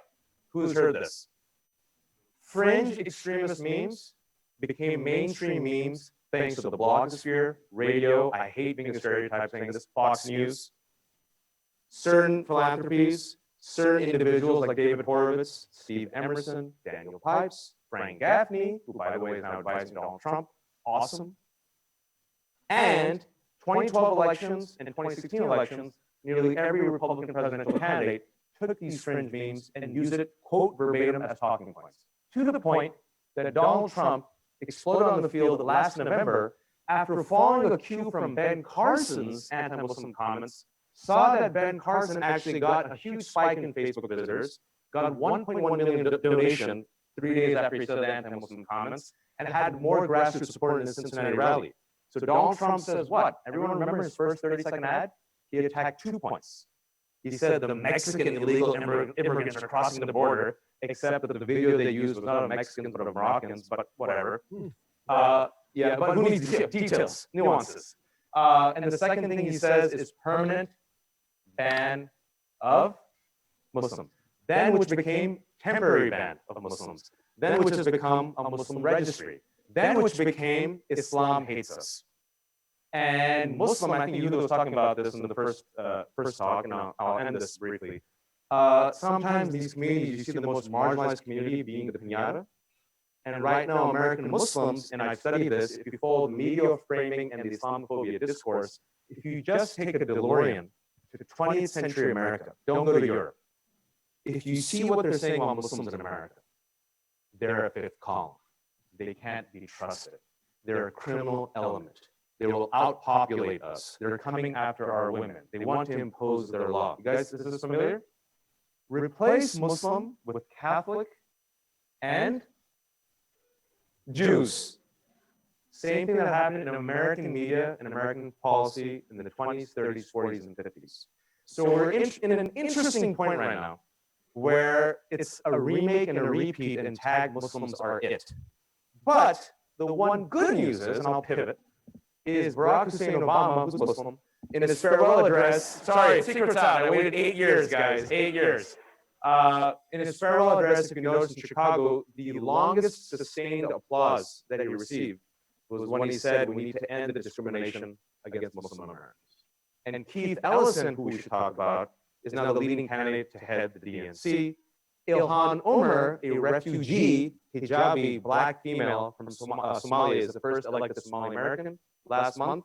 And Miss Marvel, speaking about the power of media, is a Pakistani Muslim American fictional superheroine from New Jersey who is now part of the Avengers and has one of the best-selling graphic novels in America. So I'm not a pessimist. I have 2 kids. Their babies are very cute. And I'm not going to tell them that your legacy is you'll be a great victim. You'll suffer very well. They'll always hate you, and there's nothing you can do about it. What I'll tell them is in America, despite all these problems, everyone's gone through this before. Muslims are going through it with their unique challenges. I will demand that they throw down with the pen and become the protagonists of their own narrative. And inshallah, God willing, use Islamic and American values to not only defend our liberties, but to be a real Muslim American and shelter those who are more marginalized than us and pick everyone else up. I'm done. So, I know for those of you who are on the WhatsApp group, we're doing the Wujah drinking game. Nobody really thought you would say circumcision in the womb in the same opening statement. No, they actually said you can't say circumcision. So if someone says I can't say something, I'm like, you know what?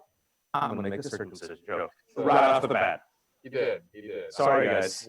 Sorry, children. So Alana, taking Wujah's perspective, he mentioned something that was very interesting. He mentioned the 20s, 30s, 40s, 50s in America, the way in which you sort of have this victimization narrative. And the thing that occurs to me right now, and we've talked about this before, is, among communities that are marginalized in different ways or have histories of marginalization, there are obviously issues that prevent them from working together or understanding each other. And so, there is an elephant in the room. I think the actual elephant in the room is probably orange. But there's, the elephant in this room is Israel-Palestine. And it seems like, as long as we don't know how to talk about the issues that really, I think, activate some of our greatest fears and anxieties, we are going to be unable to cooperate on issues of common concern. How do we do that? I think that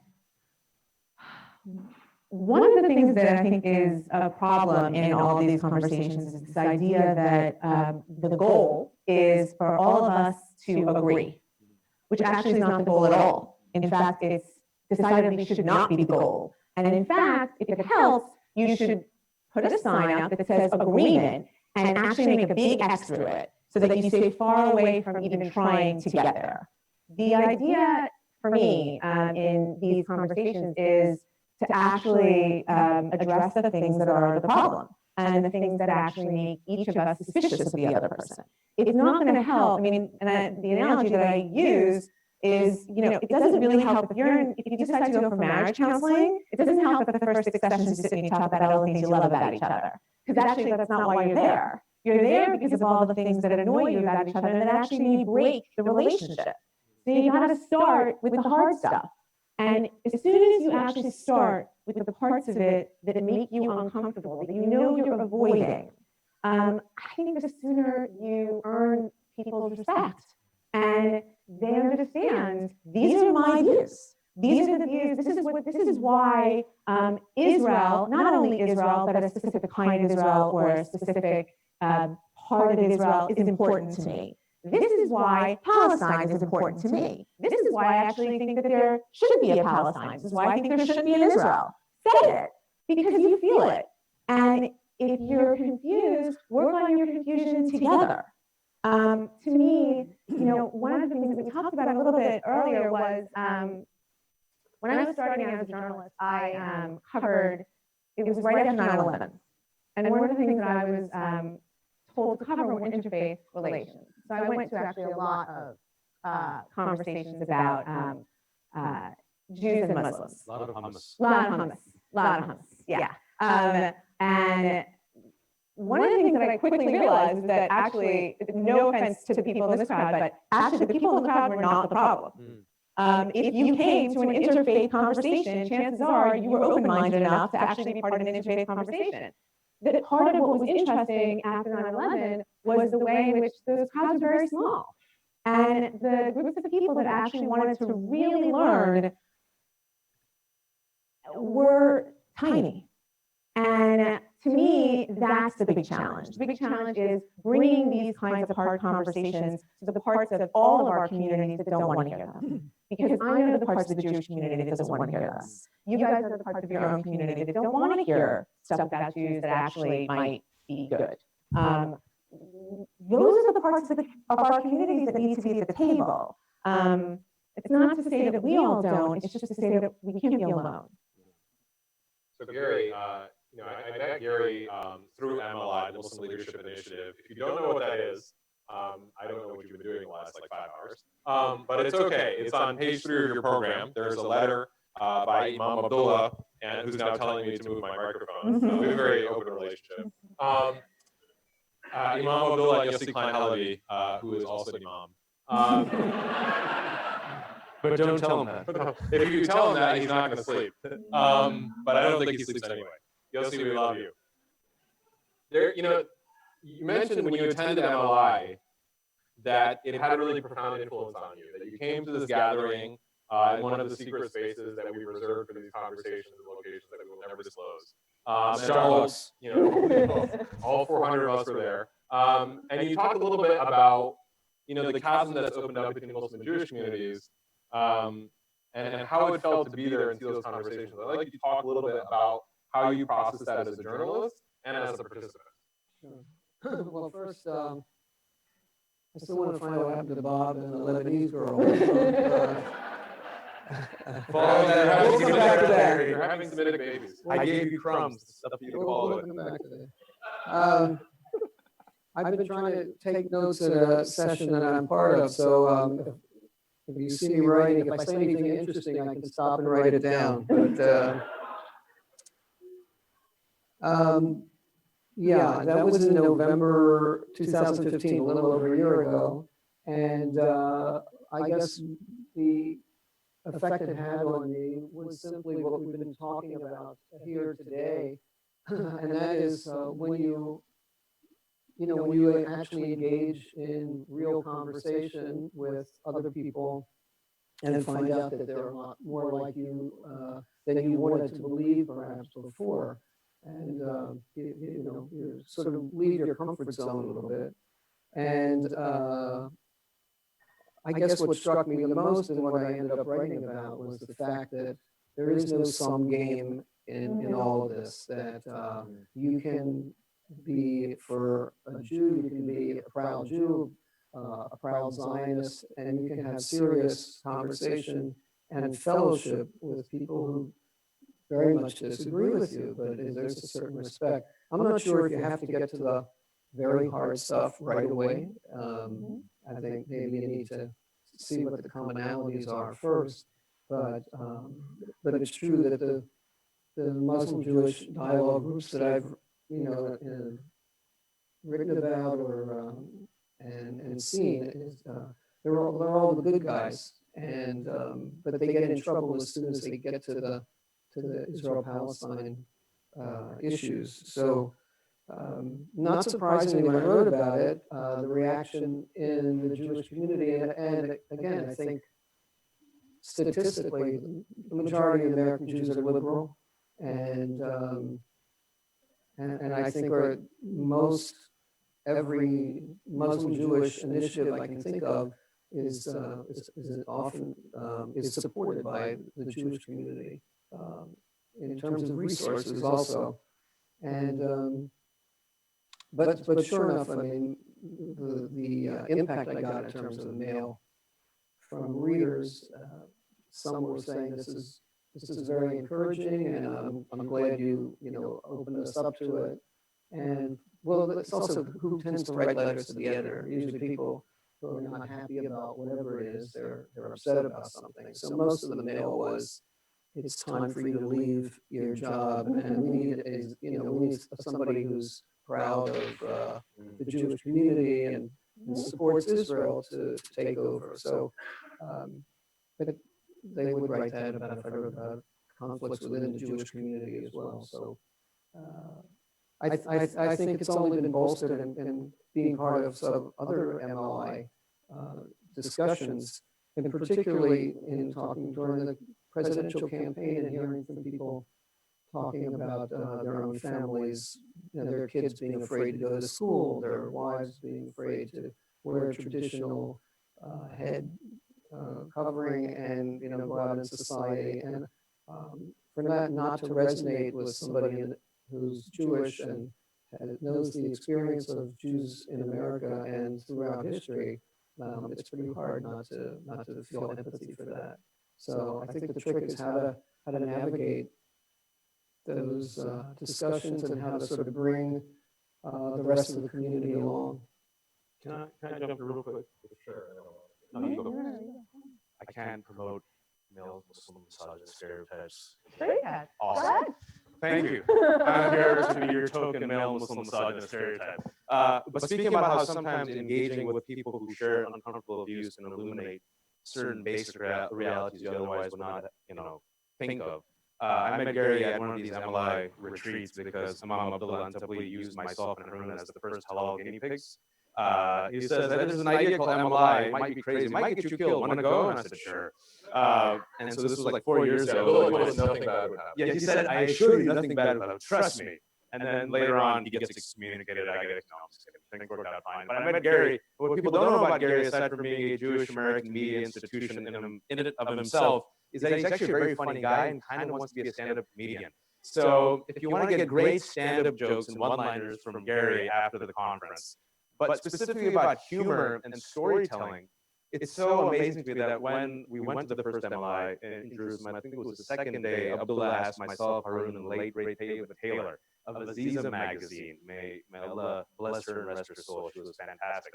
He said, Halal guinea pig, go forth and address all the Jewish scholars of Shalom Hartman Institute. Talk about Islam and Muslims and American Islamophobia. Go forth. Don't fail us. And I remember Harun and I, as you can clearly see, are very immature for our age. And afterwards, we're talking about leading Jewish scholars at the Shalom Hartman Institute, and I wasn't offended at all. The first thing people said to me was the following. We didn't know Muslims could be funny. I wasn't offended, because I could tell it was sincere. Second thing, when we thought Muslim leaders, and I'm not a leader, were coming to meet us, we thought you'd all be like Ahmadinejad, and you guys are really good. The third thing, and I could tell, and this was veiled commentary, and I joke about this, it's not just for Jewish audiences, but American audiences, when they see Muslims, especially a Muslim brown male with chest hair, they feel as if we've just evolved 3 days ago, that there's bruises on my knuckles. Amazed that I can be both eloquent sometimes, funny, humorous, and intelligent. Right? And you can see like this shock. It's like, wow, that was very, insightful commentary. 2 blocks from here, 5 years ago, I did a piece for Salon, a humorous commentary piece, where I did a play on the religious draft. And I said, Muslims will give away our toxic Muslims, will trade. Christians give us some of your people. It was just like this parody on religious trade. Like, we have to get rid of like some of our toxic community members. Like, you take Mike Tyson, we'll take Seinfeld. And I had a really well-intentioned, Ivy League educated, literary agent, white guy, really nice guy, well-traveled, who just 2 blocks from me took me out because he wanted to, sign me. And he fed me grilled octopus for the first time. It was exquisite. And I was eating the grilled octopus, and I didn't say a word. He looked at me and it just inspired this monologue. And he's like, I was reading your article, and I'm like, oh, this is funny. Wow, it's a Muslim guy who wrote that. And I didn't think Muslim guys could be funny. Why did I think Muslim guys couldn't be funny? That's strange, because you're human beings. But when I think of Muslim, I'm like, you think, he goes, yeah. Why did I think that? Damn, I shouldn't have thought that. And I want to give this essay to my senior citizen mother who lives in the Midwest, because she's a sweet lady who honestly just hasn't met your people. And I fear when she watches the TV, she'll get the wrong impression. Right. Meanwhile, this Ivy League educated individual had the same impression. And so never underestimate the power of what Gary was saying, what Alana was saying, was that to get into those uncomfortable spaces and be your best authentic self, and not engage in these vanilla hummus conversations. That's why I told Abdullah, it's the last thing else I speak too much. I said, if MLI is going to be this vanilla, I like you, you like me, I like hummus, you like hummus, hooray, don't waste my time. It's interesting because one of the first articles when I was an Interfaith reporter on Interfaith stuff, one of the first articles that I reported on was a piece by a professor at Harvard Divinity School about Abraham. It was really interesting. After 9/11, there were all of these interfaith conversations designed around Abraham, because Abraham is what we have in common, right? And of course, John Levinson points out very smartly that actually Abraham is the start of the conflict. Wow. But his point was, that's right, he should be our mascot, but not for the reasons that you think. Not because actually he's a representative of what we have in common, but because he's a representative of the beginning of the fight, or the beginning of hostility. And in fact, we should be doing these kinds of conversations. And the only thing that I have to say that is, just for a little bit of context, I mean, part of the problem with having any discussion about anything in the media, particularly controversial things, is it almost feels like we're looking at something under a microscope. We are looking at something right. We're analyzing it correctly, except the room around us is on fire.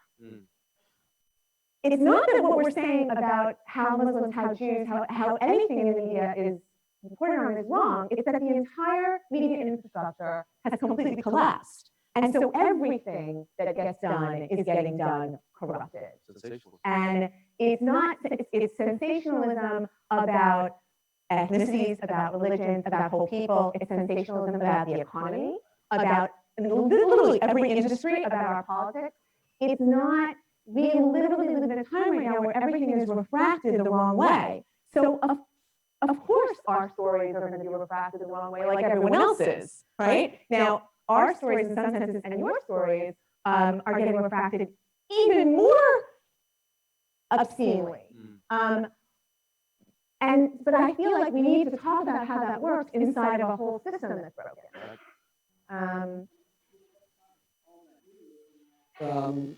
How the mainstream media covers religion has always been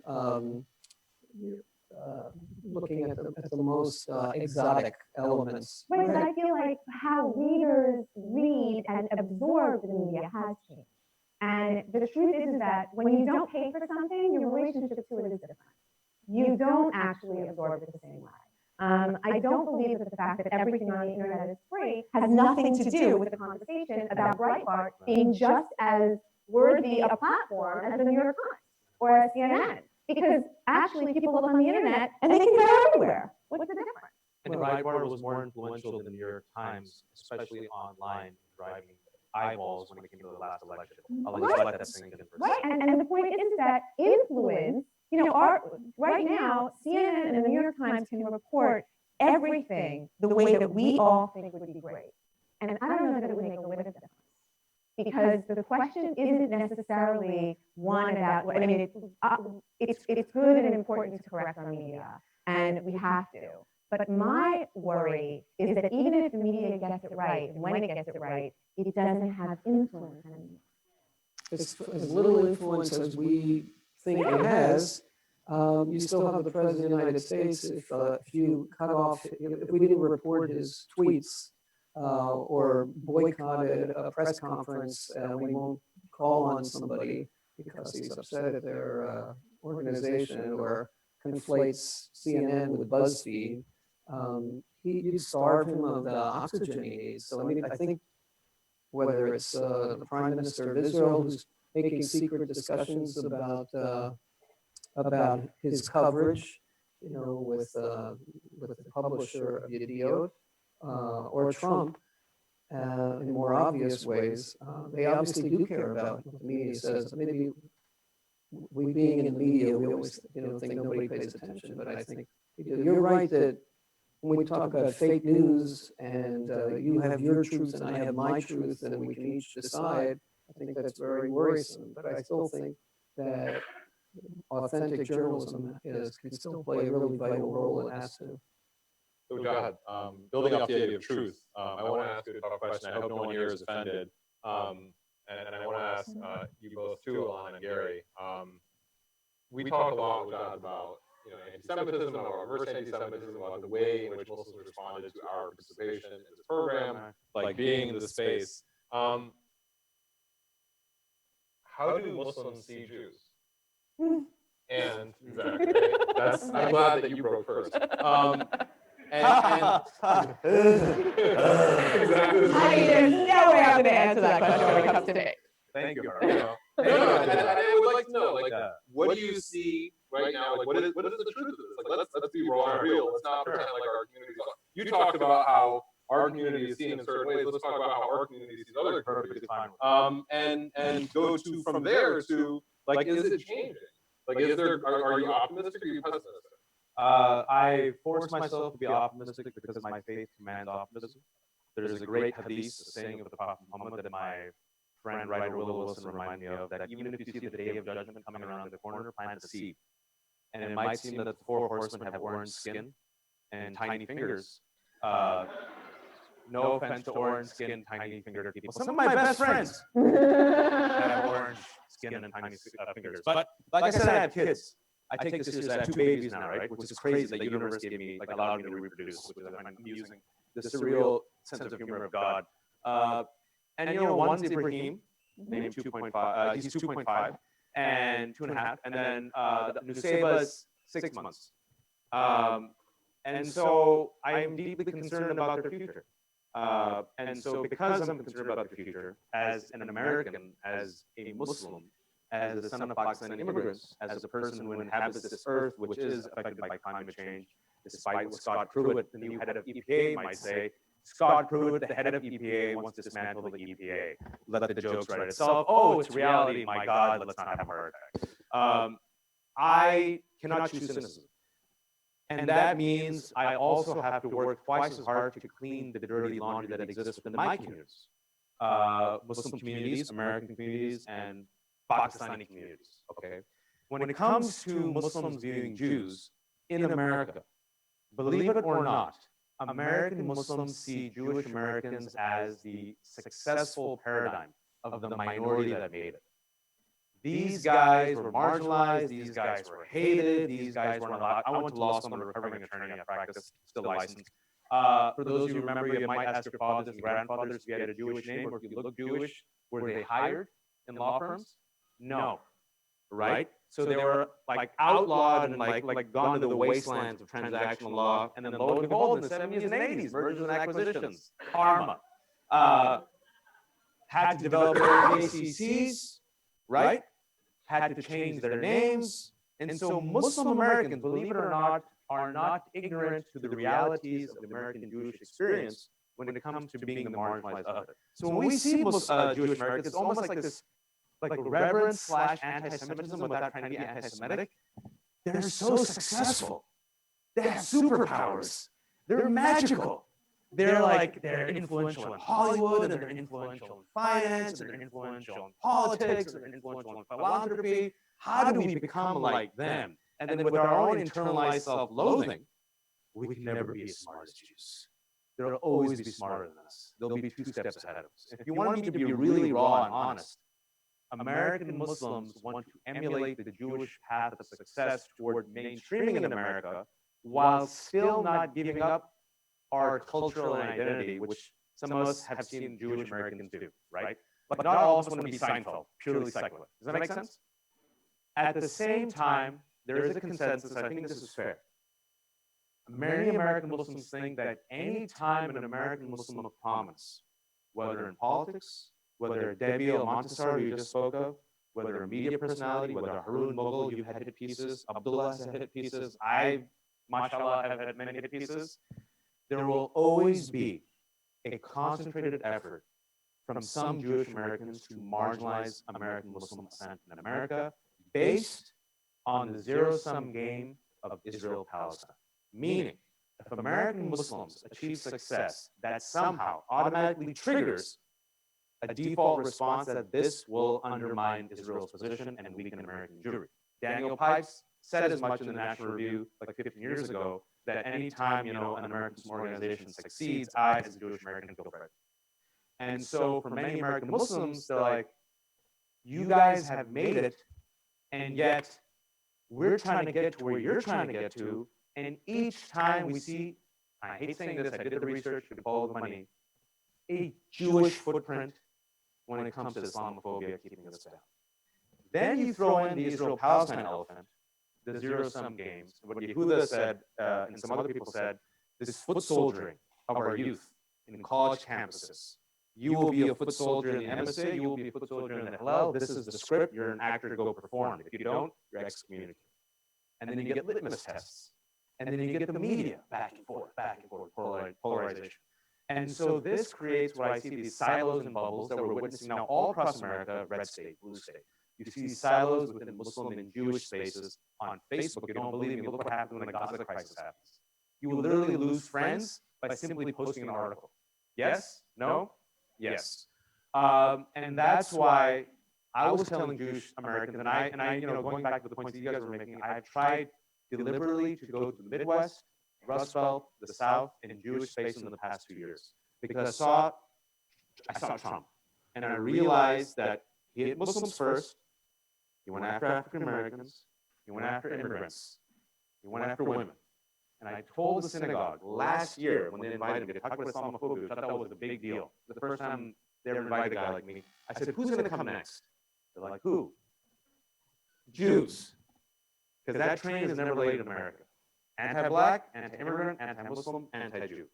And I said we have to come together around these shared spaces where we don't always agree on stuff, but we have to come up with a better narrative, a dialogue, and an etiquette to talk to one another, understand one another, where we can create a space that doesn't say hummus, yay, let's never touch Israel-Palestine, but you go right through Israel-Palestine, but in a way which there's etiquette and goodwill. And I'll say one thing to this, right after the Gaza crisis, based on the relationships I developed with Yehuda, Yossi, Daniel Hartman, and others, Yehuda invited about 12 of us. Rabia was there, Abdullah was there, I think Harun was there, to his house in New York, where he shockingly made very tasty cake. It was like really good. We're all surprised. And coffee, and in his living room, right while Gaza was happening, okay, we had blunt conversations. I wish that was recorded and posted online, because we talked about Israel, Palestine, chosenness, AIPAC, Muslims, like every third rail topic you can imagine was explored. And each of us said our piece without sacrificing our authenticity or our communities while drinking coffee, and no one raised their voice, and we all hugged and left at the end. That's the type of conversation we need in America. Real talk, no vanilla fluff, but in a way where our silos explode and we get our heads out of the cocoon. Alana, so I want to ask you the same question. How do you think Jewish communities see American Muslims? Do you think there's truth to what Mujahid's saying? Sure. I mean, obviously there's truth to what he's saying about the Muslim community. Here's the thing, though, that is true, it's just true about Jews. When Muslims, which I'm sure and inshallah they will, follow the Jewish path toward ascension and aspiration and success, you will see that very, very soon, nobody will agree on anything, which is actually going to be the Jewish model for you. It's a very old tradition, and it's terrific. Join it. You'll actually find yourself in rooms where you literally cannot find a person to agree with. I think that's very healthy, by the way. As a Muslim, I honestly, as a Muslim, can I just say that? That's my hope for the American Muslim communities.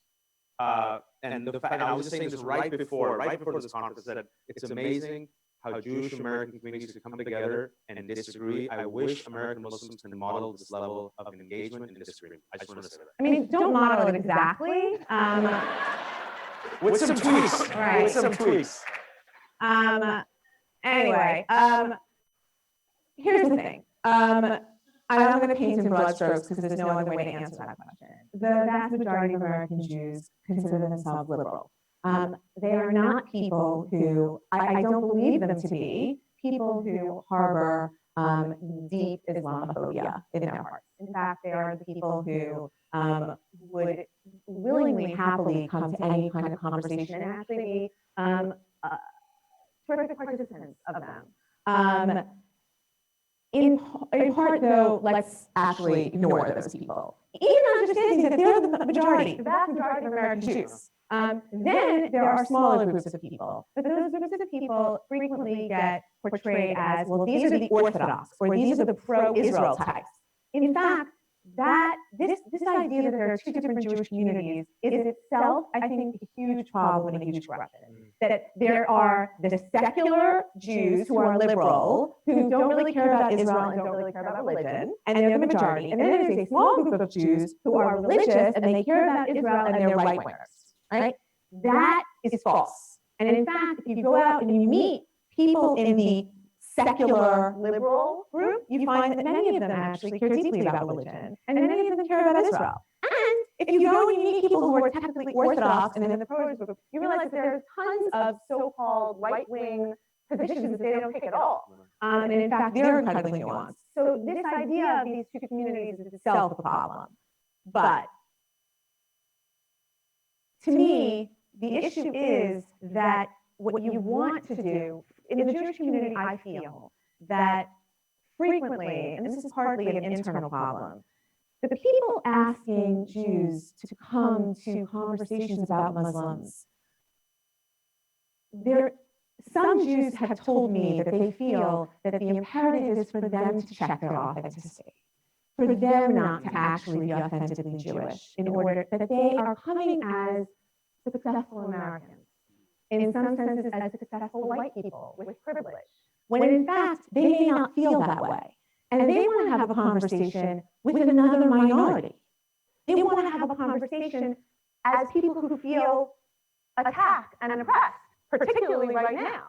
They don't want to have a conversation as the successful white people with no challenges, right? Who just can teach people stuff. They actually want to come on an even plane, and that they feel that the spaces don't have that assumption involved.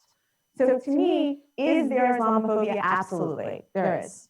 There's just, I mean, there's tons of, we all have tons of prejudices. Jews have them. The Israel-Palestine issue clearly turns the dial up on it each time there's a flare-up. But for me, the much bigger challenge is creating spaces where the people involved, Muslims, can come to the space without having to sign a waiver that they are officially a moderate Muslim, and where Jews can come to the space. You have it, yeah, I know. You keep copies of it. And where Jews can come to the space by saying, I'm an authentic Jew, and maybe even I'm a pro-Israel Jew, and maybe even I'm a pro-Netanyahu Jew, right? Actually make the space big, and make the space big enough for people. And this is where I actually, I'm so happy that that conversation is not taped and it's on the internet. And I'll tell you why. I don't think it would have happened the same way. And in fact, I want to encourage people to listen to that line in Barack Obama's farewell speech. Stop talking to people on the internet. It is a toxic space for these conversations. These spaces are the spaces that are helpful. Talk to a human being and see their face and see their eyes, and actually feel them in that space. It will make a world of difference. You will understand that they don't hate you because of how they're looking at you. And it's invaluable, and you can't get it on the internet. So to me, it's my long-winded way of saying, yes, each one of our communities has hatred for the other, running through channels of it. The question is how do we deal with it? And to me, I think that the only way to do it is conversations like this one.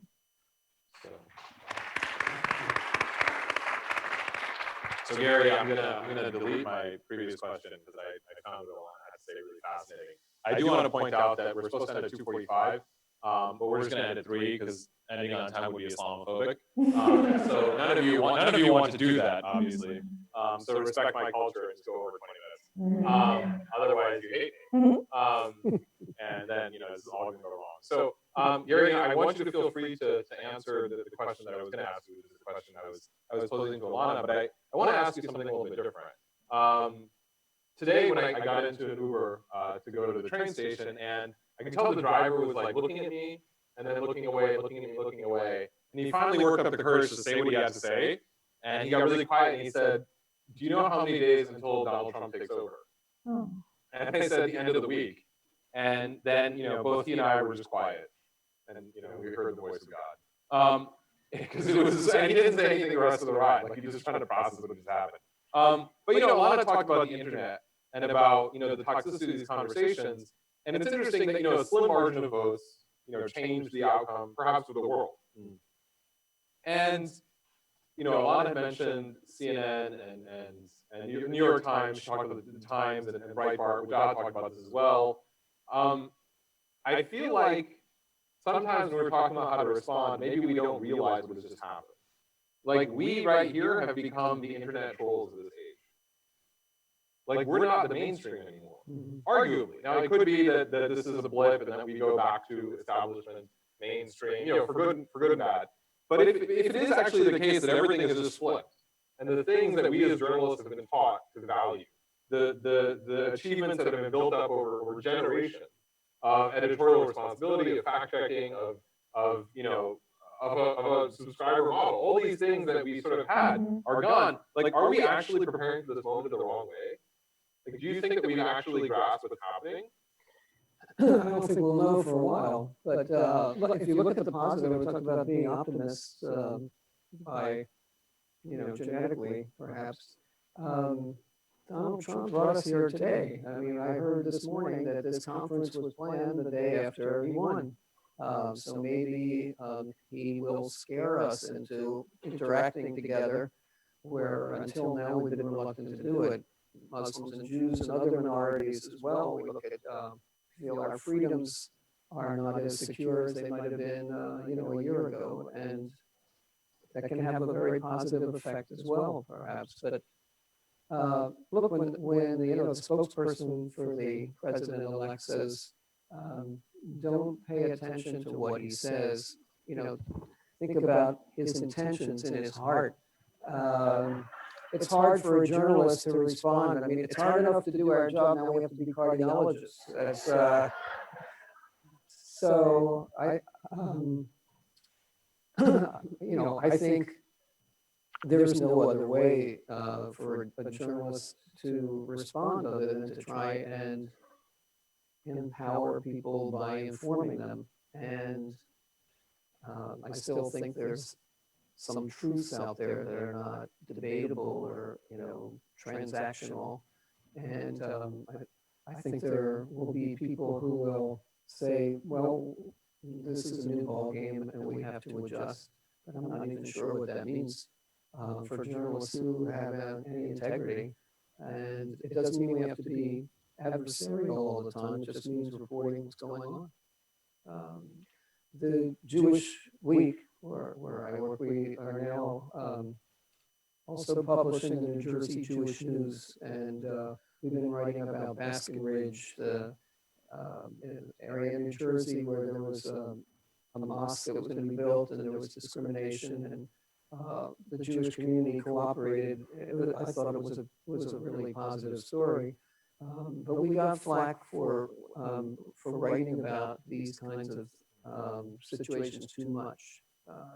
So I think there's always that balance, and how much do you cater to your audience, and how much do you feel like you have to bring them along?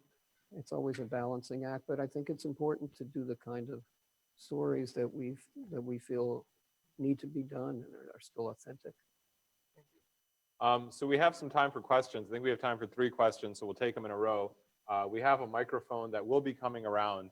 I would ask a couple things. First is you phrase your question in the form of a question. So Harun, do you use Rogan? The answer is no. It's painful, but it's true. It's okay.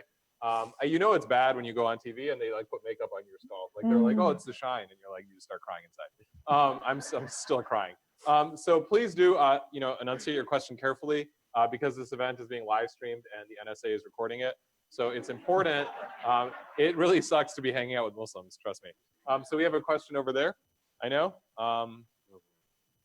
Yeah. Hi, my name is Rebecca. My family actually resembles Harun and Wajat more than the other 2 panelists, but I'm Jewish.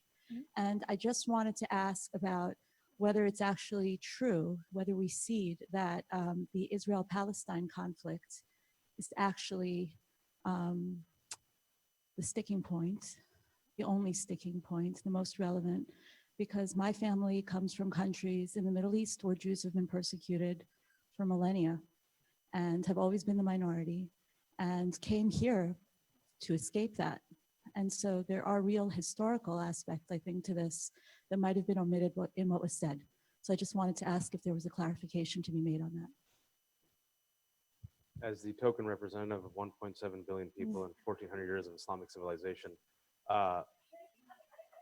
I can tell you from the American Muslim perspective that the sticking point, the elephant in the room, is Israel-Palestine, which then gets very deliberately or unconsciously manipulated through religious and cultural language and lens to justify anti-Semitism and anti-Semitic rhetoric when you confront some Muslims and say, you know what?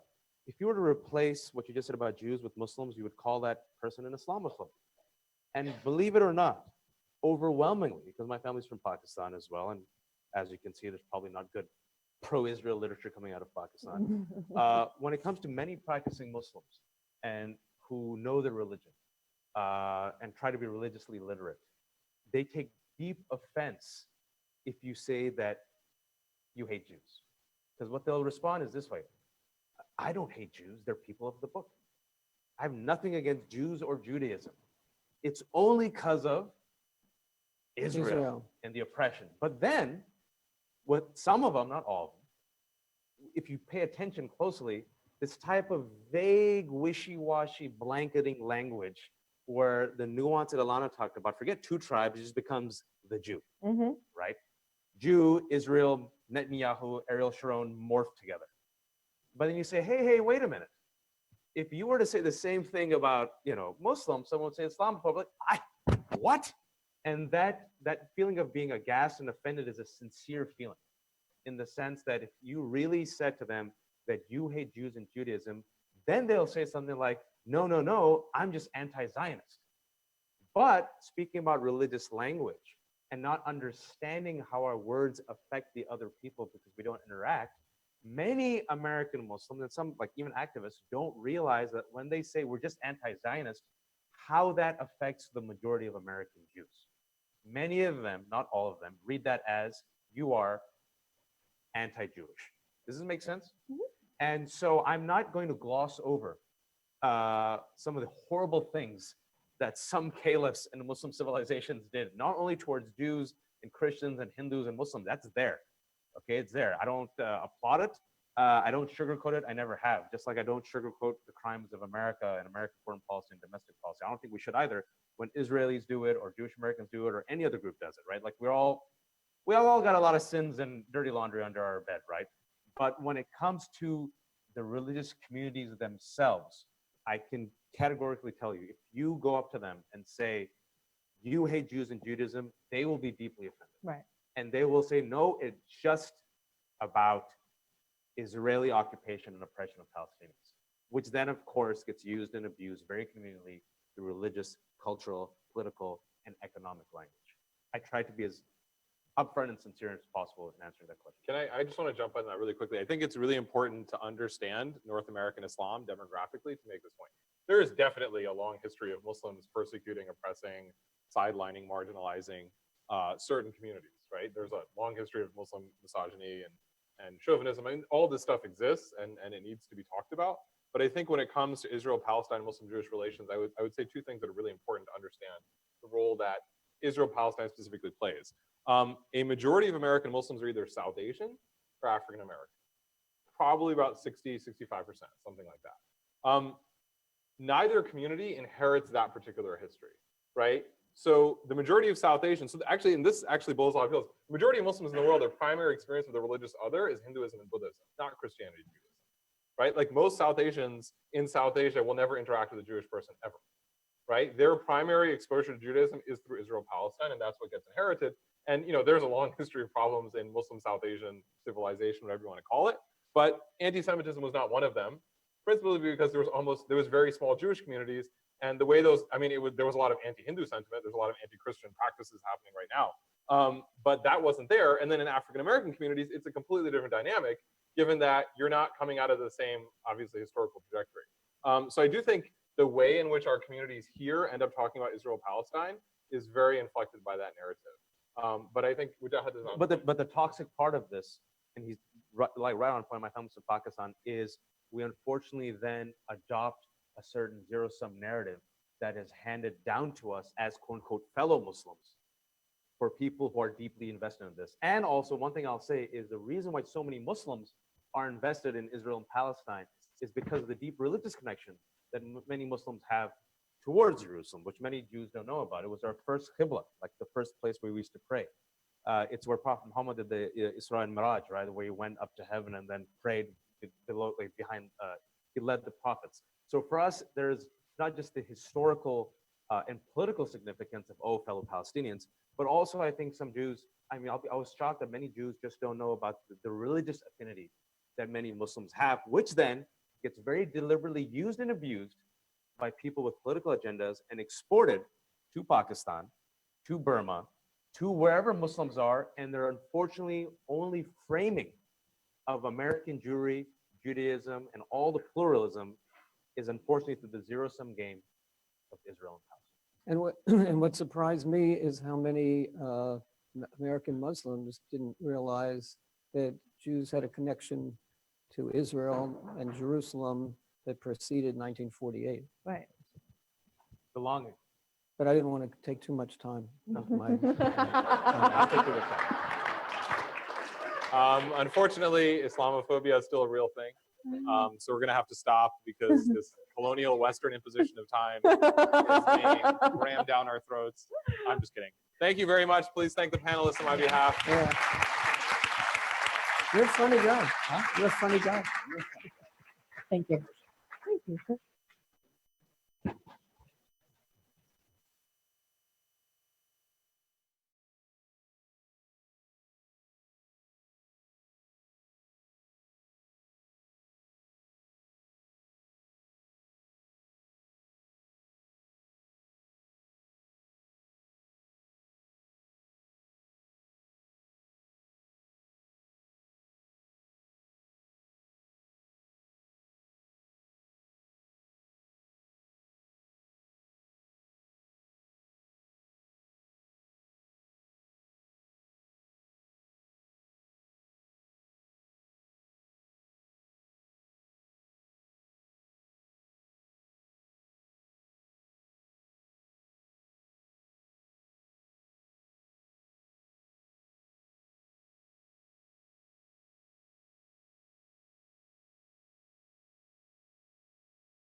Okay. Still going. If you're still here, you've passed your first interfaith endurance test. We've had 62 speakers over the course of today, and these are the final 2 speakers.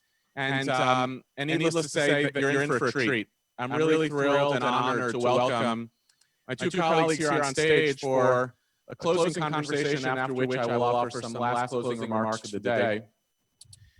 First on the left, Jeffrey Goldberg is the editor-in-chief of The Atlantic. He is one of really America's leading journalists, especially the last couple of years as a kind of journalistic confidant to President Obama on issues of foreign policy. Also, in many ways, a friend of the Shalom Hartman Institute, and we're thrilled that he came up today for this conversation. And to his left, Imam Abdullah Antepli, who is a senior fellow of Jewish-Muslim relations at the Hartman Institute, the chief representative of Muslim affairs at Duke University. But more importantly, for the purposes of this conference, Abdullah has literally single-handedly put the agenda of Jewish-Muslim relations on our institute's agenda, and through that, hopefully, helping to set the stage for a new relationship between the Jewish community and the Muslim community here in America. And without further ado, Jeff, I'll turn it over to you. Thank you.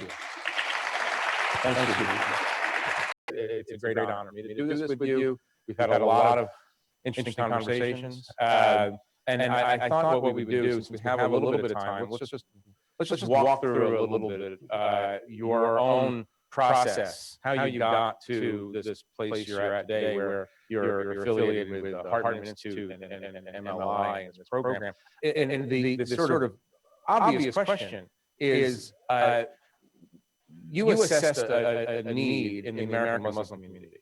That was the impetus for the program you now run with Yossi and some others.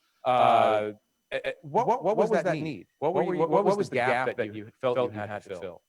I don't know how to answer this question without sort of pumping more air to my ego and feel good about myself. But quite honestly, I don't do that great, by the way, so it's okay.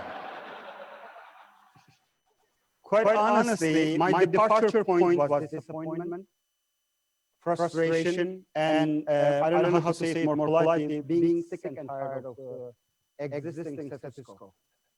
You know, my favorite Psalms, like it's been repeated many times in the Psalms, is Shiru Adonai Shir Chadash. In many ways, God is asking David, sing me some new songs. And my own midrash, my own sort of tafsir of this whole is, in a way, God is telling David that the old song that you've been singing is not working anymore.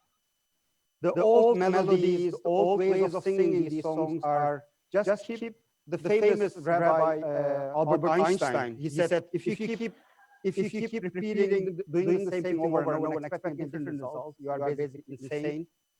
I was responding to this Shiru Adonai Shir Chadash commandment that we have to sing some new songs. The Jewish-Muslim relations is getting worse in many different parts of the world, including the United States. My community's ability to understand the complexities that the American Jewish community vis-a-vis Jews, Judaism, Zionism, and Israel is getting even more complicated. Our source of information is as toxic often as it can be. And I would say that difficulty mirrors in the Jewish community as well. So out of frustration of looking for some new melodies and new songs that we can offer to God Almighty, I was in the midst of shopping. I was looking for people. You know, I went to Joselyn-Siematkoski and said, let's do MLI. But before you did, what was the melody that was, what was the particular melody that was frustrating you or angering you? Define it as carefully as you can. Well, I felt overwhelming majority of my community's sources of information about Jews, Judaism, Zionism, and Israel was problematic. And after 15 years of singing kumbaya, eating hummus, talking about our common ancestor Abraham, many of the Jewish community still was asking the same question. Where are the moderate Muslims? And where are this and where are that? Like seeing the kind of these unseen walls between my community, myself, and the Jewish community was very much frustrating. There must be a way in which we can communicate better. There must be a way in which I can hear you, see you, the way you see it. I don't have to agree, but I want to understand your story. so that you can understand my story as well. That was the song that I was looking for. What was the diagnosis on both ends? What was the main problem in the understanding in the Muslim community about Jews, and then vice versa? Many. I think it's in the. Talk about your own background a little bit, your own thought processes about these issues. Absolutely. I often, half joking, only define myself as a recovering anti-Semite. I know my experience is not the experience of all Muslims, but I dare to say it's not entirely unique either. I grew up in the southeastern part of Turkey, not religious, but extremely national chauvinist, anti-Semitic environment.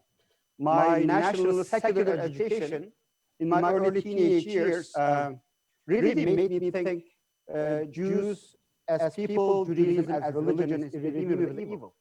And I spent a good chunk of my mid-teenage years protesting, burning Israeli flags. And friends who knew me from those years, when they follow my work now, like they don't know what to make of it. Like they don't know how from those years I'm now a senior fellow at the Israeli institution in Jerusalem, spending a month of my year in Jerusalem, putting all the American Jews into envy and jealousy. That I spend more time in Israel than them. Not all American Jews, by the way, just to point that out. We'll get to that. But the way that I was victim to a certain narrative, and certain propaganda, certain convoluted, increasingly religious language of dehumanizing Jews, Judaism, Israel, Zionism. Not that any of these are immune from any criticism, but that if you arrive to a point where you see these realities as irredeemably evil, irredeemably and beyond repair, destructive realities, that means you swallow enough hate. What was the moment when you stopped seeing Jews as subhuman? When I started studying Islam, when I went to madrasa, when I started studying Quran for the first time, when I studied the life of Prophet Muhammad, peace be upon him, he had Jewish wives, he had Jewish in-laws, he had Jewish relatives and neighbors. The religion that I was studying, I couldn't reconcile it with the kind of hate that I had swallowed before studying Islam in a rigorous and official manner. That slowed me down in the highway of hate.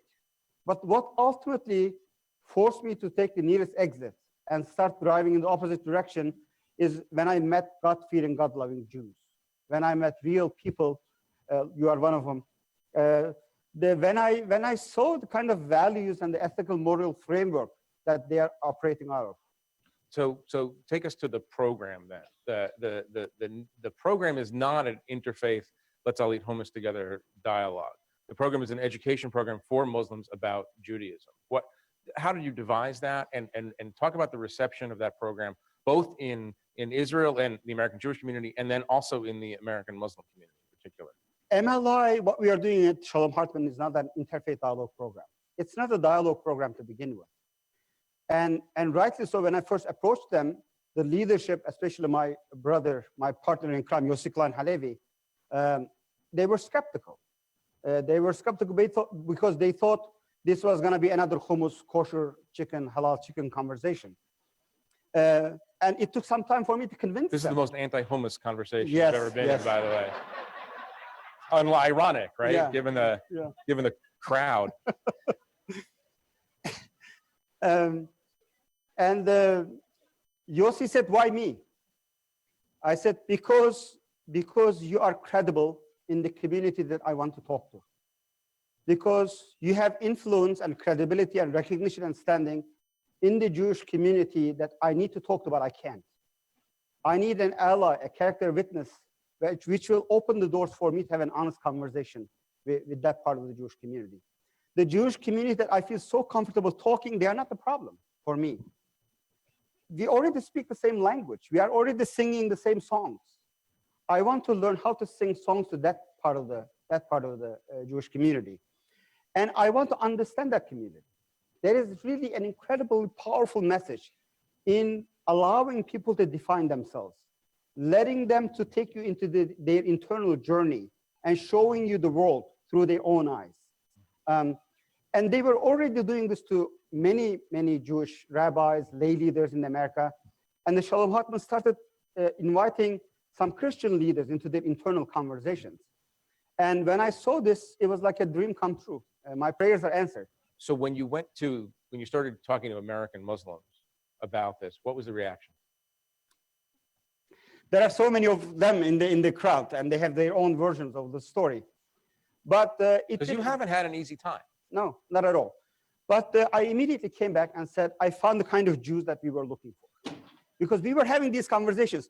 Why are we having these conversations with so many interfaith settings, and why Islamophobia is rising? Why the Jewish imprint, Jewish money, and Jewish involvement in anti-Muslim bigotry is increasing? Why certain Jewish faces of Islamophobia are still so powerful and so well financed? The problem is getting worse. And I didn't know how to address it yet. Like I didn't know how to engage with that part of the Jewish community. And in many ways, many of my colleagues and close friends, they were mentally ready to sing some new songs. But the internal push, intra-Muslim pushback, and amount of equity that we need to use initially to sell this program was so huge that I am really at awe and admiration of everybody who took part in this. You are considered a violator of BDS orthodoxy because you are affiliated with a Zionist Israeli institution. I mean, Hartman defines itself as Zionist. Talk about the arc within the Muslim. What was the hardest part of dealing with that? And are you over that hump, or are you still battling that perception every day? I think we are for the most part, we are over this. Like, as no Muslim should assume every American Jew is a pro-Israeli, ultra-Zionist, Likud voting, or right of Likud voting people, there's a spectrum. And the Muslim community has kind of same spectrum as well. Some voices might be louder than others, but their reality on the ground may not be as big as their volume, as the noise that they are making. Yes, I knew what would it take, and yes, I knew but I quite honestly invited people who has enough tracking record in the Muslim community, who have stored enough credit in the Muslim community, that using some of that equity will not destroy them in their standing of the American Muslim community. And that's what upsets the opposition. We are not the first Muslims went to Israel. Many organizations and good faith initiatives, they took many Muslims to Israel. The fact that we create or we trigger more anger because most people involved are mainstream Muslim activists, role players, and they have a standing and credibility in the Muslim community in many different levels. That's what the anger is coming from. In the short run, I sort of underestimated how deep the Palestinian suffering and how this breaking BDS narrative is going to create, how ugly and nasty those attacks could be. But in the long run, it's been 4 years. I think we are absolutely over that hump. The conversations are a lot more decent. Not that there's still a lot of people who criticize and disagrees with us, but the conversations are a lot more constructive, a lot more civil, and a lot more positive. How is this going to survive, given that just as you're over that hump within the Muslim community, there are political events taking shape in Israel, a very right-wing government. Israel is moving further and further away, it seems, or at least its current government, from a vision that you have of Muslims and Jews trying to meet each other halfway on this issue. I mean, it's not the general situation, and we'll get to the situation here, obviously. The general situation is not making it easier for you, I have to imagine. MLI was never and is not about Israel-Palestine. MLI is a dream that American Jews and American Muslims, despite all the problems and disagreements and difficulties that we have, and I'm not naive to those, that we still can do better in America. We still can connect in our overreaching American identity and can model and exemplify something different than what's been done before. So our focus is American social fabric, American civil liberties, American Jews and American Muslims. I am absolutely confident, and I know how I've been going to Israel, Palestine for 16 years. Things have consistently gotten worse. And every time I go, things are not providing so much hope. But I believe we can do better than just importing despair and conflict and division from Middle East to America. Even if we cannot export hope and inspiration, we still can do better here. Let's talk about anti-Semitism in the Muslim community in America and anti-Muslim feeling in the Jewish community in America. On the Muslim side, what percentage of people in the American Muslim community do you think understand the rationale, the Jewish understood rationale for the existence of the state of Israel? I wouldn't put any percentages because there is no verifiable scientific study in this. What is your feeling? What is your anecdotal But feeling? I would be at least honest to say there are two types of Islamophobia in the Jewish community, and there are two types of anti-Semitism in the Muslim community. One, which is more prevalent, is innocent. People are being anti-Semitic or Islamophobic without knowing it. That's what the power of MLI education. You understand what is criticizing the state of the policies of Israel and what is anti-Semitism. You understand why, for many Jews, being anti-Zionist is not a comfortable spot to be, and how, from where they look, it looks like you are masking your anti-Semitism behind anti-Zionism and anti-Israeli criticism. So the biggest, more common, more percentage of anti-Semitism in the Muslim world and Islamophobia and anti-Muslim bigotry in the Jewish world is innocent. People don't know that they have swallowed enough number of poison. It's just atmospheric. Right, It's just, exactly, yeah. exactly. But there is also intentional anti-Semitism and intentional, deliberate, well-oiled, professional anti-Semitism machine in the Muslim community, as well as Islamophobia. What is that? Where is that located? Who are the people, the organizations? Where is it coming from? In some parts of the Muslim world, it's out in the open. You know, I became an anti-Semite because the first book I read at the age of 12 about Jews and Judaism was the children's version of the Protocols of the Elders of Zion. Before 15, I read Henry Ford, International Jew. I read Mankife. But I was only speaking in Turkish then. These books were made available, ready to me. Some people spend money in translating these books and giving it to a 12-year-old, 13-year-old boy. And the Protocols of the Elders of Zion is translated and printed in many parts of the world, including the Muslim world. There are some people intentionally and deliberately trying to poison the hearts and minds of many people. And that's happening here too. Oh, everywhere, everywhere. And that's what I mean. People become anti-Semite innocently without even realizing. Like all these jokes about, oh, Jews are so powerful. They are in the media. They are the chief editor of Atlantic. They are in this and that. Oh, I'm not Jewish. Oh, this is a common misunderstanding. I'm not Jewish. I know. I'm a Mormon. And they don't realize that they are. They don't realize that they are reading a line from the Protocols of the Elders of Zion. They don't understand. They are reading the Protocols without having ever read it, etc. So similarly, there is a well-oiled anti-Muslim bigotry, intentionally, deliberately. People spending hundreds of millions of dollars trying to cast a cloud of suspicion and fear around Islam, Muslims, and American Muslim community. This is not innocent Islamophobia. This is not watching certain TV channels and being fearful of Islam and Muslims. This is about being in the business of making money and appearing as hero by spreading hate, by poisoning people's hearts and minds to 1.6 billion people. You've talked, Harun has talked, other people have talked about the role of native informants. Talk about that a little bit. You certainly see this in the Jewish community, ex-Muslims who are hired to be speakers or Muslim dissidents or however they're framed, to talk about the role of Islam in the world. And similarly, the Jewish community produces its own version of that.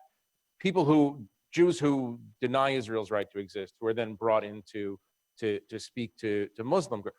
How common is this, and how dangerous is it? One of my departure point of that frustration when I was looking for different Jewish partners, because I realized, you know, as someone who's trying to recover from hate, when I see hate, I recognize it very clearly. And when I see people who are validating that hate, when I see people who are helping you, enabling you to reinsert those hate deep into your brain tissues and DNAs, I recognize it. So I was very horrified by some of the Jewish voices in Muslim corners. And I was horrified. You want to name names? Sure, like Natura Carta. How many Jews here know who Natura Carta is? Oh, good. This is a well-informed group. And if you, I mean, they are entitled to their position. They are entitled to their view. But and maybe for them, they are being honest to what they think it is. But what effectively does to the Muslim community, who are already sufficiently exposed in anti-Semitic literature, is it comes and validates. Here is a very Jewish-looking rabbi telling that Zionism is nothing but racism. It's a colonial land grabbing. Israel is irredeemably evil, and at any cost, it should be undone. Here is a very Jewish-looking person, much more authentic than many Jews, is saying this. And its impact is, then you don't need any more explanation. You also have this on the left, though, no? Oh, absolutely, absolutely. And similarly, there are some Muslims or ex-Muslims, they make fortune in the last 20 years. They are on the payroll of many Jewish communities who are doing exactly the same. Going to the Jewish community who are already sufficiently fearful of Islam and Muslims, telling them the God of Islam is a fire-breathing dragon. This religion hates, it's anti-Semitic to its bones, and they are there to get you. And that was one of my departure points. Why are we investing in each other's renegades? Like one example in the Jewish community is this green Hamas, green prince, the son of Hamas. How many people heard this? Very interesting story, but look at this young man who is making an incredible career out of vilifying and dehumanizing Islam and Muslims, all of us. Like his lectures, usually he starts, the problem is not terrorist organization. The problem is not terrorist organization like Hezbollah, Hamas, Al-Qaeda, ISIS. The problem is Allah. Allah, the God of Islam, is a fire-breathing, bloodthirsty dragon. And until and unless you fight with the real problem is, you are not going to solve. And if you look at the funders and the supporters of this person, a significant number of them are well-meaning, otherwise very liberal, otherwise very loving, caring Jewish shuls and organizations. And nobody apparently is pushing hard enough to say, why are we extending a microphone, let alone paying somebody who is completely spraying hate? Similarly, in my community as well. That's what my struggle was. When the mainstream American Jewish community and the mainstream American Muslim community is not talking to one another, it creates a vacuum which is filled by these people who are validators of hate. So what percentage do you think in the Muslim community are people who are apostates in the not just the religious sense but the political sense, and vice versa? You know, because I speak to a lot of Muslim Americans who believe that JVP, for instance, speaks for a lot of American Jews. I haven't seen numbers on this, but in my experience, I don't think it speaks for a large percentage of American Jewry. This is an organization that seems to be, no, you know, but I'm just making sure that people know. And I don't want to characterize their view, but they seem to be opposed to the existence of Israel as a Jewish state. What you're seeing that in the Muslim community. What percentage are we talking about, and what percentage of the communities aren't talking to each other because of this? I think the pro-Palestinian Muslim community, which is overwhelming majority of the American Muslim community, and pro-Israeli Zionist Jewish community are not talking to each other. At its best, when they talk, they avoid the elephant in the room. They talk about like safe stuff. They talk about religious things or civil rights issues, or at its worst, unfortunately, they are trying to undermine each other by investing in each other's renegades, by trying to prevent each other becoming influential in the mainstream American circles, etc. How do you talk about the elephant in the room, though? Let's talk about the elephant in the room. You just came. I wish you could have come earlier. You know, I have been going through Dayenu moments since 9 a.m. No, I know. I think we are modeling it here. You know, I've been teaching this Dayenu, the whole Seder business. Everything I went through. Wait, explain it to me again. Everything I went through because of MLI. Just the fact that we are modeling today on MLK Day in a school named after Heschel, we are bringing these two godly figures together in the same picture, and Jews and Muslims. But you're not answering the question. I said the elephant in the room is zero-sum narratives about Israel-Palestine dispute. Like that doesn't. I've been here long enough to know that this has not been a hardcore disputation about the justness or rightness of Zionism.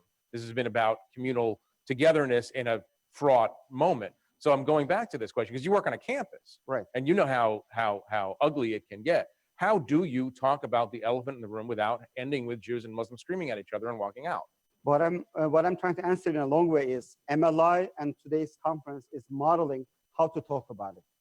There is session after session how pro-Palestinian Muslims like myself and pro-Israeli Zionist Jews like Yehuda, Kurtzer, and others can have a civil conversation and where we can hear one another, which requires two things, a little bit of education. That's what MLI is doing.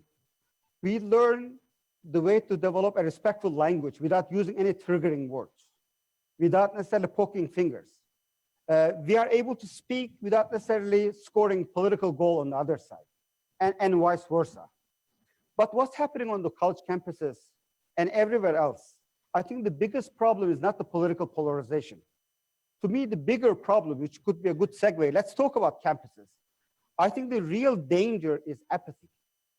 The real danger is more and more Jews and Muslims on college age, they are checking out from our communal and collective life because we are not presenting a relatable, likable, joyful kind of collective identity to these kids. And many of them we are paying attention to these few dozen students who are politically active. They are debating and fighting one another over BDS and other. But much larger number of Jewish and Muslim students are leaving the camp. To me, that's the real danger. Could you keep on this question because this is a major preoccupation in the mainstream Jewish community, not just on the rightward end, but the Hillels across campus. And you're an expert on this subject. There is a feeling on a lot of campuses that Jews who want to involve themselves in progressive causes are not being allowed to involve themselves in the particular organizations unless they denounce Zionism, unless they denounce Israel. What have you seen about this, and what do you tell people to do and how to handle it? I believe those examples exist, but they are grossly exaggerated. And response and resources poured to deal with that problem is way out of proportion and the problem exists. If I'm going to spend my energy and time and money, I would rather spend trying to prevent those people who are leaving the tent altogether. That's a much bigger problem. That's a much larger problem. And by the kind of exaggerated hype, overreaction is making things worse. This is a prime example of how you can give more oxygen to the fire that you are trying to put out. Do you think that the Middle East conflict is actually driving young Jews and possibly young Muslims away from their identification with their own faiths on campus? Absolutely. So talk about your own experience with that. I'm curious to know what's happening I see this with the number of Jewish students involved in BDS. Look at the number of Jewish students who are involved in BDS. BDS is not monolithically Muslim at all. In many campuses, including mine, significant number of the BDS supporters, financially, ideologically, they are Jewish students. What causes that? They are rebelling against top-down shout political agenda of some organizations and some established policies around Israel within the Jewish community, and they are manifesting their rebellion in that. Do you ever in these discussions with them? Do you ever argue against BDS? You know, I mean, you do argue against BDS as if nothing else, as a politically unwise agenda for an American Muslim community that's hoping to integrate. Is that a fair characterization? I have been into many ironic and weird conversations as a Muslim imam, pro-Palestinian Muslim, trying to reason with a group of angry Jewish students because they are trying to sell BDS to me. Yeah. This is a very interesting tribe. Life takes interesting turns, doesn't it? It's happening with the Muslim community as well. I see good number of Muslim students who are so, for admirable reasons for the most part, they want to do pro-Palestinian activism and BDS. And they are trying to define their American Muslim identity through this activism. But sometimes that's all what they want to do. That's all what they want to do. And there are so many other ways to experience your American Muslim identity, especially in this age of political climate. But I see also more number of Muslim students who are seeing what American Muslim community is doing, this pro-Palestinian activism. Many of them, I am quoting, they are sick and tired of it in some form and shape, because it's the polarization polarization, the way we do it, it doesn't make any difference. Palestinians are much worse now than 20 years ago. It keeps pumping despair to their heart, the way they see the American Muslim leadership in some circles are dealing with this issue. And therefore, they are rightfully saying, if this is a litmus test, that I have to sign up to this political agenda in order to be an American Muslim, in order to get a seat on the table, I'm not interested. Are you saying that you believe that the American Muslim community overemphasizes the Palestinian cause to the detriment of other issues? In some corners, absolutely. In some corners, absolutely. Do you consider yourself pro-Palestinian? Absolutely. Do you? Let me ask you this, because I've never asked you this before. Do you define someone as anti-Semitic who believes that Israel has no right to exist as a Jewish state? Yes. If somebody I wasn't says, expecting quite a clear answer like that. I wasn't ready with the follow-up I because I know. thought you were going to argue for a while. No. Thank you for not obfuscating that question. Wait, so let's do this. Let's do this very carefully because it's very important. Sure. If somebody says Israel has no right to exist as a Jewish homeland, you need to undo. You basically have to undo, which will cause a lot of violence and death and destruction. To me, that's hate and anti-Semitism. That puts you outside a worldwide Muslim norm, though, I have to think. I don't think I'm alone. I don't think many Muslims, they don't have the kind of exposure and education to make these nuances necessarily. Let's talk about before we the real elephant in the room is the elephant everybody likes to talk about, Donald Trump, or at least in these. No. We're gonna go there. The question I have is, we've had this conversation where you have suggested that it's politically unwise for American Muslims to embrace the more radical expressions of pro-Palestinian activism because it segregates you from the mass of Americans who do believe Israel has a right to exist. The American Muslim community has not had great success in recent years convincing large numbers of Americans that they are American. I mean, things seem to be slipping backwards. I want to let's go back to some roots of things.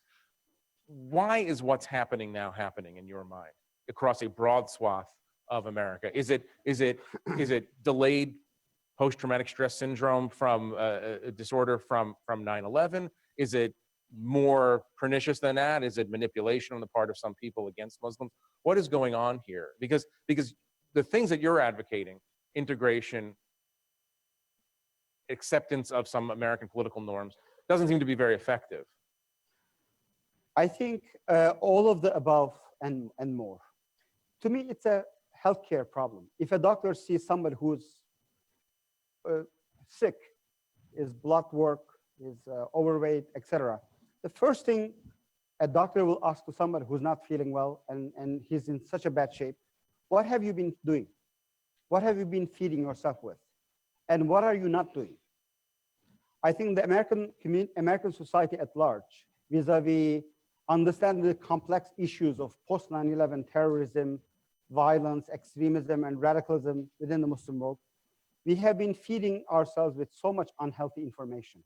Unhealthy, unnuanced, sensationalist, reductionist, simplistic black and white information that unfortunately, after 15 years of repeating Islam is evil and Muslims are terrorists, Islam is evil, and that irresponsible repetition is unfortunately making a lot of Americans' health in this particular issue completely vulnerable. This is one side of the problem. Second, American Muslim community, our ability to basically model and exemplify loud and clear who we are and what we are all about, and our ability to be in charge of our own conversation vis-a-vis our fellow Muslim community, there's a huge room for improvement as well. I mean, MLI is another attempt for me to reach out to those Americans otherwise through regular or orthodox usual means, I will never be able to speak to. What in terms of the organizational structures of the Muslim community, tell us what's lacking. I want to understand, because I mean, there's a practical aspect to this meeting today, which is that the Jewish community is very advanced in organizational structures. We have an organization for every single Jew, in fact. What is missing, and what do you think that the Muslim community should learn from the Jewish community? Well, American Muslim community should learn from Jewish community what to do, also what not to do. And we have to learn from the failures and the success stories of the American Jewish community. What are the failures? I will let you decide. No, come on, you're diagnosing this. What are the failures? I think one of the what makes my heart ache, which I don't want to do, is in some parts of the Jewish community, and I don't know how to say this respectfully. Just say it disrespectfully. It's fine. We're just all friends. Come on. It is so problematic how some part of the Jewish community is holding on to tradition. Go on. And it is equally problematic how some part of the Jewish community is rejecting tradition. Like I am rejecting that either or conversation. There must be a way in which we can engage and negotiate modernity by not necessarily rejecting and throwing out certain precious elements in our. But go into this a little bit. It's very interesting. I mean, you're like the outside specialist brought in to diagnose the. What are you seeing? You're seeing a large group of people assimilating out of Judaism at the same time that you're seeing a core or a right-wing manifestation becoming more. What I see is an incredibly admirable success of American Jewish community carving out this incredibly respectful space in the American, all levels of civic society, political, but this came at the cost of Judaism, at the cost of tradition, at the cost of these thousands of years of accumulated wisdom. And I'm struggling in specific areas, whether it was worth it. Like, did you have to pay that price to be where you are? And I'm hoping. Do you think that people were forced? Do you think that the Jewish community 2-3 generations ago, when this process started, do you think they were forced to pay a price for admission, or do you think this was a willful shedding of traditions that seemed irrelevant or anachronistic in this new setting? I would say it was both, but mostly it was unintended. You cannot see the impact of this. I think, for example, the high number of interfaith marriage in the Jewish community, nobody intentionally and deliberately wanted to arrive there. But it happened as a result of that incredible integration to the American mainstream. Like, you can't plan this, you cannot engineer this.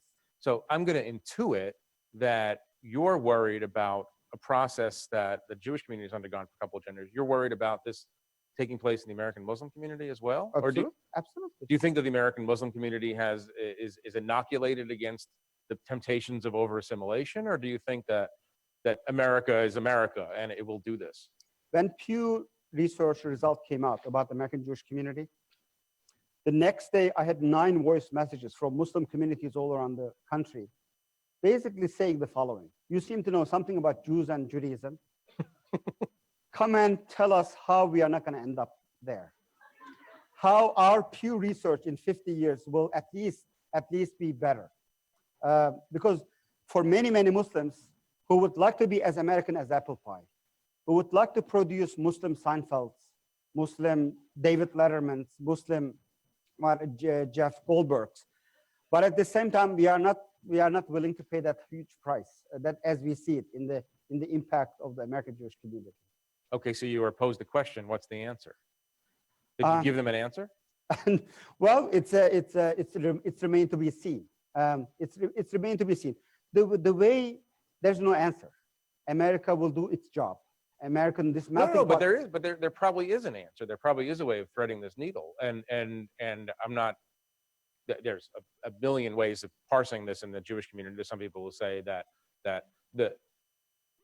it's a miracle that after 4 or 5 generations, Jews are still Jewish at all, given that America is sort of an assimilation machine. American culture is an assimilation machine. There are others who say that the Jewish community profoundly failed to educate for the next generation. So when you're thinking about this now, What is the, somebody comes, you're a Thank you. religious leader. This is a very helpful question. I am not worried that Jews or Muslims will disappear. To me, this is not an existential threat. Jews are ever dying people. You guys have this survival gene. You will survive. What I'm worried is when I study Talmud, when I study Torah, when I study Kabbalah, this incredible wisdom, it is too precious to give up. It is too precious to be forgotten and left to these academics in ivory towers discussing this. Many of the wisdom there, if it is translated enough, if it is kept alive, it can be a source of comfort, strength to our modern issues and modern problems as well. You don't have to give it up. It's just because it's not accessible. We have to make that wisdom. Similarly, in the Islamic tradition, there is so much wisdom. If we know how to present it in the modern language, in the modern tone, it can be still incredibly relevant. It can pump life to our institutions, our collective life. It's a related question, given what we were just talking about, but there is I'll own it, it's my analysis. What ISIS and groups like ISIS have a message from Muslims, which is that there is no way to be a devout, proper Muslim in the land of the infidel, America, Europe, and so on, right? There are people in America now who, whether intentionally or not, make that same argument, that there is no space in America for Muslims. So they are echoing in a weird way. They're doing ISIS's ideological work for them. I have to think, though, that this kind of pressure that you're getting, people saying, people now who are going to be entering some pretty high reaches of government in 5 days or so, I have to think that is going to work against assimilation. Are you seeing in the Muslim community now a kind of response to this where it says, you know what, we've got to hunker down and stay true to ourselves, and because this country doesn't want us to assimilate? Is that something that's happening? Absolutely. You just beautifully articulated the pain and the deep heartache of many American Muslims, that we feel we are between many different fires. On one hand, crazy people doing evil things in the name of Islam, like ISIS. And on the other hand, rising voices of exclusion and unwelcome, this Muslim bigotry, who are helping each other. Like, these are two different fires. And as you said, these voices here in the United States, like here at Duke University, I'm telling my students, love your flag, love your country. It is your religious duty to serve your country and look for offices, run for DNC chairmanship. This is your Muslim American. Just as a random theoretical example. And when some voices from prominent offices, prominent places say just otherwise, that even if you do everything you need to do, even if you make it to Duke University, even if you finish Ivy League schools, even if you, like, I hate the term, it's a very problematic term, if you are a moderate Muslim, etc., that we will always put a question mark on you. You will never be fully part of this social fabric. Are people giving up? Some are. How does that manifest itself? Does it manifest itself in dangerous ways or just despairing ways? The real damage is psychological, but let me give you some examples of giving up. Some women are stop wearing hijab, and some choosing to wear it to make a point, not as a religious practice, but to identity politics. And two are very interesting dynamics. And in some ways, depending on the individual's situation, and it can be problematic in both ways. Some people are changing their names. They don't want to be called, like if your son is Usama, and if he is running at the airport, and you want to call him, like, how would you do this? Like, or if you're Osama, not that Osama. Yeah. Something like that, right? Like, you cannot win that argument. Right. People are being thrown out of airplane because they are saying inshallah, mashallah, right. etc. But the real damage is not these examples that I gave. The real damage, which Jewish community can hear us, understand us much better than any other community, that internalizing that you don't belong here. There's something wrong with you. There's something wrong with your religion. There's something wrong with your religious and cultural identity. And I'm sure many Jews in 1920s and 30s, I'm not saying we are at that level, but a similar kind of self-internalizing that rejection, that alienation is going on. To me, that will take generations to recover. How bad do you think it's going to get? You know, from your communal perspective, it will get a lot worse before it gets any better. Why? What's your proof for that? I spent. Are you watching any news these lately? No, seriously. Like, I thought I didn't have to. There isn't a Muslim registry yet. That what makes you think that all of the worst fears, or many of the worst fears, are actually going to be realized rather than just talk? Before I answer that question, I told in the previous cohort group as well, just to tell you my own personal emotional state right now. I spent a month in Jerusalem at Shalom Hartman with this MLI program. And through State Department, I traveled to many different parts of the Muslim world, most of the Muslim majority world. And every time I came, there are some policemen at JFK, they know me. I come to JFK and I kiss the ground. I kiss the ground because this country, in many ways, with all its flaws and defects and mistakes and moral taints, still, it's one of the healthiest countries in the world. And my sense of belonging and feeling at home was incredible that I would kiss the ground whenever I come back to the United States. I came back 3 days ago after bringing cohort 4 of MLI. I couldn't kiss the ground because I believe there is something morally repulsive happening in our society that I don't feel that sense of home and ownership to this society anymore, which makes me, even as a sufficiently masochist person, I want to fight more. I am more fired up. I'm going to do more traveling, more speaking, more educating. I'm not accepting the defeat. But I think the realities that we are facing, the country that we will be next week, is showing enough evidence that if you are not dismayed and shocked, if you are not seeing this tsunami coming, which is going to hit us very, very soon, that means you are not paying enough attention. Do you actually think that it's a possibility? Yes. More that some version of a Muslim registry is instituted? Absolutely. Absolutely. I'll go with you. I'll register as a Muslim with you. I grew up in Turkey and I lived in Myanmar. So I see how bad it can be. How if you think it won't get any worse, if we don't fight, if we don't put up the kind of fight that we need to put, if we give in to apathy, if we give in to laziness, if we give in to fear and intimidation, I believe, is it possible that America can turn into 1920s, 30s Europe? Absolutely. So this is the question. Do you believe? I happen to believe, maybe I'm more optimistic than you about this, I happen to believe that if there were such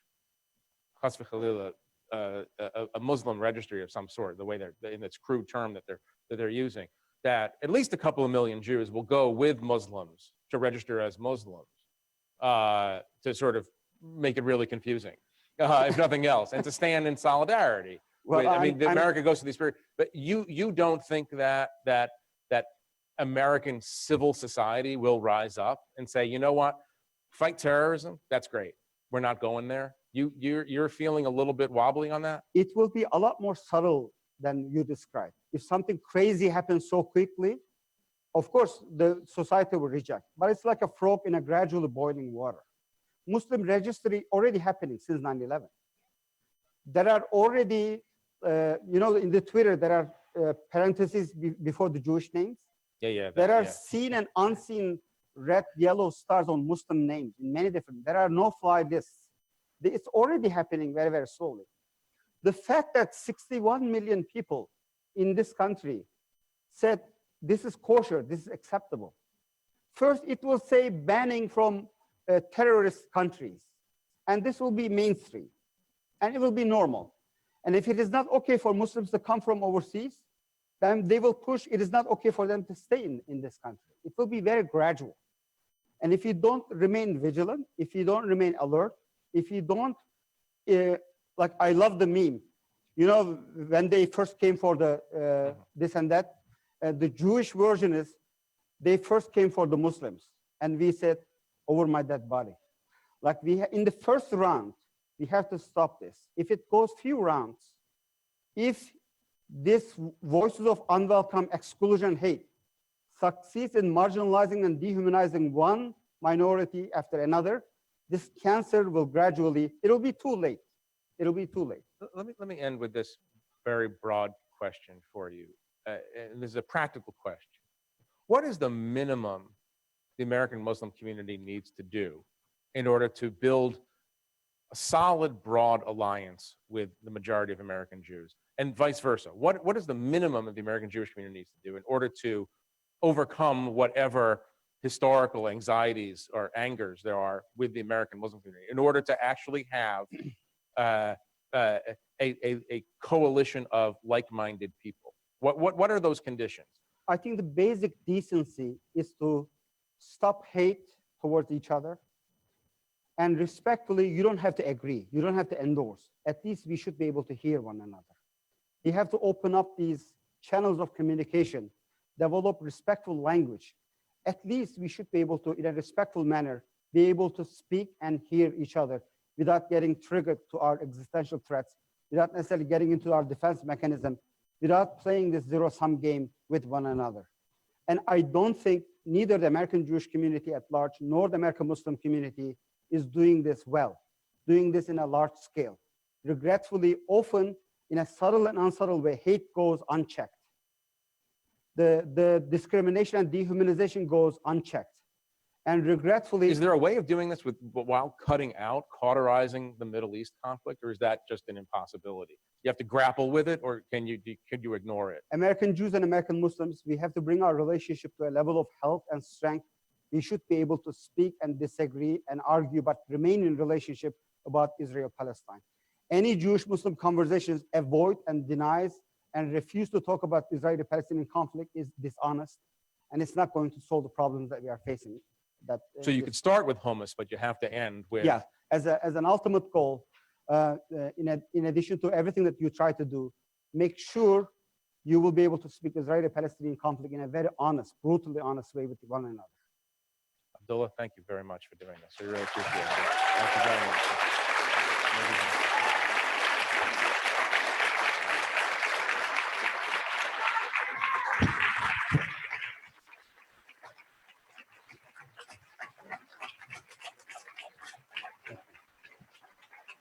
Okay, like.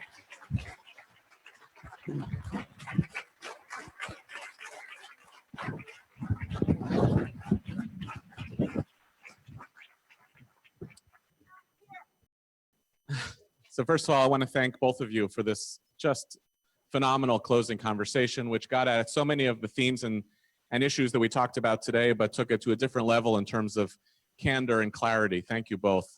I want to use this opportunity,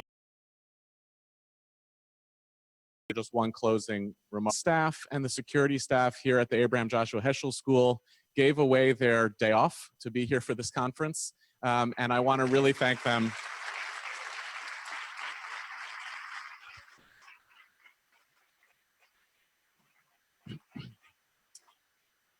And although she's not here in person to accept the thanks, I want to thank Arielle Dubler, the extraordinary and visionary head of school here, for partnering with us to make this conference a success today.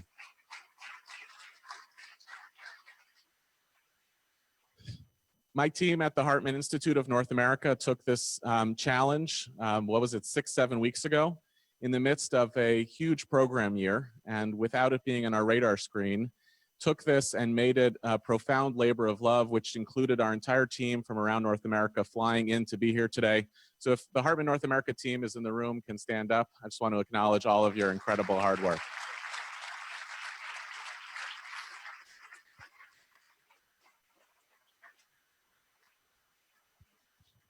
As I said, we had 62 presenters today from around the country, many of whom flew in cross country in the middle of other conferences and doing other things.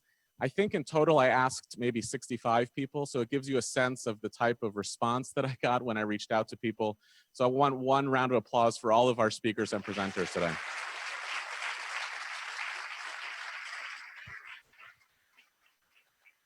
And here's the this is the closing comment that I want to share. One of the things that we experience oftentimes in our work, which is about study and learning and deep thinking, and we try to apply that to questions as vexing as Jewish-Muslim relations in America, or as easy as Israel's standing as a Jewish and democratic state.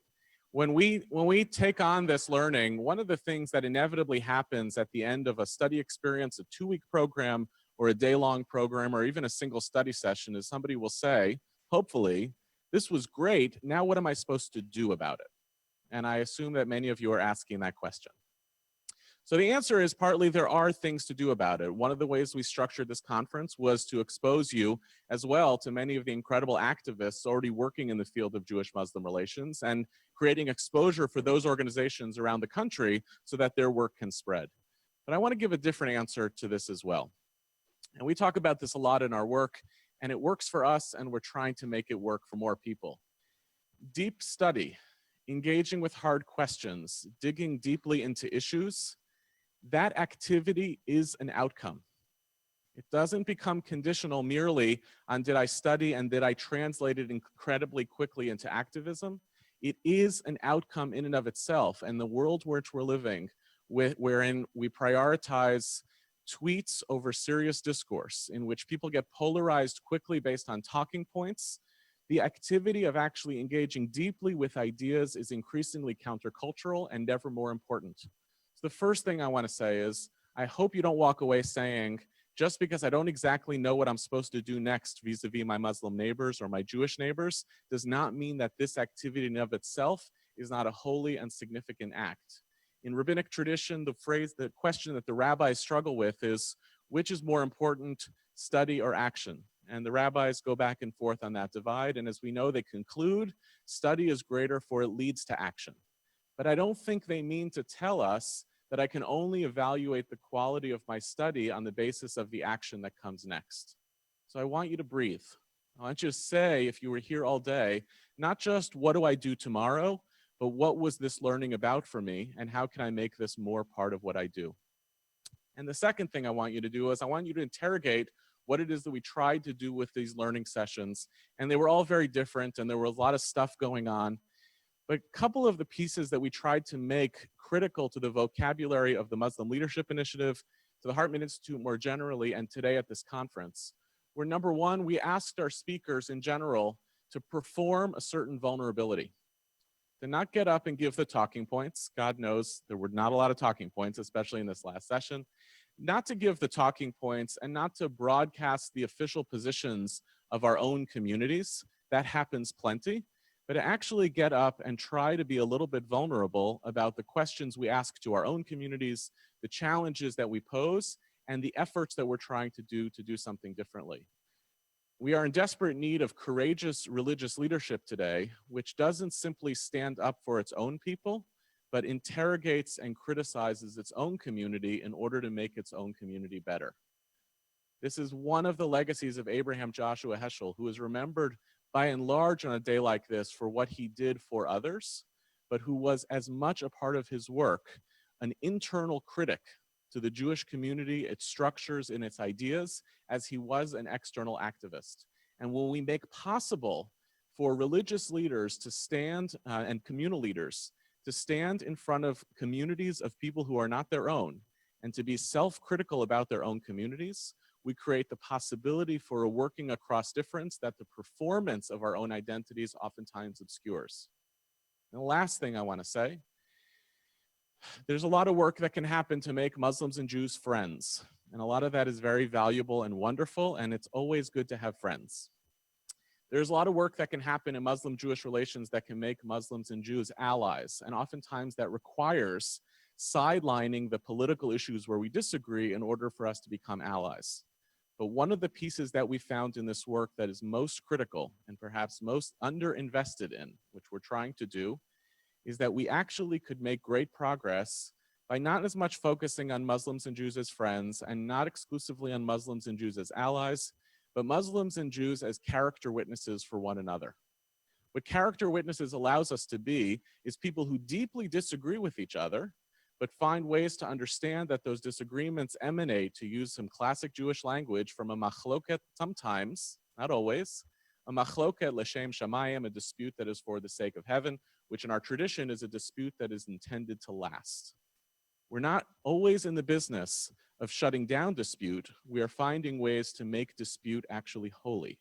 And when we have character witness relationships, when I know that the way in which you approach this issue is with seriousness to your faith and loyalty to your own community, and sometimes we will agree and sometimes disagree, All of those other activities, the political performance of alliances, the standing up for others, is a natural outgrowth of those types of commitments. I want to thank you all for being here with us today on this journey, and thank you again for coming.